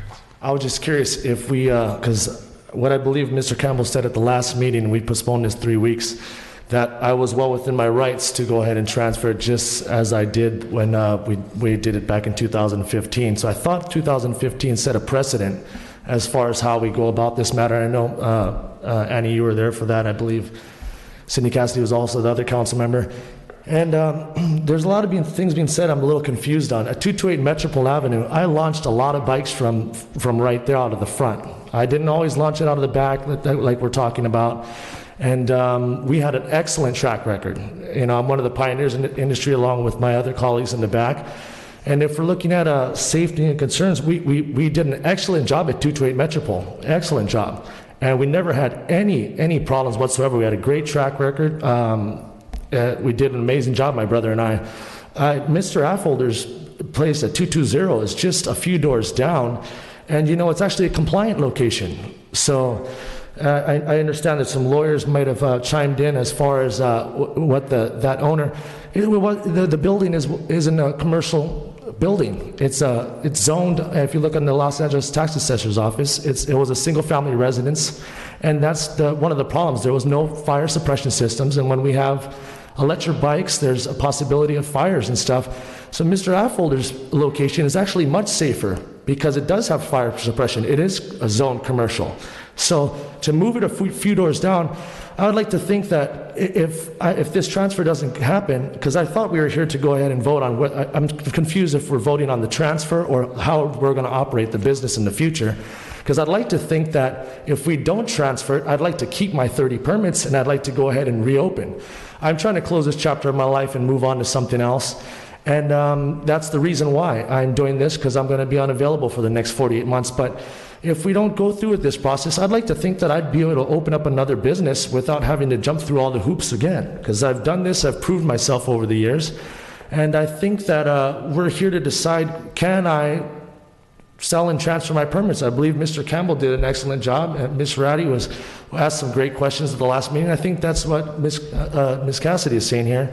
And all of our bike businesses have done an excellent job. And we talk about the welfare and the safety of our community by adding on another business, and it's pretty apparent what this other entity is trying to do here. But you know, if we're talking about the health and welfare of our community, to go ahead and say, hey, I can't believe we're even thinking about another 30 permits, honestly, when I was told there was a moratorium set in place in 2011. That's why I jumped through the hoops. That's why I did what I did, my brother and I, and that's why we had it transferred to us back in 2015. That's why I decided to follow that precedent that was set in 2015 and be asked to be put on the agenda so I can go ahead and do the same thing and be treated with that same opportunity. I wasn't given the opportunity to apply for brand new permits. I had to pay for mine, and I didn't get any assets like we discussed in the last meeting. So I believe that's my property, right? Life, liberty, and property. And I believe that to take that away from me would be deprive me of something that I paid for. So I'd like to be able to just go ahead and transfer those things just as it was transferred to me. And Mr. Affolter's not being given the opportunity to apply for a 30. He's willing to jump through the hoops and do the same things I did. And I think that precedent should be respected and honored. And I think that we should go ahead. It wasn't this hard for me to do this.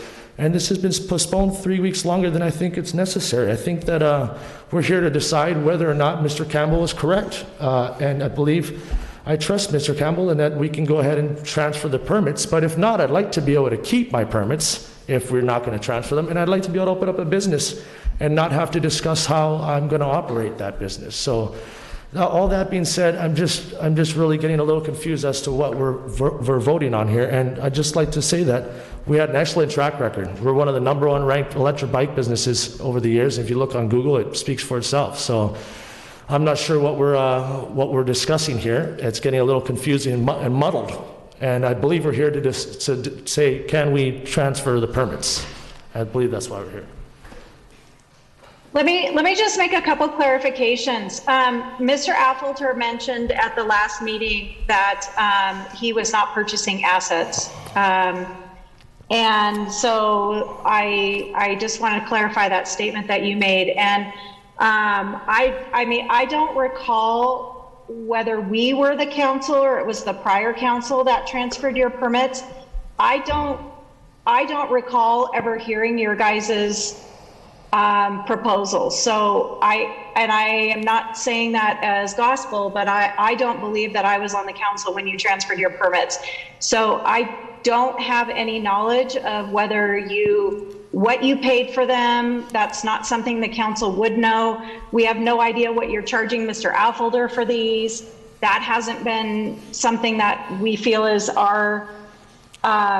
is part of our knowledge. I know one comment that was made was that we didn't want to put a value, so to speak, on permits going forward in a way like we see with commercial vehicles or commercial autoettes or whatnot, because it then makes it difficult for other people to want to start businesses and have the opportunity to have vehicles. Right. So I just want to clarify those. I believe what, the question that was asked at the last meeting was actually from Ms. Ratty, and she was asking Mr. Campbell if we needed to put a monetary value on top of the permits. And what Mr. Campbell said that wasn't necessary, and it was a private negotiation to be had between myself, the seller, and the purchasers. What I believe he said, and that's what I think. It wasn't a public issue. I don't think that was. I think that's what Ms. Ratty said, was asking if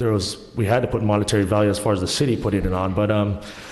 No, I didn't get any assets other than what I believe was purchasing the business, the city business license is what I was, told, and because of a moratorium that was in place, and the moratorium was in place to protect the health and the welfare of the community, which includes other small businesses. Right, and then just to be clear, there never was a moratorium, according to all the documentation that the city researched and gave to us at the last council meeting. So I just want to be clear for the public why I had to that do there what I was no had to do as well moratorium. then, because I should have been able to just apply for the permits. So, and I didn't apply for permits, I applied for the transfer permit. So, and the reason why I did that was because I was told there was a moratorium, and that's why my brother and I did what we did. If not, we would have just applied for new ones. And so, I mean, there must have been something set in place. If not, we would have just applied. We would have been a new applicant, and we weren't. We were an applicant to transfer. I don't know. I don't know how all that played out. I just know the documentation I just that really the city hope that gave we us for be the able last to council meeting. be able to do the same thing. I believe in equal opportunity and fair treatment, and I'd just like to be able to do the same opportunity that the previous person did. I'd like to have that same opportunity, and hopefully Mr. Affolter is going to be given that same opportunity as well. And the transfer that Ian was talking about was in 2012, and I don't believe we were on the council in 2012. Actually, they came. We were not. 2015. 2015. It was September 15 of 2015, and on the council, it was Marshall, Olson, Cassidy, and Then it was Sampson. us. What am I reading? Hernandez wasn't at the meeting that. Oh, see, I'm just reading this thing here, and I see September 15th, 2012, October 26th, 2012, and then 2021, so I'm missing a The date. original ones from Doug Lord, who was ocean rafting, DBA, something like And I believe I was the first person to ever actually purchase and get permits transferred to me. And I believe that actually would have set a precedence. And it was 2015. You guys were, you were the mayor, and Ms. Cassidy was on the council. Look, let's, I'm not gonna go into all the facts of that. What is the issue with this application is that it's a transfer, it's an ask for transfer, which requires council approval, but it's not the same because it's a different location. And because of that, the council needs to approve the transfer of the permits to this proposed location, which is not the same location as the business previously located in. And then you have the whole issue of, is it safe? I understand, Mr. Campbell. And just one quick question. If I were to go ahead and reopen my business and decide to change my location, would I have to come before the council to change my location? I believe you would, because it was granted, and is granted on conditions that the location set forth in the application was determined to be safe and satisfy the standards. So Which if you're was moving 228 it, Metropole. you need to have to change condition. You need to come forward and prove those conditions in the municipal code are satisfied. I understand. I just find it interesting with 228 Metropole and 220 Metropole is pretty close together, and the square footage actually matches up almost identically. And I just, so if this transfer doesn't go through, I'm just curious what my options are. Thank you. Thank you, Ian.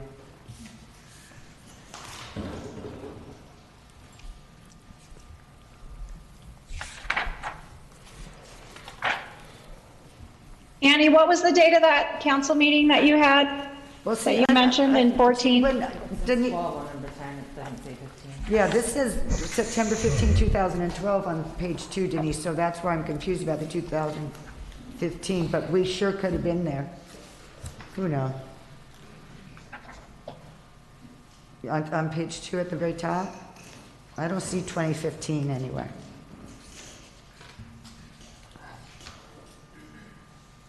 The municipal code, in the policy document, it indicates that there was a transfer from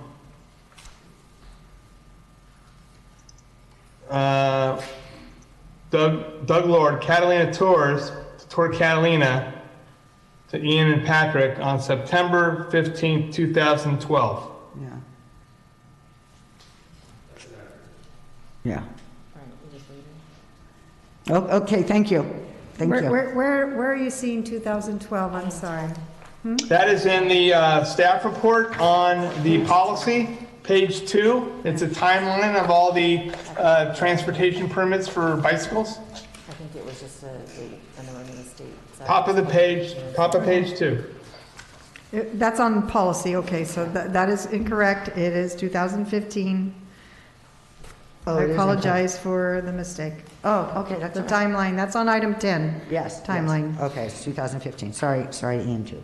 I apologize. Okay, and then just for clarification, that is true. We were on the council. It was on the 9 September 15th, 2015 agenda, and the application was to maintain the exact same business standards location as the prior owner. So we did hear this. We did talk about safety. It's very clearly written there. So at the time, I believe that was going out of the downstairs, and whether that changed to or out through Parker Court, and whether that changed, I don't know.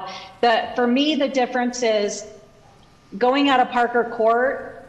From my perspective, Parker Court is a perfect location. but launching out of Upper Metropole is not. So I don't have a problem transferring the permits, but with the caveat that that we not operate out of the front of 220 Metropole. That is what's holding me up from just saying, make a motion, let's move forward. Same. It's the safety of it. And I agree with you on that, Cindy. The idea of doing staging off of Metropole is not good, not good. Is it possible to transfer permits and then do a request for safety plan after? Or does the safety has to flow with it, right, Scott? That's, I mean, can we separate it into two parts? It is possible to grant to approve the transfer of the permits contingent upon a determination by the city manager and fire chief that there is a safe location to launch the vehicles. Wow, that's, Matt, would you? Or you could ask to bring it back to the council for you to make that determination. Go ahead, Matt. It would be a contingent transfer. If I may, I just wanted to say that I completely understand the council's concern, and I think we're working through the process. I understand that with the transfer of the permits to a different location, we need to assess the safety of that location. And if the council is saying, from what I'm hearing, that they have a problem with that location, what I would simply say is allow the transfer, and I will continue to look for a location that satisfies those requirements. And when I find one, I will bring it to the council and we can try and approve it. Because I absolutely hear your concerns, and I'm the first to admit the location isn't perfect. It just happens to be the location that I have, and in a town that is very tough to find locations, I'm just trying to think about what I can do to mitigate those safety concerns.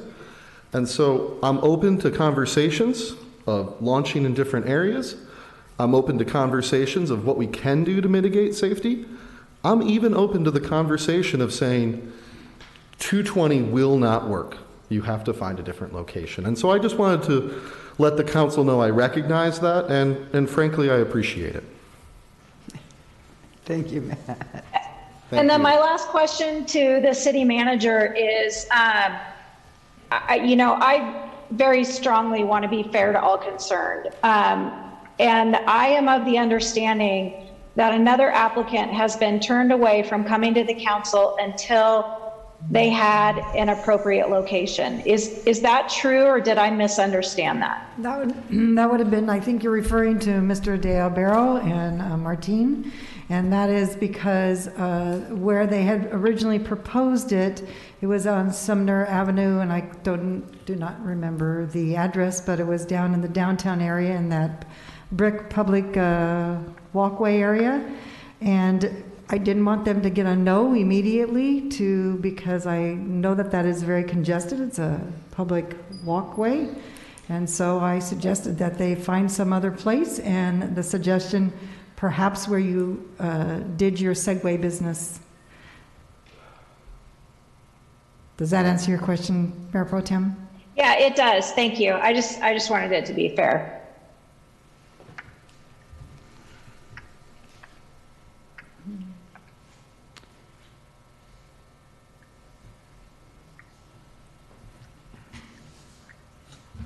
Well, any other comments or motion or anything? Or how you want to handle this? I guess the only thing about, and I kind of said it before, is, and I don't know what you're going to do about the safety issue. If you're going to stick to it's not safe, whatever. I would like to offer the same, even though it's different, the same. If you're going to have a problem with Leyva and Del Barros on Metropole, which I think is a little safer because it's parallel parking and not golf carts swing back out into the middle of the street. I would like to say they each get 15, so that we're also because with the other 40 we have, so that we're not totally saturated. And then if we decide, like this policy might say in the future, to increase, we increase them upwards. That's just my 2 cents. So Annie, you're saying only transfer 15 permits? Yes. And what happens with the other 15? That's up to Ian. and his brother what they want to do. Remember, you're approving the transfer of the permit as well as signing a number, but the... Right. So, I mean, I would like to limit him to 13 bicycles, to 15 bikes.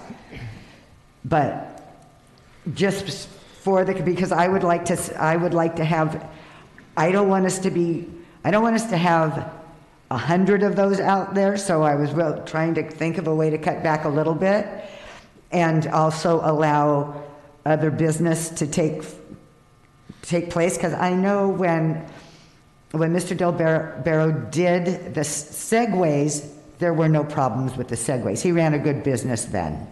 And I'm sure with Mr. Leyva, it would be still continue to be a fine business, so. May I make a suggestion, please, Yes. for this applicant, before we get to the next application? I know, but okay. That I just... Okay. Oh, so then if they said, okay, transfer 30, I would just vote no. No, what I meant, Or whatever. I want to just make a recommendation, Mayor. Right. Is that when we originally approved the barge back in 2008, not we, the city council, that it was for a year's period, and they had to come back to see if, was there an effect on traffic? How many accidents were they? Because he was the first person to bring electric bikes. Maybe Mr. Affolter and the transfer could be allowed, and that we come back in 6 months to see if the taking off of him staging in the red, not staging, bringing the bike out, putting the person on it, and them taking off, or however many months the council determines, and that way you are approving it. And if you want to make it 20, that way it's an even number with the other applicant. If they all have 20, you're up to 80. You're already at 62, with Mr. Alexander having the 30. Just, trying to find some kind of solution so you, council, can move on. Make a decision. I know. Well, and then, okay, you come back, okay, so you come back and, well, we've had 2 deaths and a couple of broken legs in a year. Is that average and what could be expected, or do we say absolutely not? I mean, how do we decide what the threshold is? Right. Or, that's kind of like with the golf cart rentals too, really. How do we say, unless we know the number of accidents, what is reasonable? I think with any transportation permit, you're going to have assumed risk. Oh, yeah, that's part of it. But if she's bringing it back to us to make a decision, right. What is that threshold that's so arbitrary? Right. Yeah. Well, and my thought was, if you wanted to start with 15 and I was thinking a 6-month review through the summer, and then if that suffices and there's no major massive issues, that there's no issues with them launching from wherever it is that we're deciding. I'm not set on the red for this location. But if they're able to come back with a plan that works and can be approved, then to allow for the increase up to 20, which is what the other businesses have, to make it fair and equitable. All right. Okay. Mr. Leyva, are you going to talk about your application or about theirs? Because we're talking about theirs. No, we're going to address yours separately, sweetie. Thank you. Okay. I just want to say something. Okay. Just come up real quick. Good evening, City Council members. So first thing, to let you guys know, Matt is one of my big friends in town. We have a big relation. And then I just want to ask you guys, if you guys want to give us 15, we really want the much we put the application for. But we are willing to, if he come back again, put the application, you guys approve it, we can give him the half. You can do what? If you go up to the other half. Yeah, if we get the 30 permits to start our business, and then Matt come back again and you guys approve it, he can get our half. Oh, I see what you're saying. Okay. Well, that's nice of you. Yeah, thank you. Yeah. We got to wait and see if you're approved, though, Martine. That's fine. Mayor, Okay. can I ask Mr. Alexander a question? Please. Mr. Alexander? Yeah.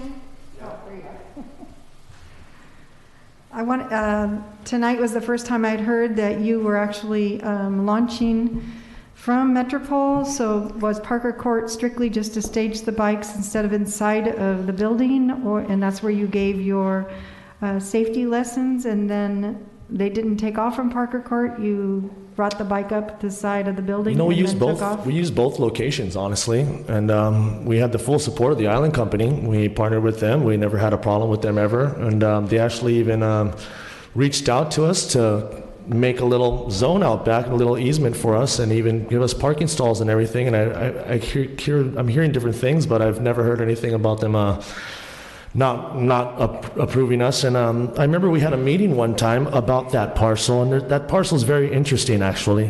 That Parker Court, that dirt lot, it's actually connected to the Atwater Hotel. And if you look at the parcel map, it's part of the Atwater Hotel. And something very interesting about the Atwater Hotel is the United States Post Office is at the Atwater Hotel. So that whole parcel, from my understanding, is a public easement. And so we never had any problems whatsoever. We operated there for years. I mean, ever since 2015, we've never had any accidents, other than a few bumps and bruises, but we have a great track record. If you look on Google and you look at our reviews, we're the #1 ranked business over there. And so we launched out of both locations. We had the full support of the Island Company the whole entire time. Never had a problem with it. It was never an issue. And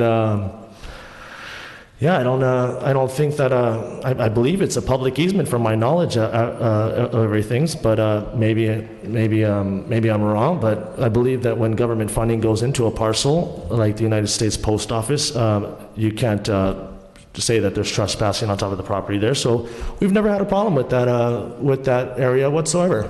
Not ever. I've never had any, Thank you. anything. Thank you. Thank you. I'm going to just try and lay out some options for the council, because you still have the issue of whatever number of permits you want to transfer. Do you want to let them operate from their proposed location or another location? Another option that you could do is you could allow the transfer of 30 permits, but you could limit the operation to 15 bikes in operation, and then come back at another time for the council to consider whether you could operate more. That deals with the issue of what you do with if you only allow 13 or 15 permits to transfer, then the current owners still have those permits. And so this way you transfer all of them to this owner, but you say that you can only operate 15 at a time. That deals with the issue of some being under repair, batteries running out, et cetera. There's only 15 on the street at a time. They can come back to the council for consideration of getting permission to operate more at a later date. So 2 options, but the big thing is to determine whether you're comfortable approving transfer permits without either at this location or without knowing what location they will launch from. Sorry to give you more options, but that's what I'm here for. I don't even think that the applicant would be, well, I guess let's ask the applicant that question, Annie. Your question of would the applicant be interested in only transferring 15? And would or receiving 15? And so would Island Bikes be interested in 15, and would Tour Catalina be interested in only transferring 15? I think we should ask them that question. Sure, Matt's going to pop up. I thought it was transferring all 30, but only operating 15. Did I hear that wrong? That's what Scott was saying, but right before that, Annie had said that she was interested in only transferring, or possibly only transferring 15. So I just wanted to see whether or not that was even an option for the applicants. I can't speak to Ian. They're not my permits yet. I would not be comfortable only receiving 15.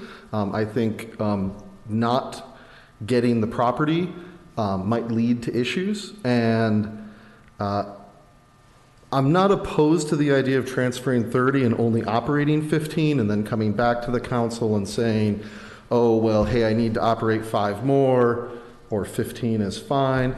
But the idea of, one of my biggest issues is, if I'm transferring the permits, but I can apply for new ones, why am I arguing about a transfer? I don't know. That's a question.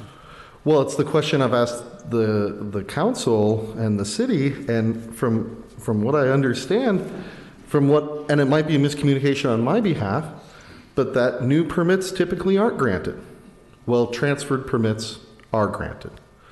And so it's a difficult thing for me to understand and for me to go forward and for me to say, well, I'll let you guys take away 15 permits and just give away 15 new permits.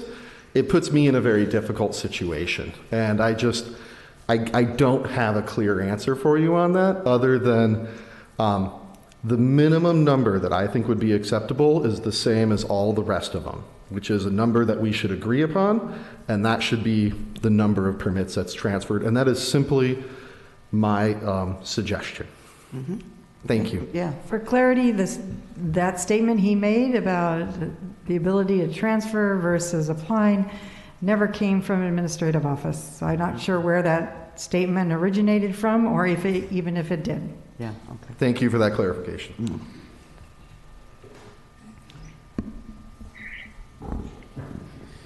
Okay, so then one of the things, and I'll just throw it out there, transfer the 30, he'll only be allowed to operate 15, and he's got to find another place to operate. I'm just throwing it out there. Is that you want me to, I was going to make an official motion, but make it 20 instead of 15. Okay. I'll move to transfer the permits as the 30 permits to allow for a 20 bike use limit currently, to allow for, I'm going to say a 6-month review, because that would give us part of summer and part of fall, with the caveat that he find a location that is agreeable by the city manager and the fire chief that would allow them to operate safely. Okay, let me kind of play with that a little bit. Sure. It would be 6 months from the day he got his new location. It would be 6 months from the day of operation starting with the permits to be able to use, yeah. And that would allow, hopefully, if the time allows now before summer, for him to do that. I should probably say a year in case it's not during this summer. What I'm hoping to see is how that impacts traffic in summer and off season. Well, and again, it's not just his operation, it's all of them. Right. You know, and that's why the whole thing about good record keeping on where the accidents are coming from, if in fact they do, they might not at all, which would be wonderful. I have locations of where the accidents happen. They all know where the accidents happen too. I've talked to all of them and they all know where those roads are that are more dangerous. Okay, so, and we know who's had the most accidents I do not know if it's electric, regular bike, personally owned electric bike. That's why I'm saying it'd be nice to get better stats on that whole thing going forward, whether it be regular bike, whether it's working with the sheriffs or them having to report an accident to us, because I don't know that all accidents get reported, or I don't know if the fire chief runs on every bike accident there is. Yeah, have the chief come up. Yes, they log all that. Okay, all right. But Chief, do you know if it's a rental or if it's a real bike or an e-bike? No. And maybe part of the policy discussion needs to be a specific permit color and/or type so they can track that too. Mayor, in complete honesty, when we're on scene, our concern is about patient care, not about who the bicycle belongs to or anything like that. And it's difficult. There are rental bikes. There are people that bring bikes over on the boat. There are electric bikes. There's e-bikes. Right. So, and our tracking system, it only accounts for a bicycle accident. And the other thing to consider, not every bicycle accident, it's kind of a chicken and egg. Sometimes people have a medical emergency while they're riding their bike. They crash their bike. And now, is it really because somebody had chest pain, which caused the bicycle crash? So not, I see. it's kind of a murky situation. I understand. So, But it is something that the rental places could report, give us statistics. Right, okay. Oh, you're off the hook. I understand. just so I'm clear, so we're talking about in the future, you want us to track whether it's a rental bike? Well, if you're, I mean, you just told me why you can't do that, and I totally understand. I mean, I could get on my scanner and come to the scene of the crime and then, but no, I'm joking. Right. So no, if they will just. It could be placed on their conditions of approval. Yeah, that they are forthcoming with accidents and that kind of thing. Yeah, thank you, Chief. Good. Okay, so then I guess I'm amending that to say my motion would be to allow for the transfer of the 30 permits with the understanding that for the first year of operation, once a safe location that is approved by the city manager and the fire chief is made available to operate in, that those 20 permits would be utilized for that first year. And then after that, a review session before council would happen. And at that time, the additional 10 permits would be discussed. And that with that, all findings required by the municipal code are satisfied. Amen. That's you. I don't know. I feel like, just like with Dave, he's been doing his business for 12 years. He deserves those extra bikes. They've been in business for 6 years. There's been no major accidents. So I feel like they deserve the 30. But we should come back within 6 months or the end of the summer and do that review. And if something did happen catastrophically, accidents, whatever it may be, then we can maybe reduce back to 20. Was there a second for Wait, can we move forward with a second first on that one before we do discussion? I'll second it. Okay. Thank you. So say that again, Yesenia, as part of the discussion. I feel like the 30 deserve to be used. Most of the time they're not, like Michael said. Some might be in repairs or not all get rented out. But this business has been going for 6 years now, just like with Dave. His track record is good. It was 12 years. He deserved those bikes. I think they deserve the 30 to go ahead and be used as well. But I do think that within the next 6 months, we should do a review. And if it's not going well, then we can reduce back to 20 bikes. And at which location? At the proposed location or a location determined by the city manager and fire chief? Determined by the city manager. Wait, are you talking about David now? No. Oh, I thought you went back to I'm David. still talking about them, but I'm just making a reference to their track record being. Oh, okay. The only reason I would say to start with 20 and move up to 30 is just for the newness of the operator. I do trust Matt. I know that he's a good businessman and that he has delivered previously on what he has said he will do. So in that respect, I don't have any concern. The concern is the location that's chosen, making sure that that location, because it is new, it's not the same that was originally approved with the original permit, is safe. That's the only reason I would say that comment of wanting to start with 20 to not flood the market and then find that it's way too much. We can always increase, but cutting back and having to tell someone now you've bought 30 bikes and you have to go back down to 20, I think it's easier to go the other way for businesses. I don't know that that's something that people would want to do and then find that they do have the ability to lose permits, which they do, but Yeah. I think introducing it in steps might make it a little easier to determine if there is going to be an issue with the traffic congestion. Okay, any other comments, or do you have any e-comments on your machine? I do have one comment. The comment comes from Patrick Alexander. He writes, I support this agenda item, a continuation of the electric bicycle business performed by Tour Catalina and Catalina Bikes would be a beneficial offering to the Avalon community. Something that did not receive much attention in the previous meeting is the safety record of the current permit holder has maintained since its approval to operate. In addition, electric bikes are a go green transportation method and does not contribute to pollution in the same manner as a gasoline vehicle. Transferring an existing business and thus transferring the years of knowledge gained with the maintenance, safety orientations, insurance regulations, and suppliers as it relates to the vehicles and its parts are a benefit to the city. Catalina Bikes was approved under and conformed to the City of Avalon Municipal Code 5-14-04A and B. From my understanding, the only thing that is changing is the business location. As long as this new location conforms to Municipal Code 5-14-04A4, I see no reason not to approve this agenda item, as it is an extension of the original approval granted to the City Council in 2015. Mahalo for allowing this electric comment. Thank you. So I just have one more interjection. Lisa, if I understood it correctly, your motion was to only transfer 20. Is that correct? No, the motion is to transfer 30, to transfer the original permit with the caveat that for the first year before approval, after seeing what that congestion looks like and the location that's selected, that first year would be 20 bikes. They would be allowed to operate physically 20. And that if we find at the end of that first year that it was not safe or that there's reasons why they shouldn't be having more, then it's at 20.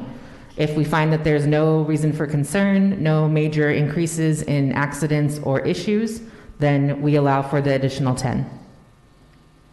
Up to 10. The only reason I don't think that's fair is because there is the 30 available right now to be out on the street should they choose to just open back up tomorrow.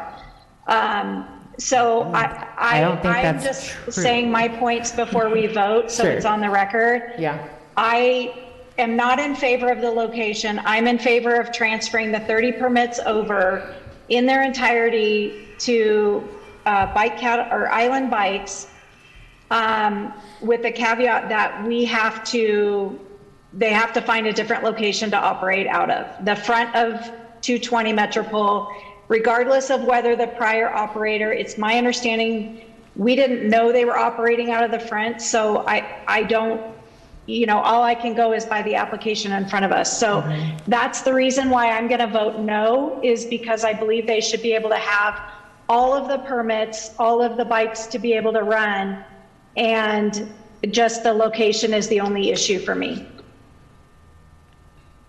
Okay. So, okay. So there's been a motion and a second. Let's call for the vote. But Cindy's is a little bit different than... I just wanted to express my concerns so that I backed up my vote. Yeah. I have a question. I have a question for Scott. Go ahead. Because I'm more leaning towards what Cindy just said. If we vote on Yesenia's motion right now and it gets voted down, does that mean that's over? Or because I would rather vote on Cindy's? Then there'd be another. Okay, hang on. I believe that it's Lisa's motion. Yes. Okay. And if you vote no on Lisa's motion, you can always make a substitute motion until you get 3 votes. So even if I didn't vote for Lisa's, you could yes, you can still vote for Cindy's. Absolutely. Okay. If it doesn't pass. Right. Now, If it doesn't. okay, but so the other thing though, and I don't think I'm going to be getting support on this, but the reason also is I would like to support Martine and Joe Del Barro's transportation permit as well. But I don't know if you all are going to say, we don't like that location either. So, but give them the same option to get some bikes if they find another location. So that's my dilemma. And my only issue with that, Annie, is that we have said we are making it such a big deal about transferring the permits, and it's really unfair to have spent several hours in meetings on this for a transfer if you're going to come in and have more bikes. Like, we wouldn't, it just doesn't seem right to me that and this conversation should be happening on the next agenda item, but it just doesn't seem fair to put this number on the bikes and then, I guess that's the future agenda item, is how many bikes do we want to allow in town? I know, and it seems like though that should have been a policy thing where you said it before that this is what we think, and then we go backwards. But now we're going the opposite direction. Right. I think my assumption in moving forward potentially, and everyone has their ideas and opinions, is that I would be looking to do the same and fair and equitable thing for the other business. So my intention would not necessarily be that would be what would occur, but I think you're right, Annie, that we need to finish this one first, and then we can have that discussion. Okay, so there's a motion and a second, and that's to approve the 30 electric bikes, but only allow 20 at a time, and he needs to find a different location. Correct.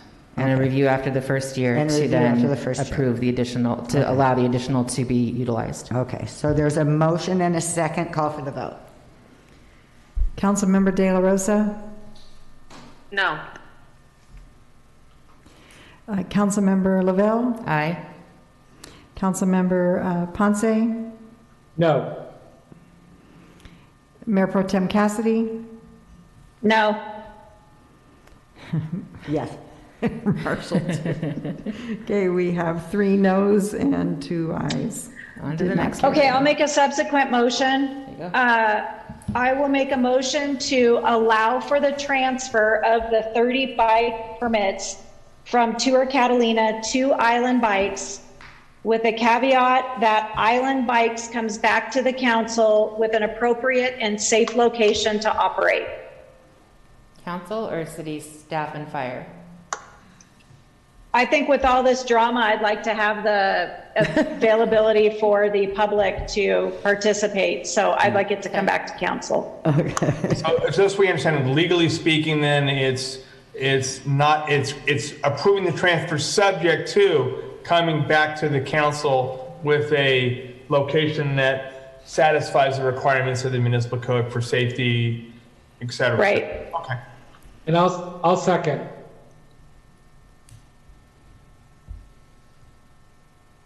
Oh, Do you want to ask for any comments? Any comments? I have no comments. Okay. Councilmember De La Rosa? Aye. Councilmember Lavelle? No. Councilmember Ponce? Aye. Mayor Pro Tem Cassidy? Aye. Mayor Marshall? No. Not that we're opposed to the business. Right. We're just opposed Right. to the concept. So No, it's it's 3 yeses and 1 no, Scott? Yeah. The ayes have it. That's approved, so Yep. we'll Transfer the permit away. continue this item. And I may have just gotten myself in a pickle here. I've got a big note in pen that I meant to add as part of that motion, and I don't know if I can go back now, that the bicycles must be pedal assisted. Is that possible to amend my motion? It has to come Or does back. it matter?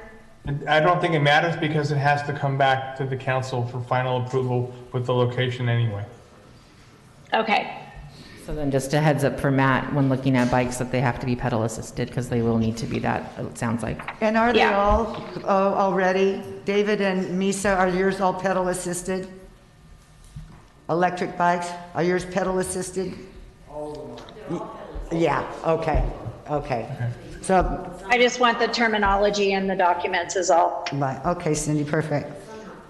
Okay, item number 9. Okay, item number 9 is a new application for 30 electric bikes. Their location is at 131 Metropole, which is just a little bit down the street and not across. I believe it's where the old video store was located, just for us older people. They currently do not have permission yet from the Island Company until the city council approves it. And that's not guaranteed, that's just consideration.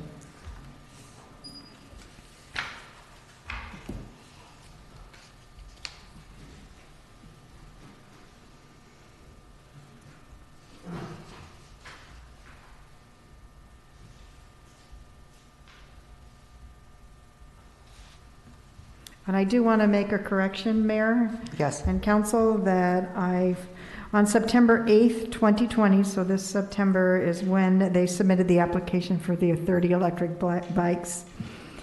Staff was in contact with them in December, so a couple months had passed by. And I think at that point, COVID and everything else, how we were progressing, and I should have reached out a little bit sooner. I will acknowledge that, Mayor. And I had a phone meeting with them then, and then we requested a completed application to be resubmitted. January 5th, the applicants had submitted a letter to, I don't know if it was the entire council or not. I'll call it a complaint letter.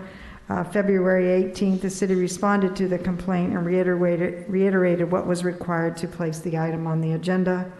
And then March 2nd, a new application was resubmitted. Okay, thank you very much. Okay.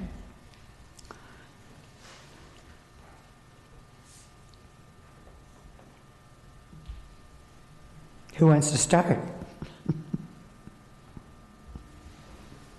Mr. Leyva is in the audience, by the way. Yes, thank you, If you Mayor. would like to speak to him. And Mr. Del Barro is having some surgery, so he's not able to be here.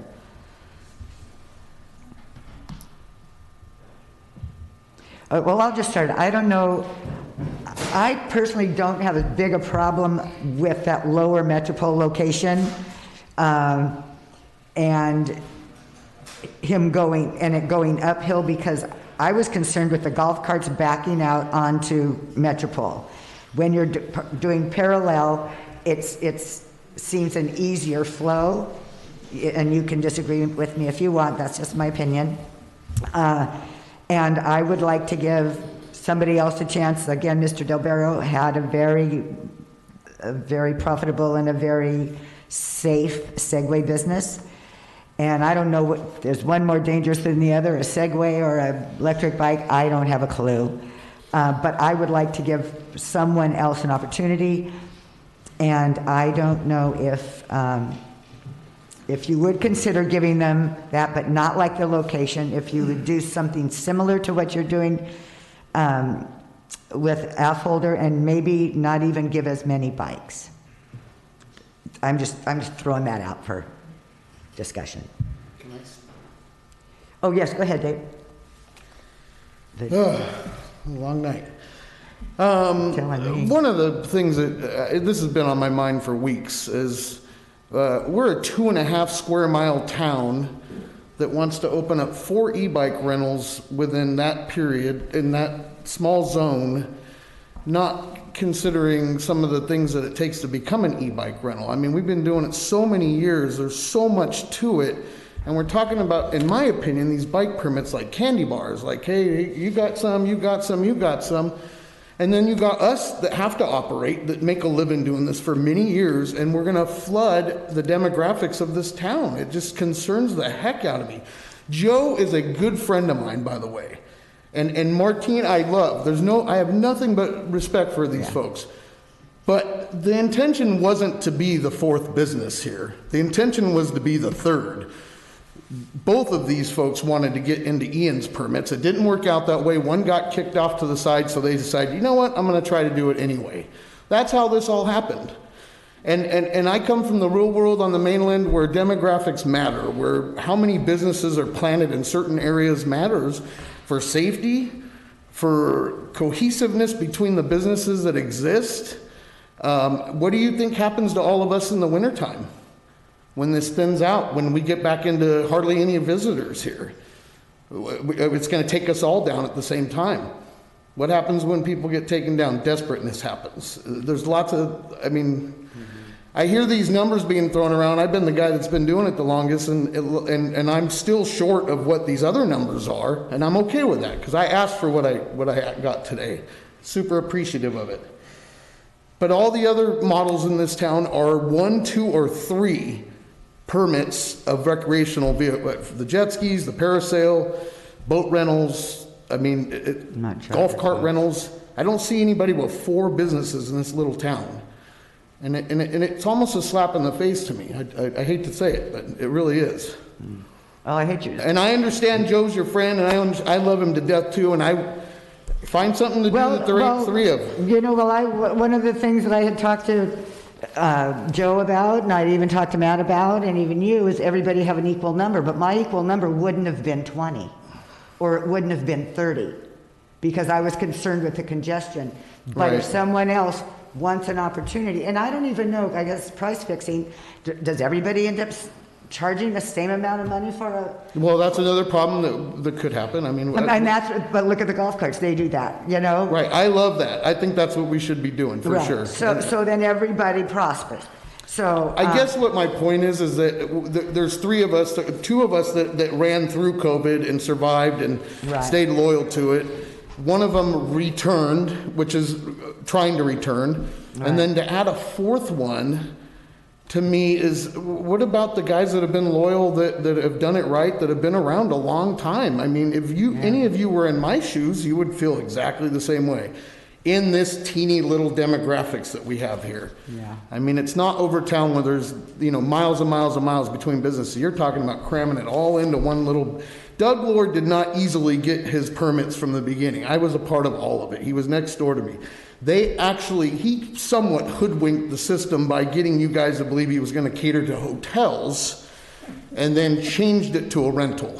Oh, really? I didn't know that was before. And at that time, we accepted it. We all worked together. Once Ian and Patrick got it, we worked great together. He was called to the carpet though, Dave, and he did jump through a lot of hoops. Oh, no, I'm so sure. did you, Dave. Of course, right. Yeah, I went through probably 3 or 4 council meetings before that ever happened. Did. Yeah. So I don't mean to come up so, I love Joe, you know that. I mean, he's been to my home for Thanksgiving. This has got to be business aside and what's smart and what's safe and what makes sense. The more operators, the more chances of problems. I mean, we've been around a long time. We've learned a lot over the years. Right. It's not going to pop open and be perfect. It's going to go through some craziness. So we've learned that, and we're at that point. Yeah. That's why I didn't ask for more than 20. Yeah.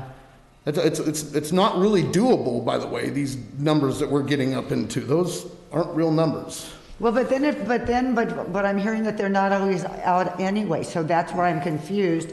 If you say you typically don't have 20 out in a day, right? What will happen is when you least want them all out, they'll be out because we're going to be packed. Yeah. So those bikes those days, the ones where nobody's seen Metropole or any of our streets when it gets to the summertime with all these businesses being proposed. That's for sure. Right. No, that's the other concern for us existing businesses is that thinning it out that much. Yeah. When we get into slow season, which we do, we don't have cruise ships coming back right now. Right. COVID's going to go away at some point, and people's lives are going to go back to normal, and this rush of day visitors are going to go away back to some kind of a normal pattern. Right. Okay. So I hate to be up here to poo-poo on it, and I am a free enterprise guy, but what point does it flood the market? I mean, in this little town. Okay. I appreciate your comment. No, thank you guys. Thank you. Appreciate it. Uh-huh. Okay, council comments or action?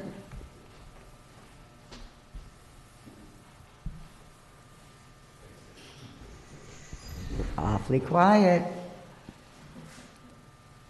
Matt, you want to say something? I'll just remind people, the municipal code requires the applicant, again, has the burden of proof of showing that the permits are necessary, that they're appropriate for the intended use, that they will not have a deleterious impact on traffic congestion, traffic safety, noise, air pollution, and that given Avalon, it will not have a deleterious impact on public health, safety, and welfare.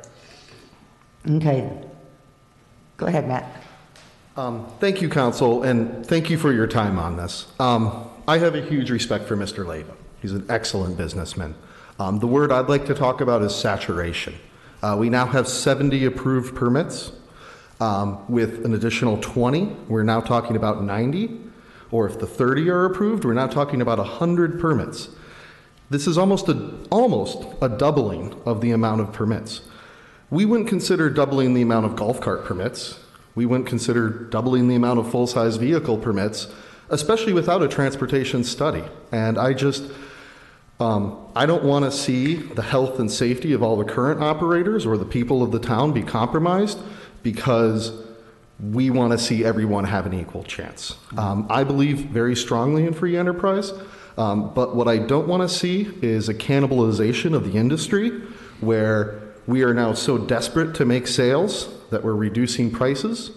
We're renting to people who we shouldn't be renting to because we have to save our companies because the saturation rate is so great. We need to find a nice, stable ground, and I believe with Dave and Misa that 3 operators can provide that. The idea behind equalizing the permits is that if later on, after a transportation study is done, that we decide, hey, we need more bikes, we give more bikes. If we decide later on that we do not need more bikes, we take away bikes. But I would just be very concerned about almost doubling the number of e-bikes on the road. I appreciate your comment. I do have a question for the council or for somebody. So is there a time limit for like Matt to find a location?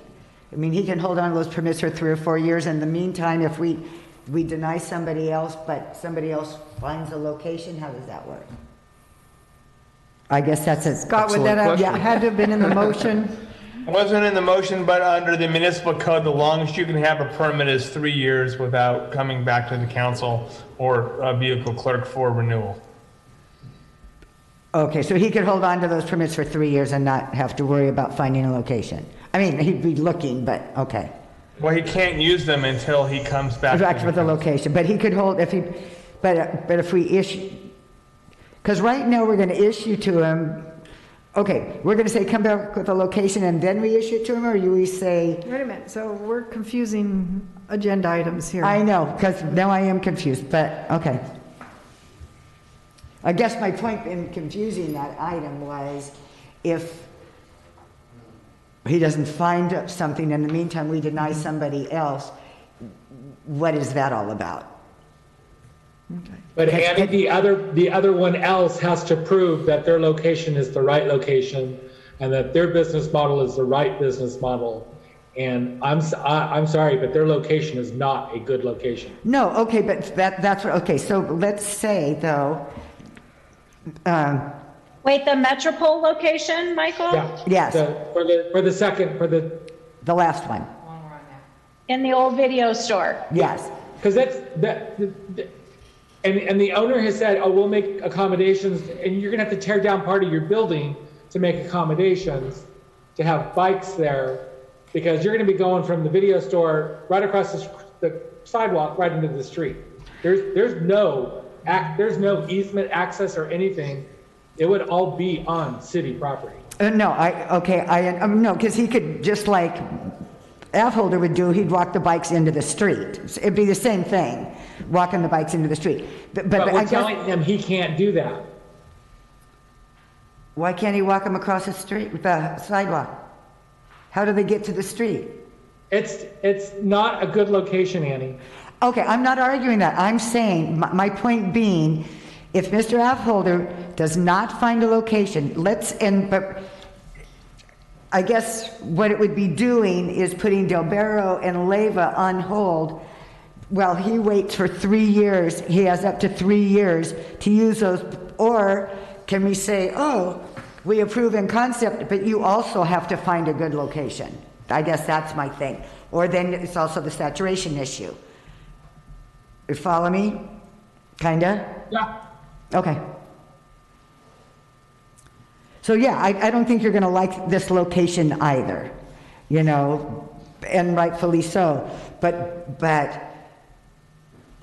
what's the other thing? Just like we don't want to entertain anymore. We're going to wait. But what if it takes him 3 years to find a location? In the meantime, let's say he could have found a decent location. Then we just have that fewer bikes on the street and we're happy because it's safer. I don't know. I do also think that the existing businesses should try to at least, move forward from all the financial burden that COVID brought and give them a chance with all the visitors we have. Oh, granted, I don't have a problem with that. But what if it takes him 2 years to find a location? And Scott's saying, Because I don't know, I mean, I don't know how this business goes when he's now got 30 permits and he's got to pay for these permits. I don't know if there's a transfer fee amongst them as business. I guess that's not my business. But what if he gets the permits and then it costs him so much and then he doesn't find a location for 2 years that's acceptable? I mean, I don't know how a businessman works that out, Matt. I guess, Matt, I'm sorry. And I'm confusing the two, I understand. But anyway, Denise is looking like, what the hell are you talking about? I am not, Mayor. Don't put words in my mouth. I'm starting to look at myself. What am I talking about? I'm just trying to track so I can make sure that my notes are correct. I mean, you kind of understand me a little bit. I do. I understand your concern of, do we have one that we just approved at the number that we just approved? And now we're looking at potentially adding a fourth and adding numbers anywhere from below what they're asking to up to what they're asking. And now, what I was hoping was 20 permits each sounds real equitable and good enough to make a business run and succeed if you can and don't if you can't, if you have safe space to go out of. And that's only 10 more bikes than what was already permitted, because it would be fair and equitable at 20 per each of the 4. But then the question of several things. One, this applicant is asking for 30 because the previous applicant was approved for 30 and they wanted to get the same. And I can bet my bottom dollar that other applicants in this room will probably come and ask for 10 additional because the other people got 30. So now are you looking at 120 potentially? And that's a lot of bikes. No, and then we just say no. Right. And then we just say no. Well, and then the other... well, unless when we do this transportation thing, it says that Right. electric bikes are the way to go and everybody should be driving an electric bike and Right. get rid of their golf carts. Right.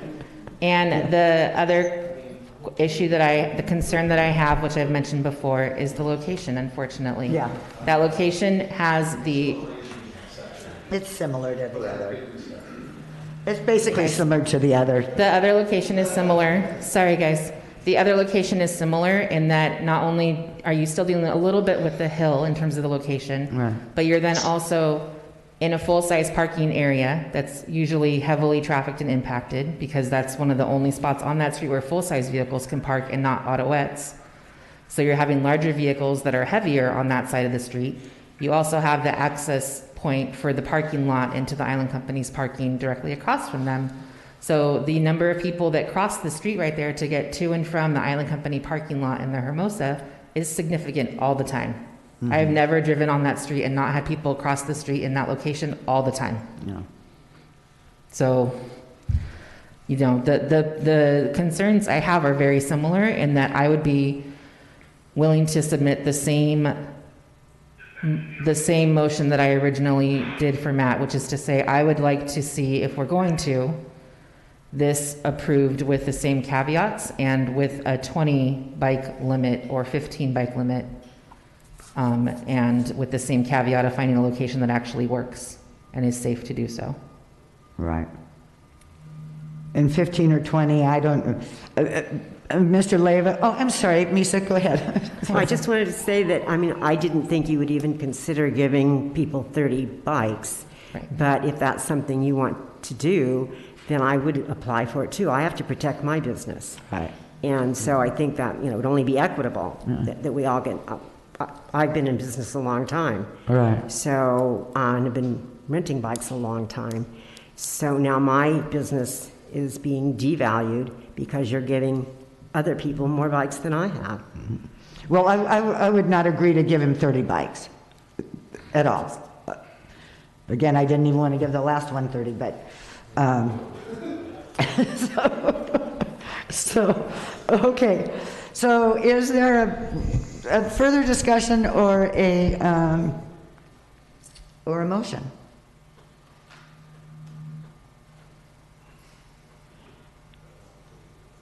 And if nobody says anything, it goes away, right? Okay, I'll start it off. How's that? Okay, I'll consider a new transportation permit of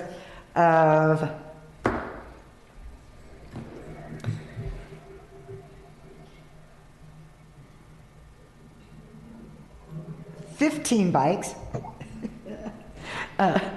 15 bikes, but they have to come up with another location. And if at some time, after a certain amount of time, they might be able to come back for another 5. So that they would be equal to everybody else. So spell out a time frame, please, Annie. What? Go back a year like we're talking about with hers? Just so I can, so everybody knows what they're actually voting on. So yes, if it's a year review or... With a review of their safety record or whatever she said with the other one, in a year after they start their business. I'll second. Okay, motion in a second. How are we doing there, council? Do you want to put a time limit on the time that they have to find a suitable location? Or The leave same it the as the same other as business? Well, can we give them 3 years too? Also? They're automatically given 3 years pursuant to the municipal code. Okay, then. With 3 years.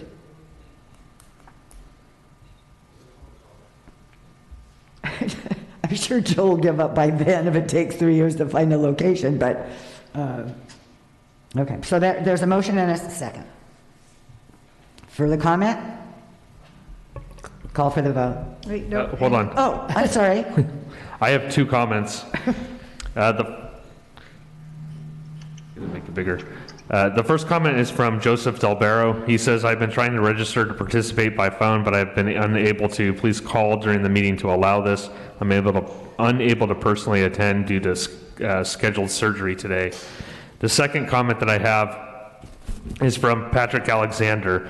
He writes, I was personally disappointed by the libel comments made by Joseph Delbero in the previous meeting. I hold a neutral position on this agenda item, but I would like to take the opportunity to express my displeasure with mudslinging campaign against the Tour Catalina and Catalina bikes.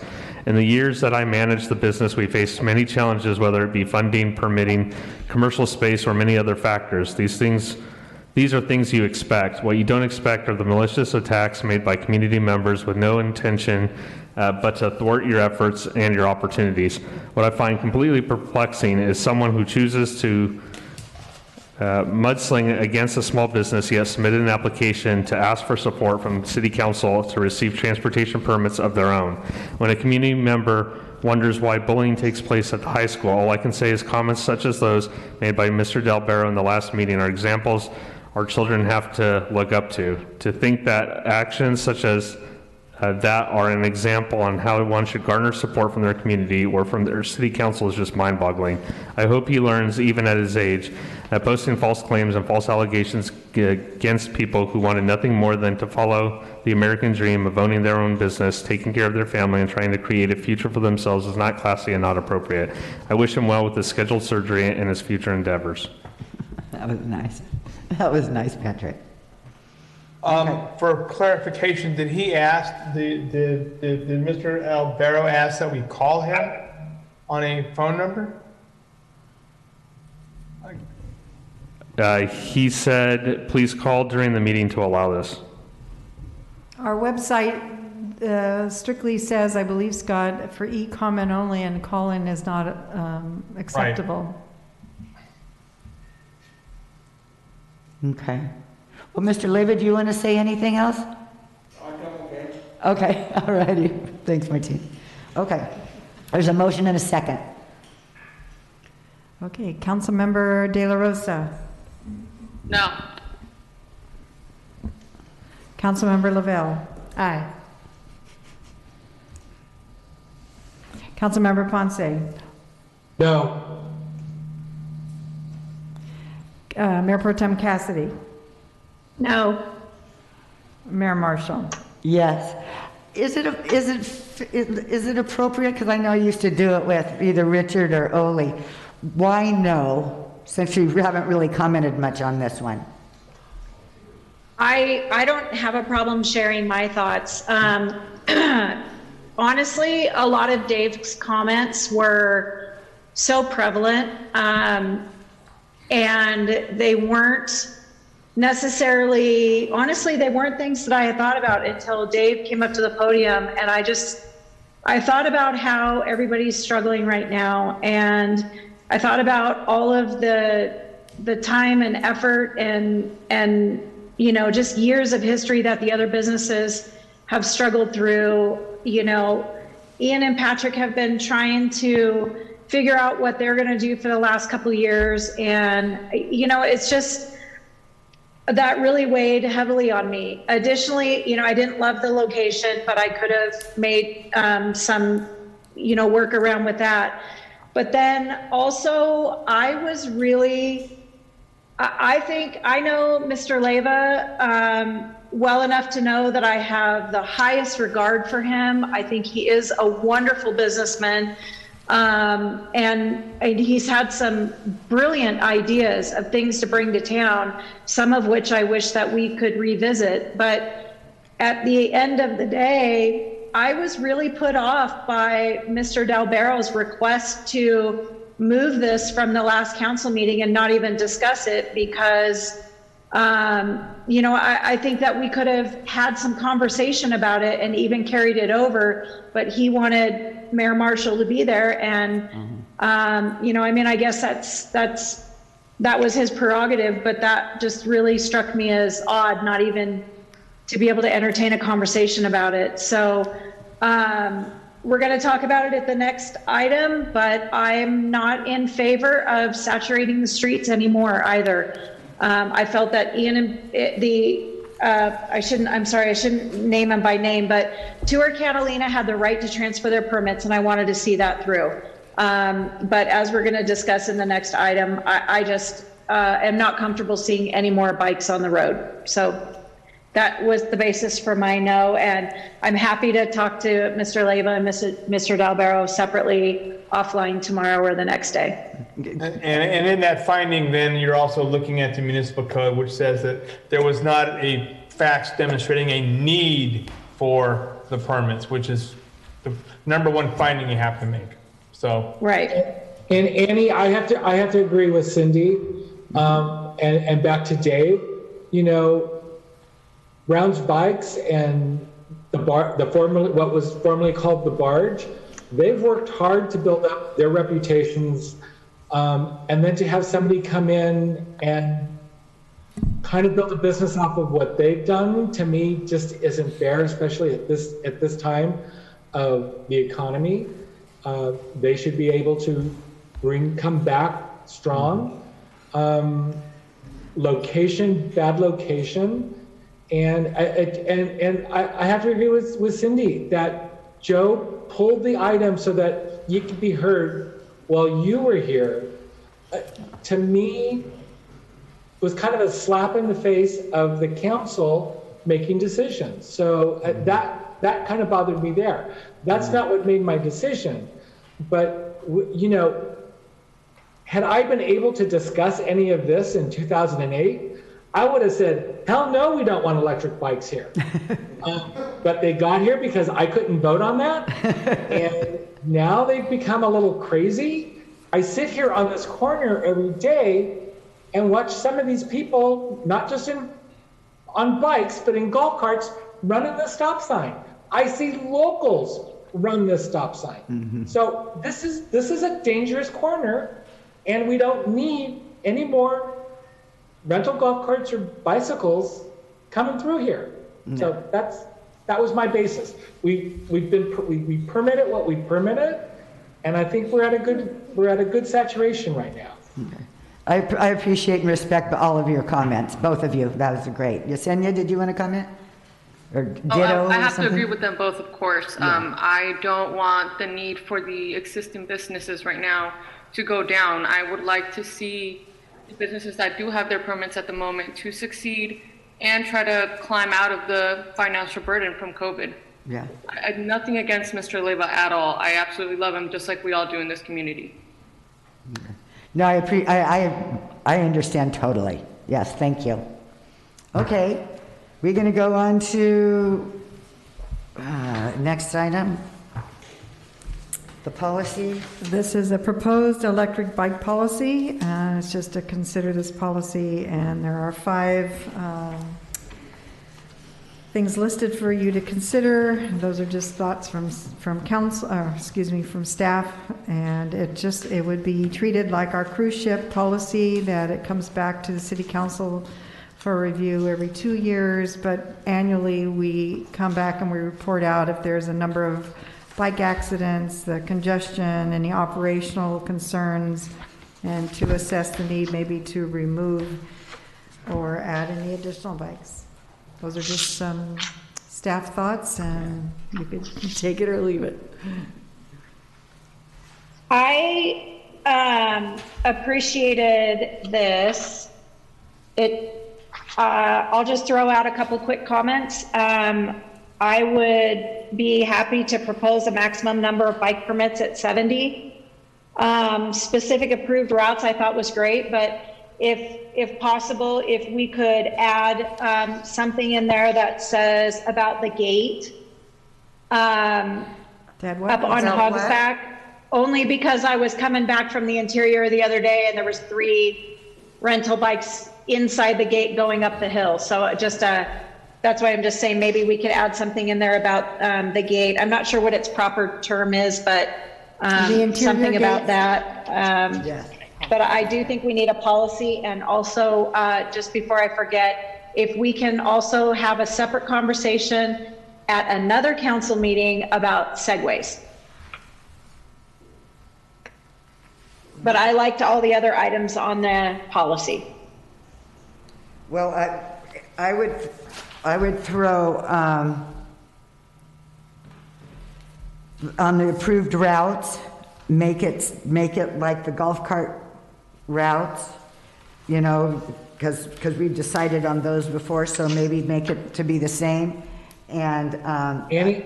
Yes? Annie, these are actually the golf cart routes. These are. How about Metropole? Upper Metropole. Golf carts are allowed on Metro. They're not allowed on Upper Metropole. Golf cart, yeah. Okay. They're not supposed to be. It's not supposed to be. Okay, so that should be on this route here should be Upper Metropole as well. And because I know that at Brown's Bikes, we did not allow any bikes on Upper Metropole. Okay. It should be Upper Metropole, Old and New Tremont, and through. And Upper Beacon. Whatchamacallit, through Upper Michael's Beacon. place of residence. Yeah. Do we do up towards Sol Vista as well? Over the bridge. They're not supposed to enter onto the Sol Vista properties, correct? Right? Okay. The rentals are, yeah. Yeah. Right. And that does that include Lower Terrace down by the trailhead as well, right? Correct. Yeah. Okay. And then, So no lower terrace past the. Right, so basically past the drainage ditch. okay, and what were the other little things that we talked about? And reporting all accidents to the city of Avalon. Some kind of reporting of that. And that they all should have governors on them at 20 miles an hour, right? And Pedal assisted. yes, which all the people in the audience are saying they all do, but that's fine. And then I know, but who knows what's going to come on the market next week? yes, So very well said. Okay, is there a length of these bikes? oh my gosh. Can they have sidecars? Stop it. No sidecars? Sidecars. I like that. Okay, no sidecars. Can I ask on the governors that you want on it, is it at 20 like Dave Hubert said his was set I up? think 20 is right on, don't you think, Dave? Okay. And numbered receipts, of course, but okay. And this Anything is on anybody new, or am I going back and making sure that the current transportation permits for e-bikes have all these guidelines? Well, I would like to think, because they're all kind of shaking their heads when we're asking these questions, to think that all of this stuff is basically already happening. Is that correct, David and Nisa? The governors and the 20 miles, yeah, and the locations. Just to cover. Okay, thank you. Okay. Do we need to address Calle del Sol and Upper Beacon, and also Misa, or I think you mentioned, or somebody mentioned Hamilton Cove Gate as an issue, getting bikes going up Hamilton Cove Gate by There are 2 signs on Hamilton Cove Road that say no golf carts past this point, but once again, like Michael Ponce said. Signage. People love to read. So, yeah, okay. I think we should just paint the streets the color that the carts and the bikes can go They're on down. the maps. Well, that, I mean, Cindy, that's going to happen once this transportation study is done, this whole deal. So. I was not kidding, by the way. Thank I know, you. so start choosing your colors. I want to thank you all for bearing with us this whole evening, and I'm sorry I wasn't at the last meeting. But anyway, and Cindy, before we move on, I already spoke with Lisa about it, but I believe that we should hold off the closed session item for another day. but wait, we got to finish this item. The policy one? There's more? Yeah. Oh, Or I'm is that sorry. all we had to do was just, so this is are what, we adopting this resolution? this is the summary. I want to make sure I've grabbed everything. It is the maximum number of 70 bikes in town. The specific routes besides the ones that are listed in the staff report: Upper Metrofold, Old and New Tremont, Sol Vista Canyon Terrace area, Lower Terrace, past the drainage ditch, Calle del Sol, Hamilton Cove. We're going. And then, oh, sorry, go ahead. That's okay. Ask them to report all accidents to the city. Governors on all of them set at 20 miles per, what is it? Hour. Pedal assist, and they make sure that they're turning in numbered receipts and they're reporting. Okay, so let me ask you a question about the lower terrace.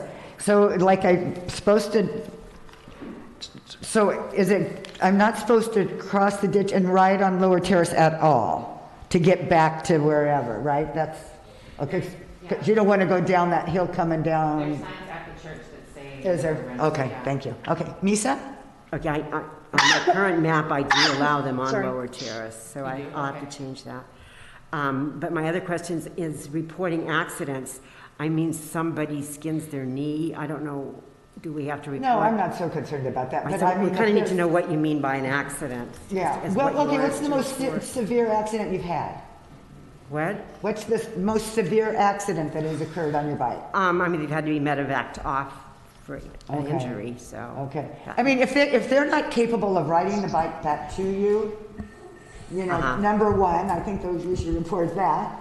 Number two, if they're limping the bike back like this because they fell off rather seriously, I mean, you have an insurance company, and I think your insurance company would want to know.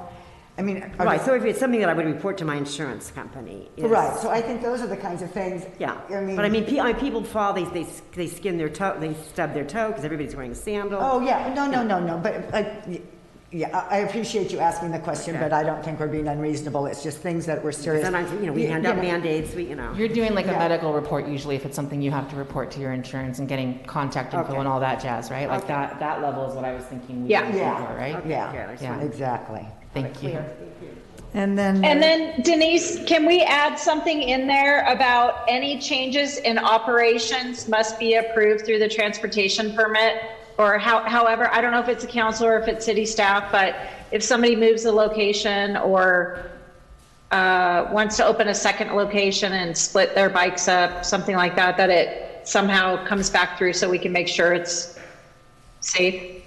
Absolutely. Well, that's a So good then thought. we'll keep the number 3, also the standard is of the business operation for the policy for addition, subtraction of the e-bike. What about that one? Number 4. Yeah. Okay, and what about hours of operations? I just thought of that one. What are the golf carts? Or what are your hours of operation back there, Misa and Dave?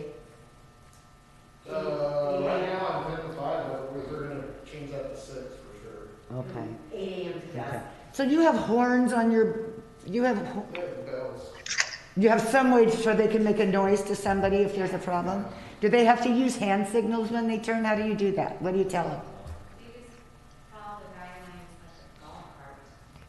Well, the golf carts aren't doing hand signals either, and you don't have blinkers on yours, I'm sure.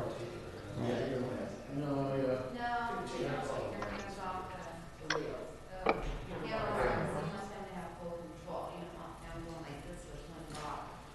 I think law enforcement would wish they would have one handout, because that was a discussion we had with Captain Hawking. They should be doing hand signals when they're turning right or left. But they said, but don't be holding groceries. And Badali is shaking his head, yes. They should be doing hand signals because they are a vehicle on the road and they need to adhere to every vehicle rule. Correct, Captain?